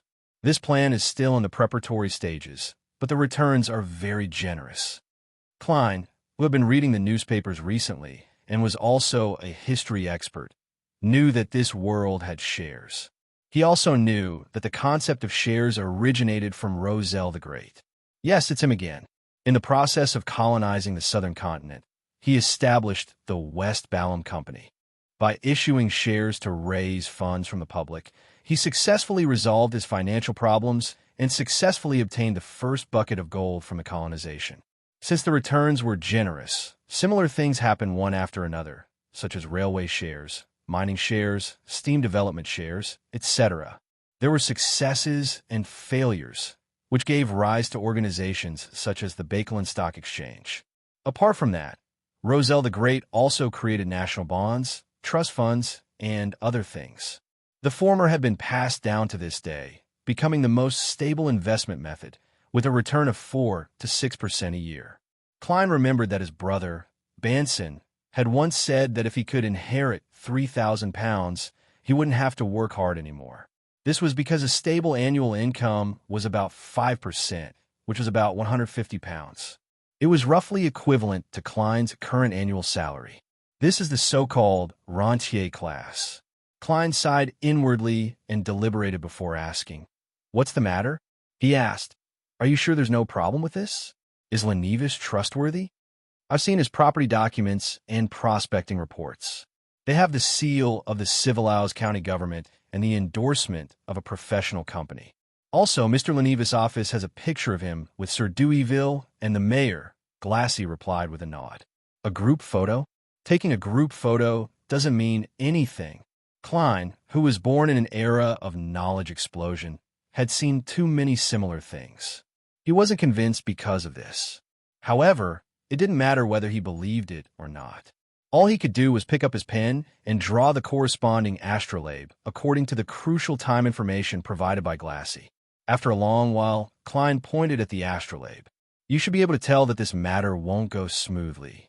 Beneath the prosperity on the surface is a cliff, an abyss. My divination opinion is to circle around it and avoid it." Glassy fell into silence. His mouth opened and closed a few times. After a few minutes, he smiled bitterly. "I'll think about it seriously when I get home." Upon hearing such an answer, Klein could only shake his head and sigh. He experienced the helplessness a seer should have. A seer could only give suggestions and not make decisions for others. The two had just left the Topaz room when Angelica walked over. "Mr. Moretti, someone wants you to have your fortune told." At this point, she added in a low voice, "He didn't ask me to recommend him, nor did he look at the album. His reputation has spread?" Puzzled, Klein turned towards the reception hall. Chapter 63. After taking a few steps forward, Klein saw the customer who had come for his divination. He was dressed in a black suit and held a gold-inlaid wooden cane. He wore a half-top hat, and his short blonde hair peeked out from the edges. The tip of his nose was slightly curved, like an eagle's beak. Anna's fiancée, Joyce Meyer, who had gone through a terrible ordeal. Klein, who had seen him in the dream divination, immediately smiled and said, "Good afternoon, Mr. Meyer." "Good afternoon, Mr. Moretti." "Good afternoon, Mr. Moretti." Joyce took off his top hat and bowed. "Thank you for your guidance to Anna. She has been praising your miracles and can't stop talking." Klein chuckled. "I didn't change anything. You should be thanking yourself. Without a strong will and a yearning for beauty, you wouldn't have been able to overcome those disasters." After the pleasantries, he couldn't help but lampoon inwardly. Isn't this considered flattery? Frankly speaking, I still find it a dream that I came back alive. I still can't believe that I survived one disaster after another. Joyce shook his head wistfully. Without waiting for Klein to speak, he asked curiously, "You knew who I was the moment you saw me. You knew who I was the moment you saw me. Is it because my nose is too unique, or did you divine my visit in advance?" "I have detailed information about you." "For a seer, that's enough," Klein deliberately answered vaguely, acting like a charlatan. As expected, Joyce was stunned. 10 seconds later, he forced a smile. 10 seconds later, he forced a smile and said, "Mr. Moretti, I would like to seek your divination." Just as he said that, he suddenly realized something. Mr. Klein Moretti claimed to be a seer, not a fortune teller, but a fortune teller. "All right, let's go to the Topaz room." Klein gestured for him to enter. At that moment, he had an inexplicable feeling that he should wear a long black robe and try not to speak too much to reflect the mysteriousness of a seer. After entering the divination room, Joyce Meyer locked the wooden door and observed his surroundings. Klein took the opportunity to pinch his glabella twice and activate his spirit vision. Joyce sat down, leaned on his cane, tugged at his black bow tie, and said in a deep voice, "Mr. Moretti, I would like you to interpret my dream." Dream interpretation? Klein maintained his composure as if everything was within his expectations and asked in confirmation. He saw that Joyce's health colors had varying degrees of dullness, but none of them had reached the level of illness. His mood colors were dominated by the blue of thought, and it was so dark that it showed obvious tension. Joyce nodded solemnly. Ever since the alfalfa arrived at Inmat Harbor, I've been having the same dream every night. The dream is filled with fear. I know that this might be a shadow left behind by the disaster. I should see a psychiatrist, but I suspect that it's not a normal dream. Even if a normal dream repeats itself every night, there will definitely be some differences in the details. But this dream, at least the parts that I remember, have never changed. To a seer, such dreams are considered revelations given by the gods, Klein said, half consoling and half explaining. Can you describe the dream in detail? Joyce clenched his fist to his mouth and pondered for a moment. I dreamed that I was falling from the alfalfa into the sea. The sea was dark red, like decaying blood. As I was falling, I was held back by someone on the ship. I couldn't see his face clearly, but I knew that he was very strong. And I was also holding on to someone in an attempt to prevent him from falling into the sea. I knew this person. He was a passenger of the alfalfa, Eunice King. Because of his weight and because of his struggle, I could no longer withstand it. All I could do was let go and watch him wail as he fell into the blood-red sea. At that moment, the person above me released his grip. I flailed my arms, hoping to grab onto something, but I couldn't grab onto anything. My entire body began to plummet rapidly. After that, I would wake up in horror, my back and forehead covered in sweat. Klein placed his hand on his forehead and rapped it gently, as though he was in deep thought. Following that, he organized his words and said, Mr. Meyer, simple nightmares, similar nightmares, and continuous nightmares are all psychological problems. They have corresponding roots, but for the same nightmare to appear repeatedly is a reminder from your spirituality. It's also a revelation given by the gods. Noticing Joyce's puzzled look, he explained in depth, don't doubt it. An ordinary person's spirituality will also give them certain reminders. I don't know what exactly happened on the alfalfa, but I can tell that it was a tragedy with blood and iron as the main characters. It left a very, very deep trauma in you. Seeing Joyce nod slightly, Klein continued explaining. On the ship, you must have been very afraid. You were very afraid. And in such extreme emotions, it's very easy for humans to lose their ability to observe and ignore details that they shouldn't have. But that doesn't mean that you didn't see them. You just ignored them. Do you understand? You ignored them. In your subconscious, in your spirituality, the overlooked details still exist. If the matter it points to is important enough, your spirituality will remind you in the form of a dream. Previously, I recalled the feeling of neglect and discovered that the notebook had landed in Ray Bieber's hands. It was the same case. It's just that I'm sharper, my spirituality is stronger, and my mysticism knowledge is richer. That's why I was able to make a judgment immediately. Klein paused for a few seconds and looked into Joyce Meyer's eyes. Did that Mr. Eunice King, who fell into the sea of blood because you let go of him, pray to you on the ship, but he still couldn't escape his fate? Joyce twisted his body unnaturally and opened his mouth a few times before replying. Yes, but I don't sympathize with him. Yes, but I don't sympathize with him. Maybe in a few days, maybe a week, you will see in the newspapers what a cruel and hateful villain he is. He raped and killed at least 3 ladies, threw a baby into the raging sea, and led a group of irrational beasts to slaughter passengers and crew. He's cunning, strong, and evil. I don't dare and can't stop. That will cost me my life. I'm not questioning what you did. Klein first expressed his stance before explaining. It's just that your dream tells me that you're regretful and regretful. You believe that you shouldn't have let go. Since you believe that killing him is a righteous thing to do, why are you regretful and regretful to the point of repeatedly dreaming of letting go? I don't know either. Joyce shook his head in confusion. Klein crossed his arms and placed them under his chin. He tried to analyze, based on what I just described, did you overlook anything in this matter, such as what Eunice King mentioned, the content of his pleas, the posture he showed, etc., etc., etc.? I can't recall it for you. Please think carefully. No. He only had time to say, spare me. I surrender. Joyce muttered to himself in puzzlement. Klein didn't know the specifics, so he could only provide guidance based on the dream. Then, do you think that Eunice King's survival is more useful? That he can prove something or explain something? Joyce frowned and said after a while, perhaps. I still feel that the conflict on the alfalfa came too suddenly and developed too intensely. Perhaps. I still feel that the conflict on the alfalfa came too suddenly and developed too fiercely. It's as if the evil desires hidden in everyone's hearts suddenly erupted uncontrollably. This isn't normal. Very abnormal. Perhaps I want to interrogate Eunice Kim and ask him why he did something like demonic possession in the first place. As he listened to Joyce's dreamlike description, Klein combined it with his dream. His thoughts suddenly became clear as he used the unique tone of a charlatan.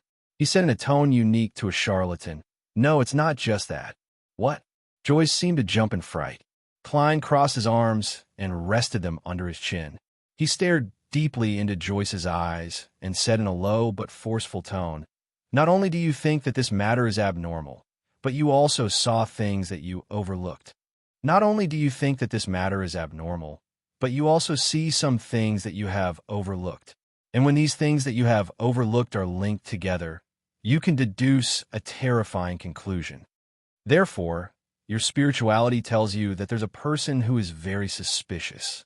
He's the one who held on to you in the dream, but ultimately let go. You subconsciously don't suspect him, so you can't see his face. He's your companion. He once controlled your life and death, or rather, saved you."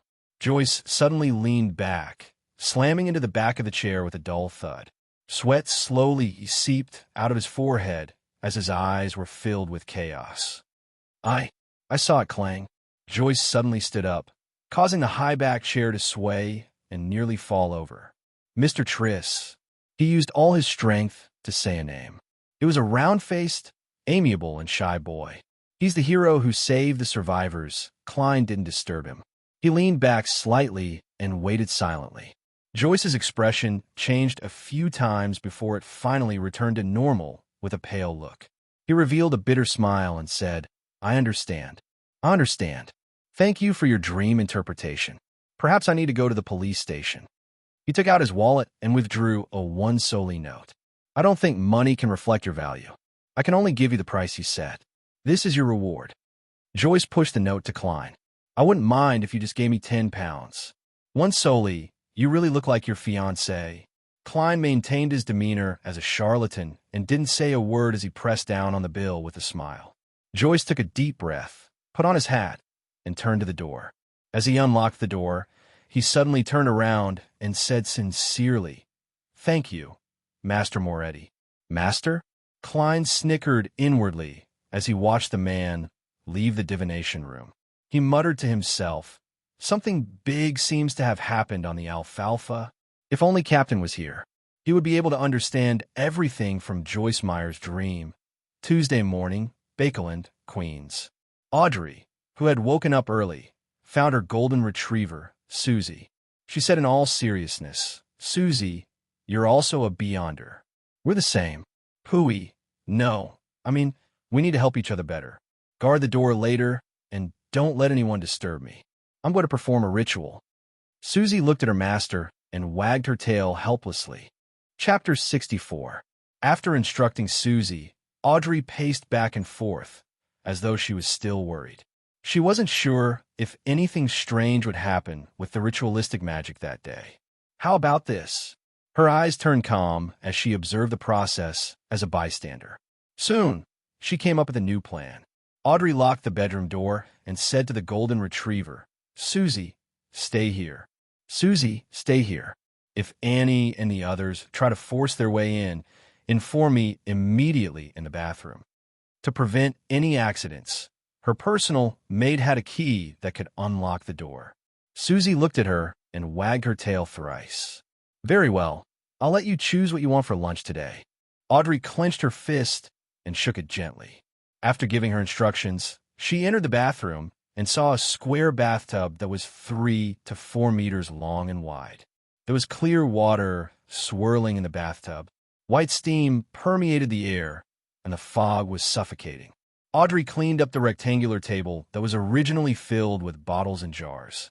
Then, she returned to the outer room and moved the candles, offerings, and white robes in. Following that, she closed the bathroom door. After doing all this, Audrey heaved a sigh of relief. She picked up a palm-sized translucent bottle from the side of the 4 candles. The bottle was cylindrical and shimmered with a dreamy luster under the light. It contained the essential oils that she had distilled and extracted yesterday. As a mysticism enthusiast, she had done a lot of research on such things. She had a lot of dews, flower essences, balms, essential oils, and incense that she made herself at home. Therefore, she quickly followed the fool's description and made the preliminary preparations. Moonflower, gold mint, slumber flower, fingered citron, and rock rose. What a strange formula. Audrey mumbled softly. I have to cleanse my body and calm my mind before using ritualistic magic. This is a form of reverence to the deity, the target of the prayer. After recalling the process, she placed the essential oils on the edge of the bathtub and reached out to remove her light household clothes. Pieces of silk floated into the washing basket. Audrey tied up her long hair and tested the water temperature with her hand. Then, she tiptoed and carefully stepped in, sinking her body into the warm embrace. Phew! She exhaled comfortably. She felt warm and relaxed all over. I really don't want to move a finger. Audrey forced herself to focus, grabbed the translucent light blue bottle beside her, and dripped a few drops of the ritual essential oil into the water. A burst of fragrance wafted out, a fragrance hidden in the tranquility.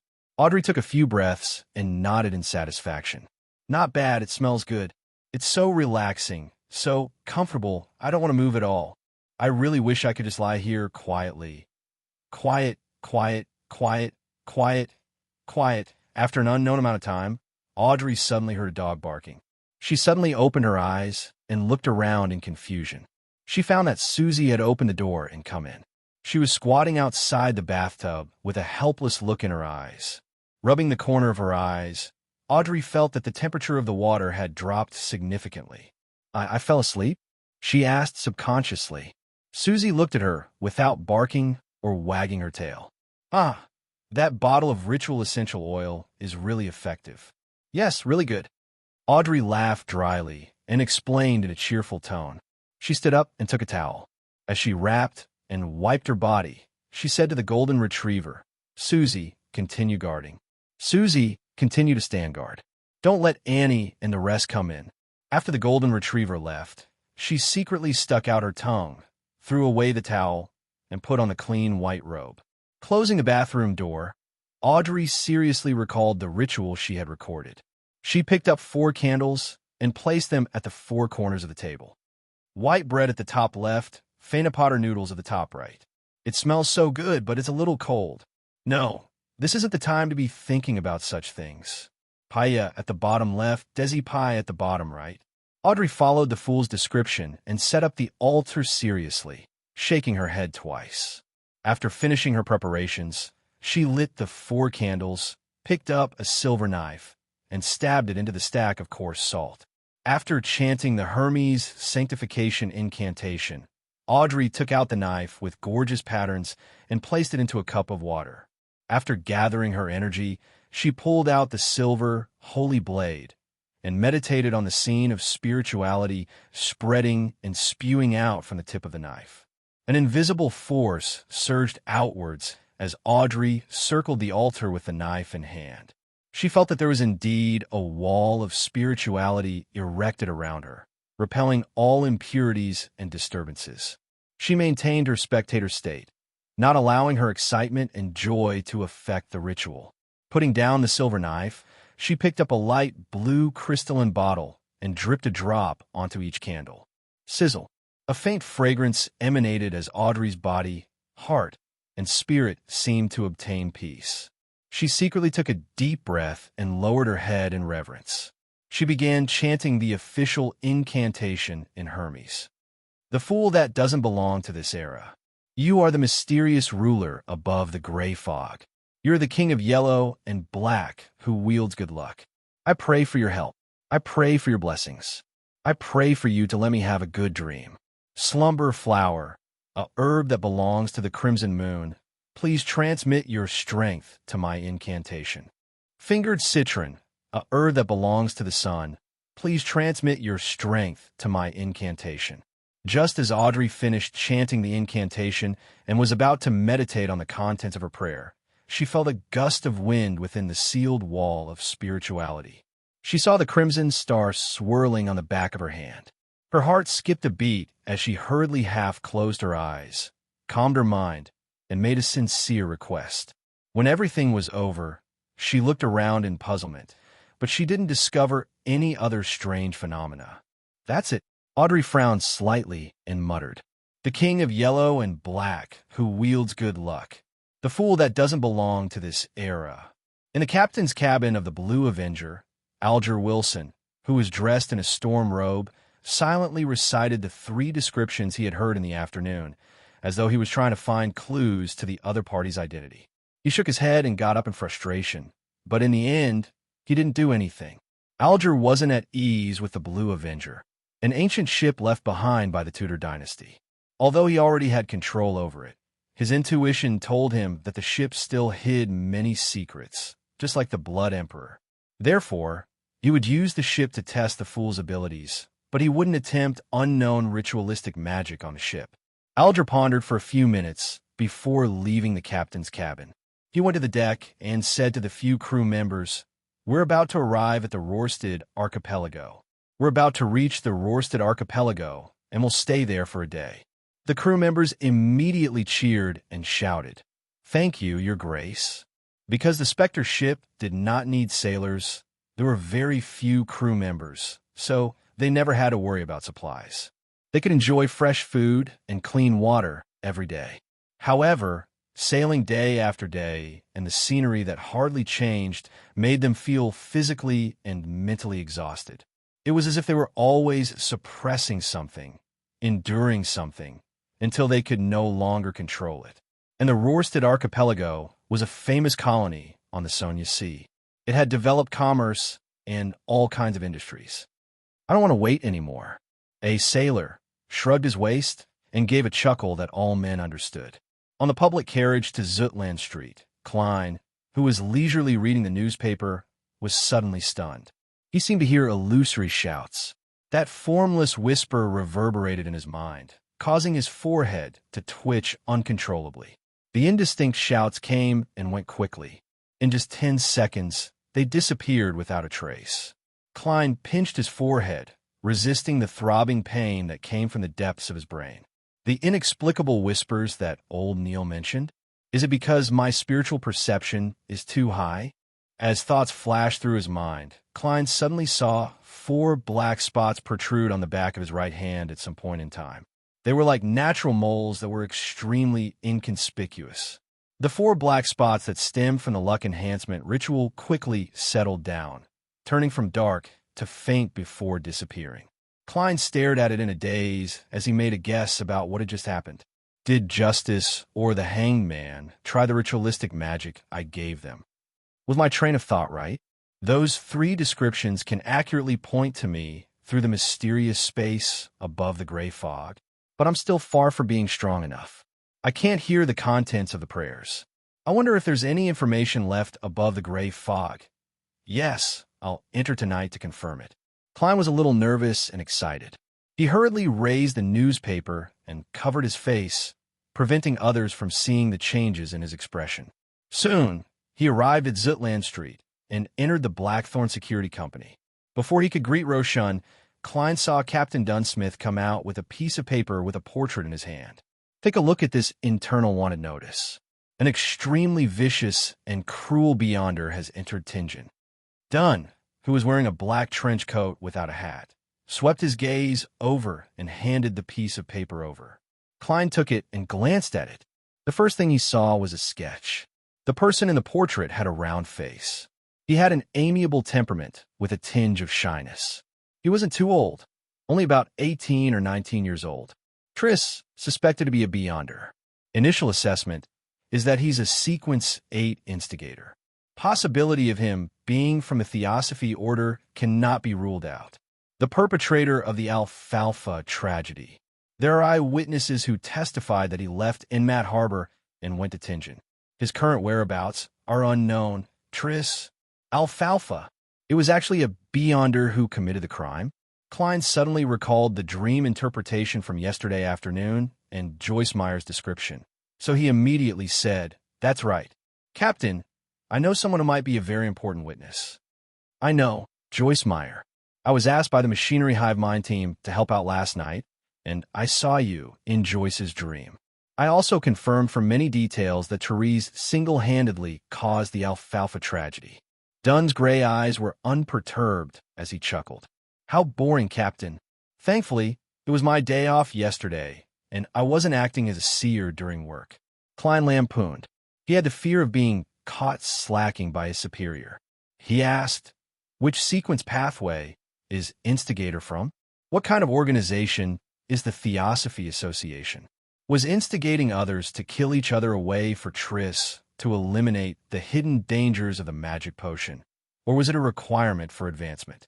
Dunn thought for a few seconds.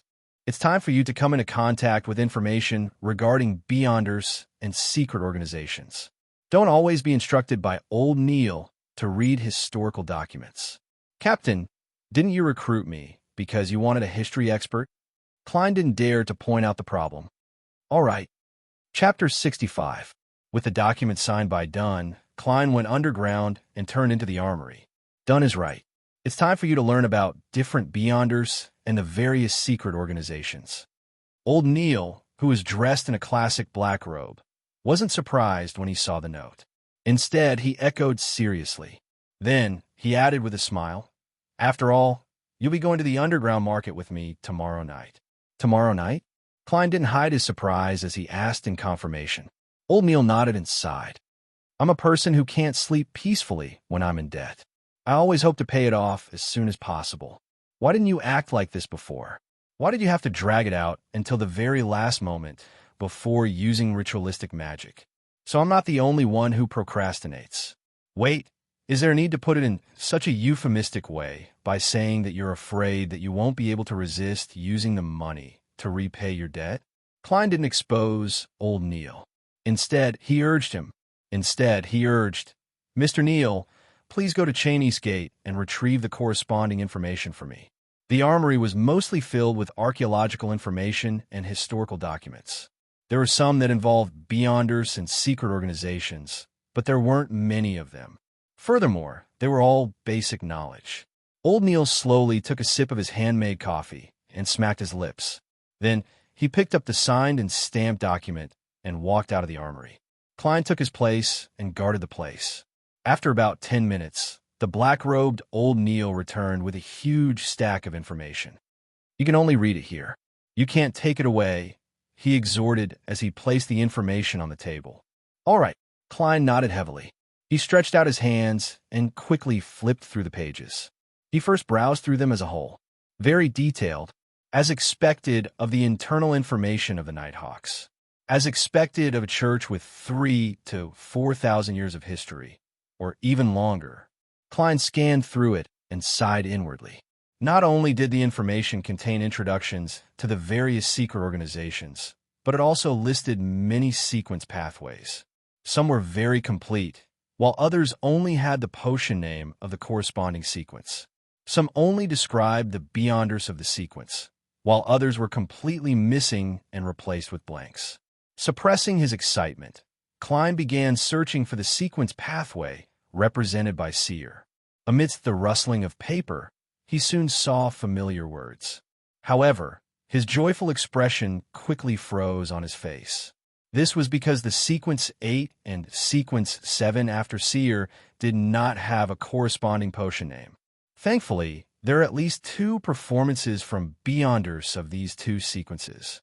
Klein exhaled silently, calmed himself down, and read the descriptions seriously. Sequence 8, potion name unknown. The corresponding Beyonder is good at skill-based combat, and they are all very cunning. Proficient in skill-based combat, this is the advancement of a seer? Why does it feel so weird? I'm a hunter. Do I have to become a melee mage? What did he mean by cunning? His intelligence had increased, and he was good at deceiving others? Klein was taken aback. He even suspected that there was something wrong with the Nighthawk's information. After that, there were corresponding cases. He read them several times, but in the end, he still could not find a reasonable explanation. His gaze moved down, and the description of sequence 7 reflected in his eyes. Potion name unknown. The corresponding Beyonder has mastered many spells that can be cast quickly, combining their skills with supernatural powers. That's more like it. This is more like the advancement of a seer. Klein heaved a sigh of relief and sighed inwardly. After reading the Sequence 7 case, he shifted his gaze to the summary description of the pathway. This sequence pathway was first formed in the Solomon Empire's Zeridal family. During the conflicts of the Fourth Epoch, this family was not completely destroyed. In the history of the Fifth Epoch, their names can occasionally be heard. It is suspected to be related to the ancient organization, the Secret Order. Zeridal. Upon seeing this name, Klein's pupils constricted. This name had appeared in the remnant diary entries of Roselle the Great yesterday afternoon. Roselle's acting method originated from the reminder of a mysterious figure, Zeridal. Because of that mysterious Zeridal, Roselle the Great regretted not choosing seer. Therefore, it indirectly influenced me, making me become a seer, allowing the acting method to return to the embrace of seers. It really feels a little predestined. Klein frowned, feeling that things seemed a little different. Just by looking at the logical chain, he believed that there was nothing wrong with any of the links. But in the field of mysticism, a similar sense of predestination would often indicate certain things and implicate certain problems, coupled with the baffling feeling of transmigration. It's really confusing. Furthermore, the fellow I possess committed suicide because of the Secret Order's lost notebook. Klein thought for a long time and had many guesses, but he lacked more information to prove them. Phew! After repeatedly reading through the information, he could only suppress his thoughts and read other records. He first found the Sailor sequence and found that it indeed belonged to the Lord of Storms. The internal records of the Nighthawks were rather detailed when it came to such an old opponent that might have existed for more than 2,000 to 3,000 years. Sequence 8, Folk of Rage, formerly known as Guardian of Storms. When the corresponding Beyonder is enraged, they can unleash attacks that far exceed normal. Be it strength or speed, they will be greatly enhanced. Facing them is like facing a storm. Sequence 7, Seafarer, formerly known as Storm Priest. The corresponding Beyonder is also a scholar of astronomy and geography. They have an intuitive grasp of magnetic fields, ocean currents, wind directions, and clouds. A ship with a seafarer will never get lost at sea. They are a higher grade blessed of the sea, and they will be enhanced in all aspects at sea. They are friends of water and can move freely underwater for more than half an hour. They can cast spells related to water to a certain extent. Some of this comes from their own mastery, while others are bestowed by the Lord of Storms, such as Sequence 7 Seafarer is very strong. Klein nodded thoughtfully. He suspected that the Hanging Man was either a guardian of storms or a seafarer. From the fact that he had just advanced, it was very likely that he was the latter. This also meant that the Hanging Man was either a member of the mandated Punishers or a pirate that had been secretly recruited by the Church of the Storm. Impressive, impressive. Klein flipped back a few pages and found the advancement of Spectator. He discovered that it was identical to the description of the Hanging Man. A Sequence 9 Spectator was the same as a seer. They lacked direct means of subduing their enemies. They could only obtain information from observing their targets and grasp their true thoughts. From there, they could ingeniously influence and secretly guide things in the direction they wished for. Sequence 8 Telepathic Reader was a comprehensive upgrade of Spectator. His observations were no longer limited to superficial details, but they could penetrate deep into mysterious domains such as auras and ether body. The combination of the two allowed Telepathic Reader to grasp the hearts of people with abnormal accuracy, as though he could read the thoughts of others. It was very difficult to keep secrets in front of him. Sequence 7 psychiatrist, also known as psychoanalyst, was a step further from the previous levels. He could begin to directly influence the target. For example, he could treat the other party's problems, such as madness, or cause them to go berserk and lose their rationality. It's very difficult for others to discover beyonder. After reading the above information, Klein made a firm judgment. After learning about the members of the gathering, he flipped to the Church of the God of Steam and Machinery. This was because Roselle the Great had chosen the savant sequence that belonged to them. Sequence 9, Savant. The corresponding Beyonder believes that knowledge is power. They have a rough understanding of mysticism, and they are even more proficient in aqua regia, nitroglycerin, and complicated gears. They seem to know everything. It's no wonder Roselle the Great said that this potion is very suitable for him. It can maximize his advantage. Klein was completely enlightened as he looked down. After a few case descriptions, the corresponding Sequence 8 appeared before Klein's eyes. Archaeologist. Possesses sufficient historical knowledge, wilderness survival knowledge, as well as taboo knowledge related to ruins. Has a strong enough body and ability to face all of this. Sequence 7 appraiser. Can intuitively grasp the abilities and problems of most Beyonder items. Can avoid danger when using them. As Klein's security clearance wasn't high enough, the information regarding the sequence pathways was only up to 7. It made him itch, but he couldn't think of any other way. He could only hope that Bakelin would send sealed artifact 2-049 over as soon as possible to confirm if Ray Bieber was a descendant of the Antigonus family. That way, he would have a chance of becoming an official member and obtain a higher security clearance.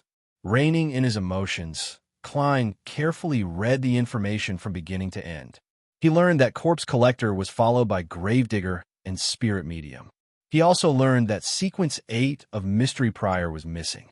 Not only did it not have a name, even the corresponding description was blank. Instead, there were records of the potion's name in Sequence 7, Warlock. Sounds pretty impressive. Klein slowly flipped the pages and saw the apprentice and marauder that Roselle the Great couldn't forget. The relevant records only went up to Sequence 8, and the subsequent parts were missing. Sequence 9 apprentice. Has a rather strange ability. I can only confirm that it's the beginning of a school of mage. They are rarely trapped, and it's very difficult to be obstructed. They always have a way to escape and pass through. Sequence 8 Trickmaster. Knows all sorts of strange, but not powerful spells. Sequence 9 Marauder. It's very difficult to distinguish these Beyonders from ordinary bandits and thieves. Perhaps their means are more powerful, and the reason they steal isn't for enjoyment, nor is it for survival. It's more like they are fulfilling a mission. Sequence 8 Swindler. In some of the scams, we found traces of Beyonders. They delight in scamming others, taking pleasure in deceiving others. Is this a subtle form of acting that influences others subtly? If I had a choice, perhaps I would choose apprentice. Klein thought to himself. Suddenly, he discovered the sequence potion name of the perpetrator of the Alfalfa tragedy, Triss, Instigator. Chapter 66. Sequence 8, Instigator. Good at triggering evil desires in the depths of people's hearts. Good at intensifying conflict, provoking conflict, and creating bloodshed. The description isn't detailed enough. It looks like the Nighthawks don't know much about the potion's abilities, but it does match the characteristics of the Alfalfa tragedy. Klein shifted his gaze upwards and looked at the corresponding Sequence 9 for Instigator. Sequence 9, Assassin. Able to change their bodies for a short period of time, becoming as light as a feather. They also have the eyesight and night vision of an eagle. Every assassin is good at hiding in the shadows. They have nimble footwork and the ability to unleash all their strength in a single strike. After reading the description, Klein was once again deeply puzzled. Assassin. The advancement of assassin is Instigator? This is as strange as the advancement of Seer being a job that specializes in skill-based combat. It's very normal for some sequence pathways to advance, such as Spectator. But why do some sequence pathways defy intuition and logic?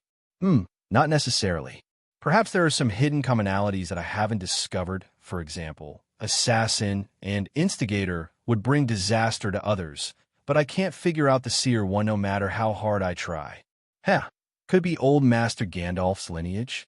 After adding one supplementary magic point, the remaining skill points are all used for strength and technique. Klein silently lampooned as he shook his head. He flipped to the information regarding the secret organization, Theosophy Order, that Instigator was involved with. Theosophy Order, a secret organization that appeared in the 5th epic, which is the beginning of this epic. They believe that the spirit is the essence of a person, and that the physical body is only a cage that binds the spirit. Humans will do evil because they're influenced by the physical body. One has to obtain knowledge through spirituality, allowing the spirit to gradually be freed from the physical body. Then, after going through the various tests of the astral body, they will finally break free from the material world and return to their purest and truest self, obtaining eternal salvation. Therefore, many extreme members of the Theosophy Order have the goal of destroying the bodies of others. They have created many bloody cases. It's obvious that they have 2 sequence pathways. One is the more common apprentice and trickmaster among them, while the other is the rarely seen assassin and instigator. For the time being, there's no evidence that the Theosophy Order has potions of sequence 7 and above. It's unknown how the Theosophy Order was established. We can only analyze their possible origins through 2 sequence pathways. First, apprentice and trickmaster. This easily makes one think of the 4th epic's Tudor dynasty's House of Abraham. We can't eliminate the possibility of the Tamara family, which has a long-term marriage alliance with the House of Abraham. Secondly, assassin and instigator point to the Demonist sect. The House of Abraham, the Tamara family, the Antigonus family, the Zerdal family, the Solomon Empire's Dark Emperor, the Tudor dynasty's Blood Emperor, the Tloan Sostal Empire, as well as the Jacob family and the Ammon family mentioned by the Hanging Man. The buried history of the 4th epic really hides many secrets. Perhaps there are many truths as well. Klein sighed as he read. He felt that the history of the 4th epic was shrouded in a thick fog. Just seeing the outline through the fog was enough to make one shudder in fear. It was as if one could imagine an extraordinary and prosperous era, an era where blood and strangeness danced, horror and distortion sang in unison. Klein drew a silent breath and flipped through the pages, but he didn't find any description of the Demonist sect. He raised his head and looked at old Neil, who was using a filter paper to grind his coffee. He sincerely requested, "Mr. Neil, what kind of organization is the Demonist sect? I didn't see any information about them in the information." Old Neil wasn't in a hurry to respond. After he was done with the coffee, he chuckled and said, "Your security clearance isn't high enough. Even with Dunn's permission, you won't be able to read that portion of the information. It can even be said that a lot of the information is only in the Holy Cathedral and not behind Tingent City's Cheney's Gate. You will only be able to come into contact with it when you become the captain of a Nighthawk team and head to the Holy Cathedral for training. I don't know much about the Demonist sect either. I only know that they believe in the primordial Demoness and believe that this hidden existence is the true successor of the Creator. She's born from the chaos, the primordial one born from the Creator's body. She's also the Terminator that will end everything. Their sequence pathway is related to this. In order to obtain the blessings of the primordial Demoness and approach this hidden existence, the upper echelons are all women. This is why they're called the Demonist sect. Most of the situations aren't within the scope of an official member like me. I've only heard that the Demoness's mission is to spread calamity. Spread calamity. This does match the common point of assassin and instigator. However, that Mr. Trist's future is worrying. The subsequent potions of this pathway seem to be more suitable for women. Klein nodded slightly and continued reading the information. After he finished reading, he realized that there were more secret organizations than he had imagined. But after careful consideration, he felt that it was very normal. After all, This world had many years of history, and there had once been an era when Beyonder powers were active. According to the information provided, Klein divided the secret organizations into three categories based on the chronology. The first was the ancient organizations that were born in the Fourth Epoch. They included, but were not limited to, the Moses Ascetic Order, the Secret Order, as well as the Blood Sanctify sect that followed the devils. The information only mentioned the Demonist sect once. The second was the secret organizations that were born in the Fifth Epoch, which was the beginning of the current epoch. They were more or less related to the terrifying families and sects of the Fourth Epoch, such as the Theosophy Order, the Charismatic Order that believed in death, the Life School of Thought that was passed down from master to disciple, and the Rose School that was famous in Beyonder circles for its bloody sacrifices. The third was a new organization that had appeared in the past 1 or 2 centuries. There was the Aurora Order, the Iron and Blood Cross Order, the Element Dawn, and the psychological alchemy that Klein had first heard of. Apart from that, there were also some scattered organizations that hadn't done anything major. Banson and Melissa definitely can't imagine how dangerous this world is. It's not just war. Klein shook his head and chuckled. He neatly stacked the classified information and pushed it to old Neil. At the same time, he added silently in his heart, "Please don't let my tarot be on the list." Old Neil didn't expect that the leader of a secret organization would be sitting opposite him. He chuckled as he took the information and headed for Cheney's gate. Klein sat there, wondering if he should divine the whereabouts of Instigator Triss. But after thinking for about 20 seconds, he gave up on the idea.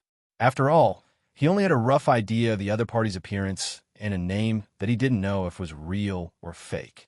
If he could use that to figure out his whereabouts, he wouldn't be called a seer, but a prophet.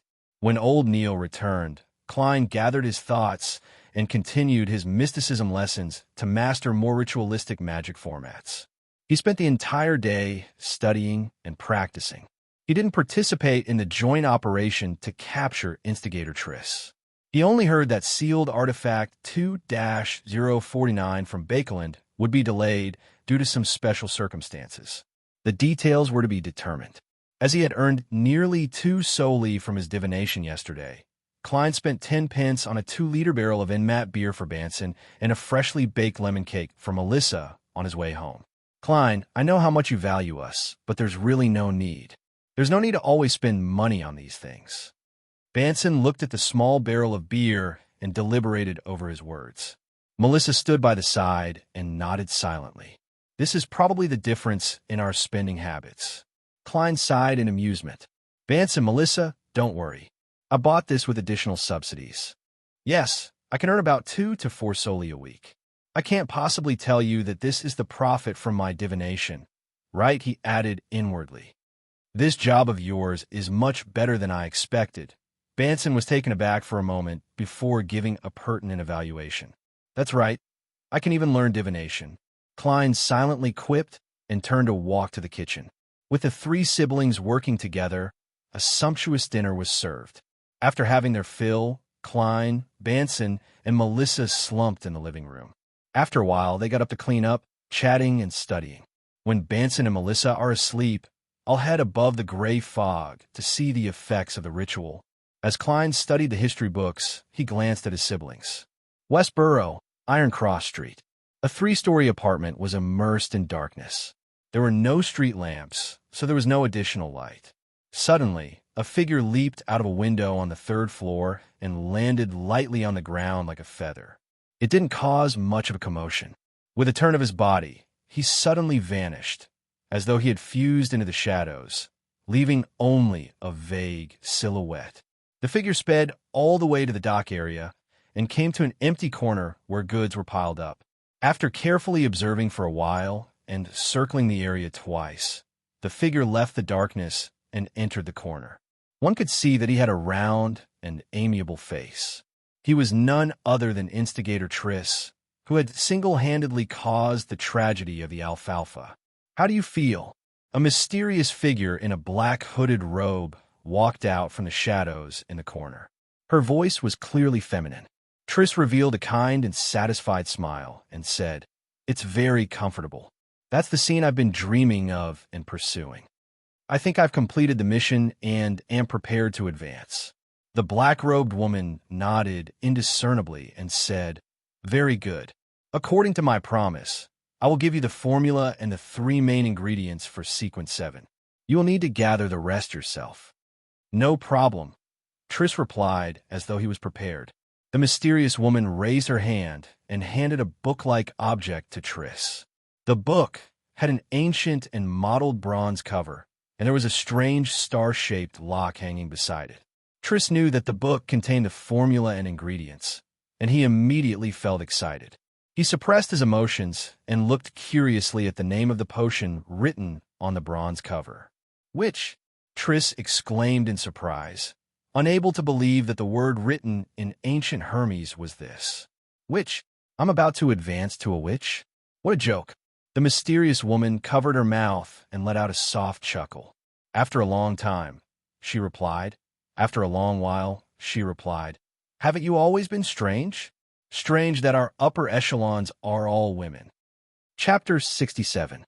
The crimson moon hung high in the sky in the darkness, illuminating Tingen, the city of universities, which was gradually returning to its silence.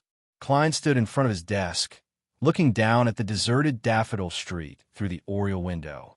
He heard the sound of a carriage speeding by in the distance. He picked up the silver, vine-patterned pocket watch, snapped it open, and took a look. Then, he reached out to draw the curtains, allowing the yellowish light from the gas lamp to be reflected into the bedroom. Klein turned around unhurriedly, locked the door, and closed the valve. The entire room was immediately enveloped in darkness. Only the faint red moonlight that passed through the curtains brought color, bringing with it the scene of the night that gave birth to many folklore. In such an environment, Klein took out a silver knife he had applied for and outlined the ball of light in his mind, entering a half-cogitation state in advance. He gathered his energy and, according to his previous practice, allowed his spirituality to gush out through the tip of the knife.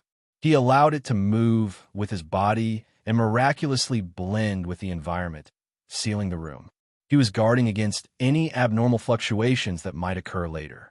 He was afraid that Banson and Melissa would be startled awake. Following that, Klein put down the knife and took 4 steps counterclockwise. Each step was accompanied by an incantation from Earth. The constant shouts and murmurs assaulted him, and the constant madness and pain overwhelmed him. He tried his best to control himself, surviving the most difficult and dangerous stage in a semi-conscious state. The grayish-white fog was boundless, and the crimson stars were either near or far. The towering divine temple stood like a dead giant. Everything in front of Klein was the same as before. The silence and ancientness that had accumulated for thousands of years surged at him. No, there are still changes. Klein muttered to himself as his gaze locked onto a crimson star that was nearby. It was a star that symbolized justice. The crimson star shrank and expanded continuously. It wasn't large, but it was persistent. Klein carefully released his spirituality and extended it towards the crimson star. The moment the two came into contact, his mind buzzed. He saw a blurry and distorted scene and heard an illusory and overlapping prayer. "The fool that doesn't belong to this era. You are the mysterious ruler above the gray fog. You are the king of yellow and black who wields good luck. I beg for your help. I pray for your blessing. I beg you to let me have a good dream. I beg you to let me have a good dream. I beg you to let me have a good dream." The woman's voice echoed incessantly, and Klein's mind became agitated and chaotic. It was as if he was about to fall asleep only to hear an argument upstairs. He suppressed his emotions and used meditation to calm his impulses. He carefully identified the blurry images that appeared in front of him. It was a girl wearing a long white robe. She had a head of soft and beautiful blonde hair. She was standing in front of 4 flickering flames, her head bowed respectfully as she chanted. From the distorted scene, Klein barely recognized Miss Justice. At this moment, he was completely sure that the ritual incantation he had conceived could accurately point to this place, to him. This filled him with a sense of accomplishment and he felt that his exploration from nothing to something was very effective. I won't brag about how amazing I am. Klein's mood improved, and he felt that the pleas that were buzzing around his ears like flies had become acceptable. With a thought, he attempted to transmit the answer in his mind to the crimson star through the subtle connection. I got it. The gray fog in front of him was filled with layers of gray fog, and a distorted and blurry figure stood in the deepest depths. His eyes were swirling with crimson, and his voice kept echoing in the empty world. I got it. I got it. I got it. Audrey Hall suddenly woke up with a start. She sat up, hugging her blanket. Her mind was filled with the scene from her dream. She clearly knew that she had dreamed of the fool, the mysterious fool who lived high above the gray fog. Is this a response to my morning prayer? Audrey, who had quickly entered her spectator state, calmly analyzed the situation. Although she didn't understand why the fool didn't respond on the spot and had to wait until nighttime, she was still deeply shocked by the effectiveness of the ritualistic magic and the incantation. In the past, she had never received a response from the Evernight goddess. Even if Mr. Fool isn't a deity, he's probably not far from it. Audrey slowly took a breath and exhaled. Since the other party was a powerful existence that she couldn't resist, she quickly threw her worries aside and began to think about what she should do next. First, completely digest the spectator potion. My acting is pretty good. Second, find psychological alchemy. Third, see if I can get the telepathist potion formula from Mr. Fool, or clues to psychological alchemy. However, every godlike existence has a complete sequence chain that belongs to them. They might not know the formulas of other sequence pathways. A new Beyonder organization like psychological alchemy might not be qualified to receive Mr. Fool's attention. After disengaging from contact, Klein was in a good mood as he sat at the end of a long bronze table. His body was shrouded in gray fog as he leaned back in his chair, clenched his fist to his mouth, and recalled and scrutinized what had happened. At this moment, he was the only living being in the world of the gray fog. Other than that, there was silence. It seems that I can only send messages over, and I can't use it to mobilize the power here. Then it seems that my previous trick won't work. Klein kept tapping his mouth as he silently concluded. His original plan was to see if he could use this method to bind himself and the gray fog world together if the designed incantation and ritual were effective, so as to pry into the power of this mysterious space. When the time came, he could pray to himself and circumvent the restrictions, mysteries, and dangers, making full use of the gray fog world.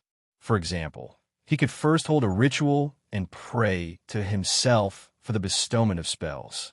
Then he could enter the world above the gray fog and respond to the request, giving the bestowment. It seems that I was too optimistic. My understanding and grasp of this gray fog world is far from that level. Klein shook his head in a self-deprecating manner as he prepared to leave. At this moment, he saw the crimson star that symbolized the hanging man begin to shrink and expand. He heard an illusory and formless sound ripple out. I happened to run into the hanging man holding a ritual. Klein nodded thoughtfully. He sat at the end of the long bronze table and reached out to touch the star. His spirituality spread out and touched the crimson star that was constantly shrinking and expanding. He heard the hangman's deep and overlapping pleas, and he also saw a blurry scene. In the scene, the hanging man was dressed in a pure black robe, standing in front of 4 balls of fire. The spirituality around him formed a wall, isolating him from external influences. Klein didn't immediately respond. All he did was watch and listen quietly. You're the king of yellow and black who wields good luck. I pray for your help. After the hanging man finished praying, he waited for a moment. Seeing that there was no response, he began to remove the wall of spirituality, extinguish the flames, and clean up the altar. In the end, he reached out and wiped it. Aqueous light spread out, and the table that served as the altar immediately looked brand new. Water-based spell, gift of the storm. The hangman is indeed, or at the very least, a seafarer. Klein nodded slightly. Before the scene disappeared, he sent a response into the crimson blob according to what he had expected. Alger Wilson was in the city of generosity, the capital of the Rorsted archipelago. He didn't go to the famous Red Theater with the crew. Instead, he stayed in the inn, closed the doors and windows, and attempted the ritual described by the fool. After completing the prayer with familiarity, Alger waited patiently for a while, but he didn't receive any response. It seems like this attempt isn't very successful. Mr. Fool has to change his method, he thought, feeling both relieved and slightly disappointed.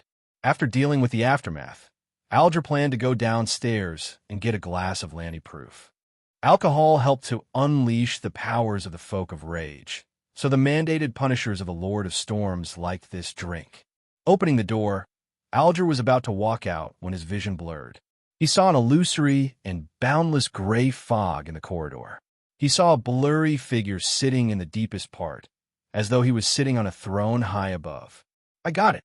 A familiar and deep voice reverberated in Alger's ears, causing him to freeze on the spot as his head throbbed with pain.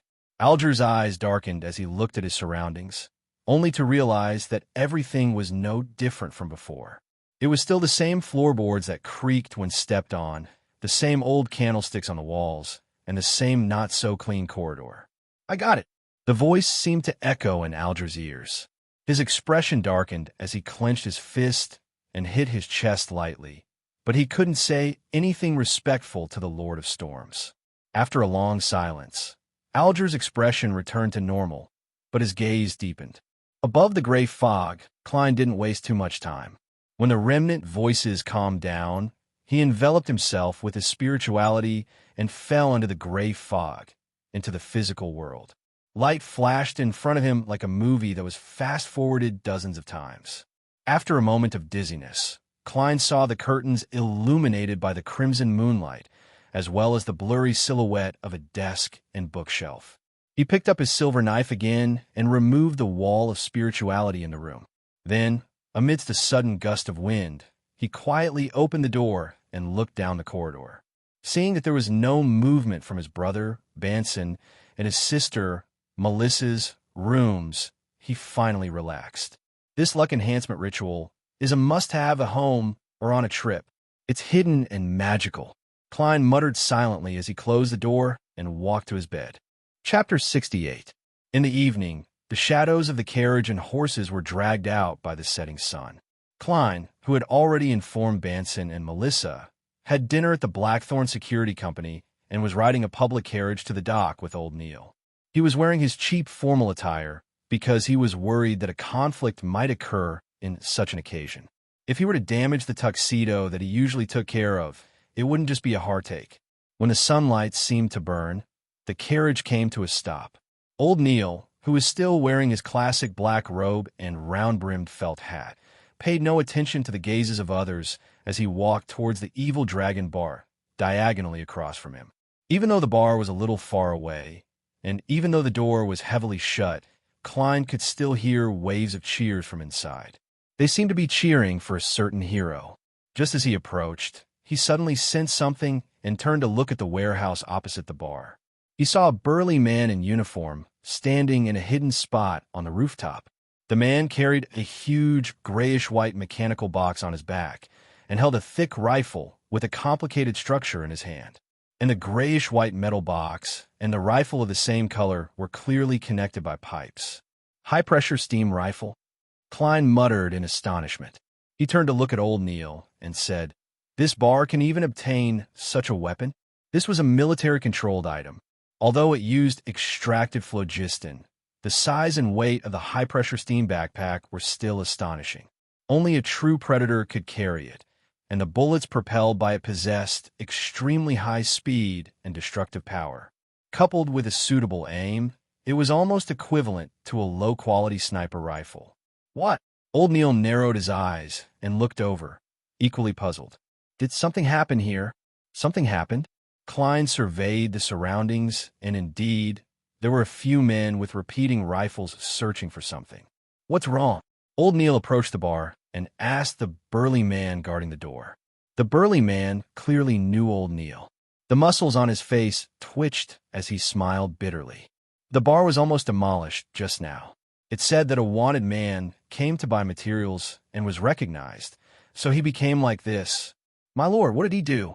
How dangerous is he to be treated like this? When I saw those guns, my legs went soft.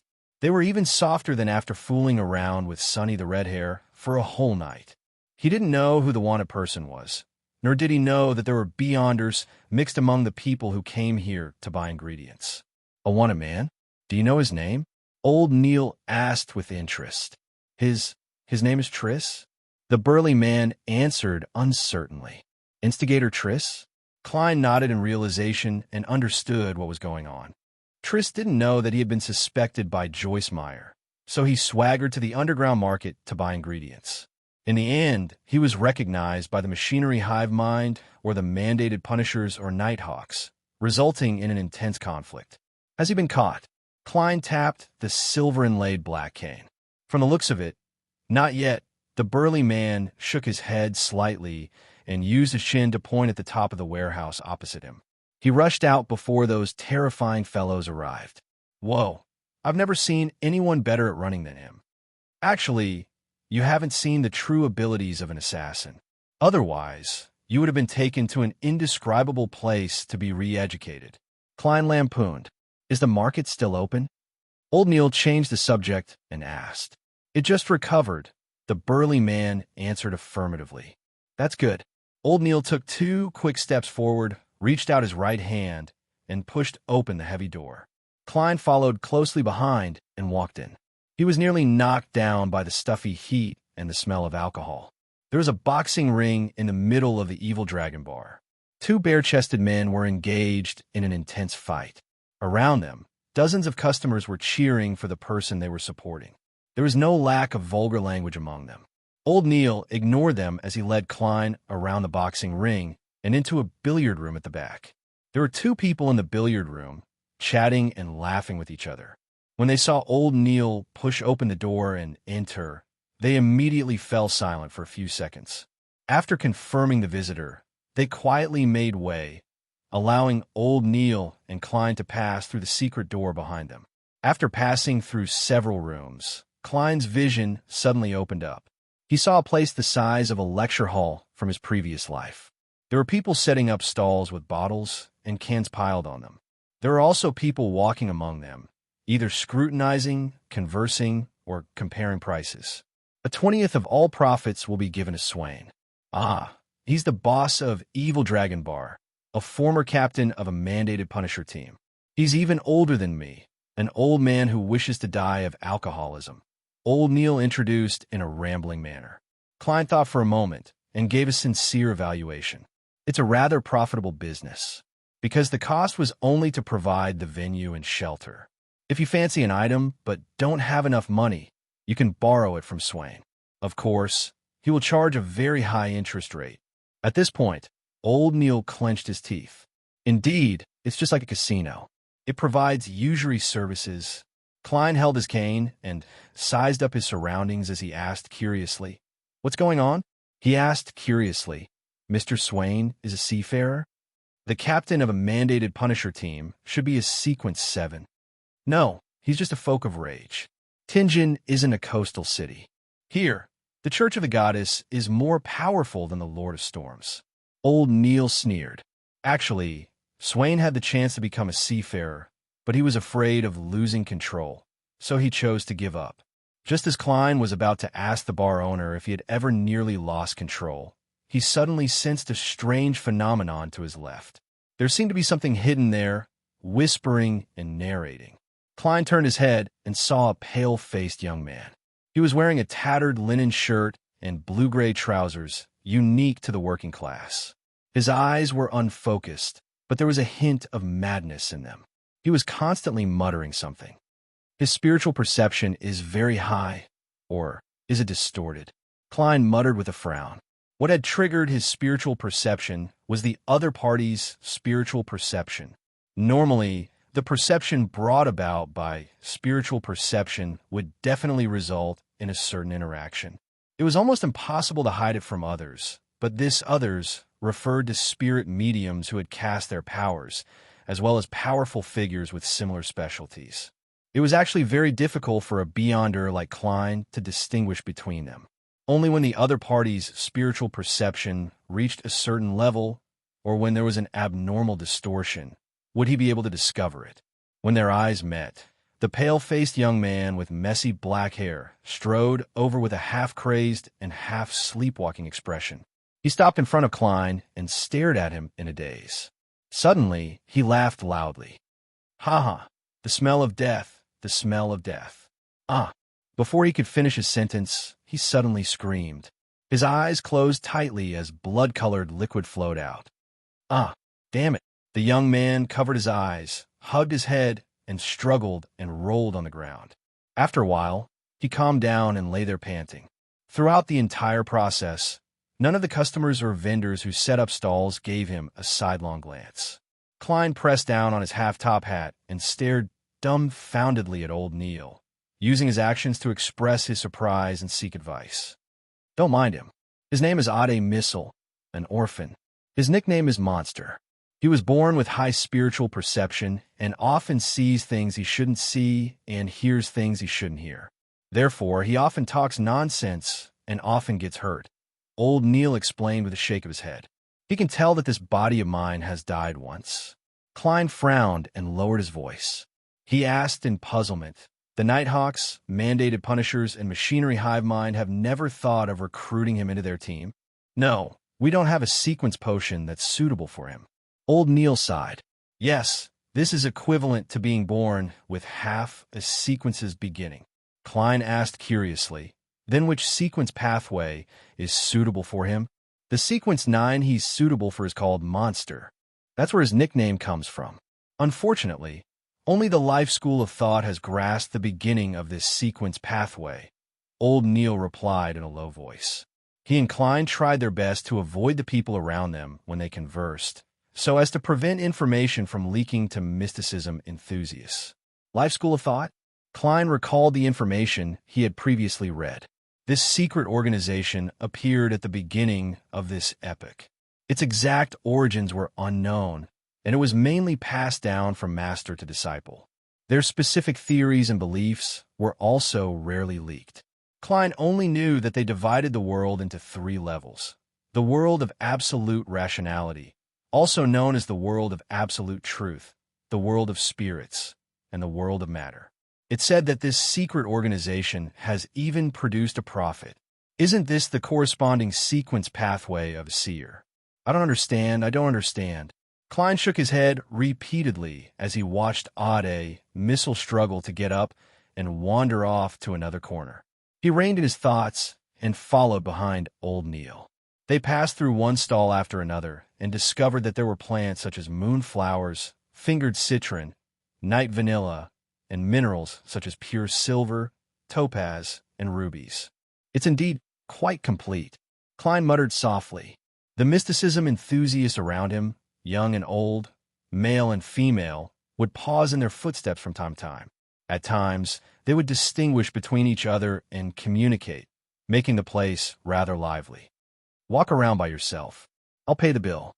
Old Neil pointed to one of the 2 rooms at the end. All right. Klein nodded without much thought. He held his black cane and slowly strolled to a stall that sold homemade amulets. He looked at it seriously for a while.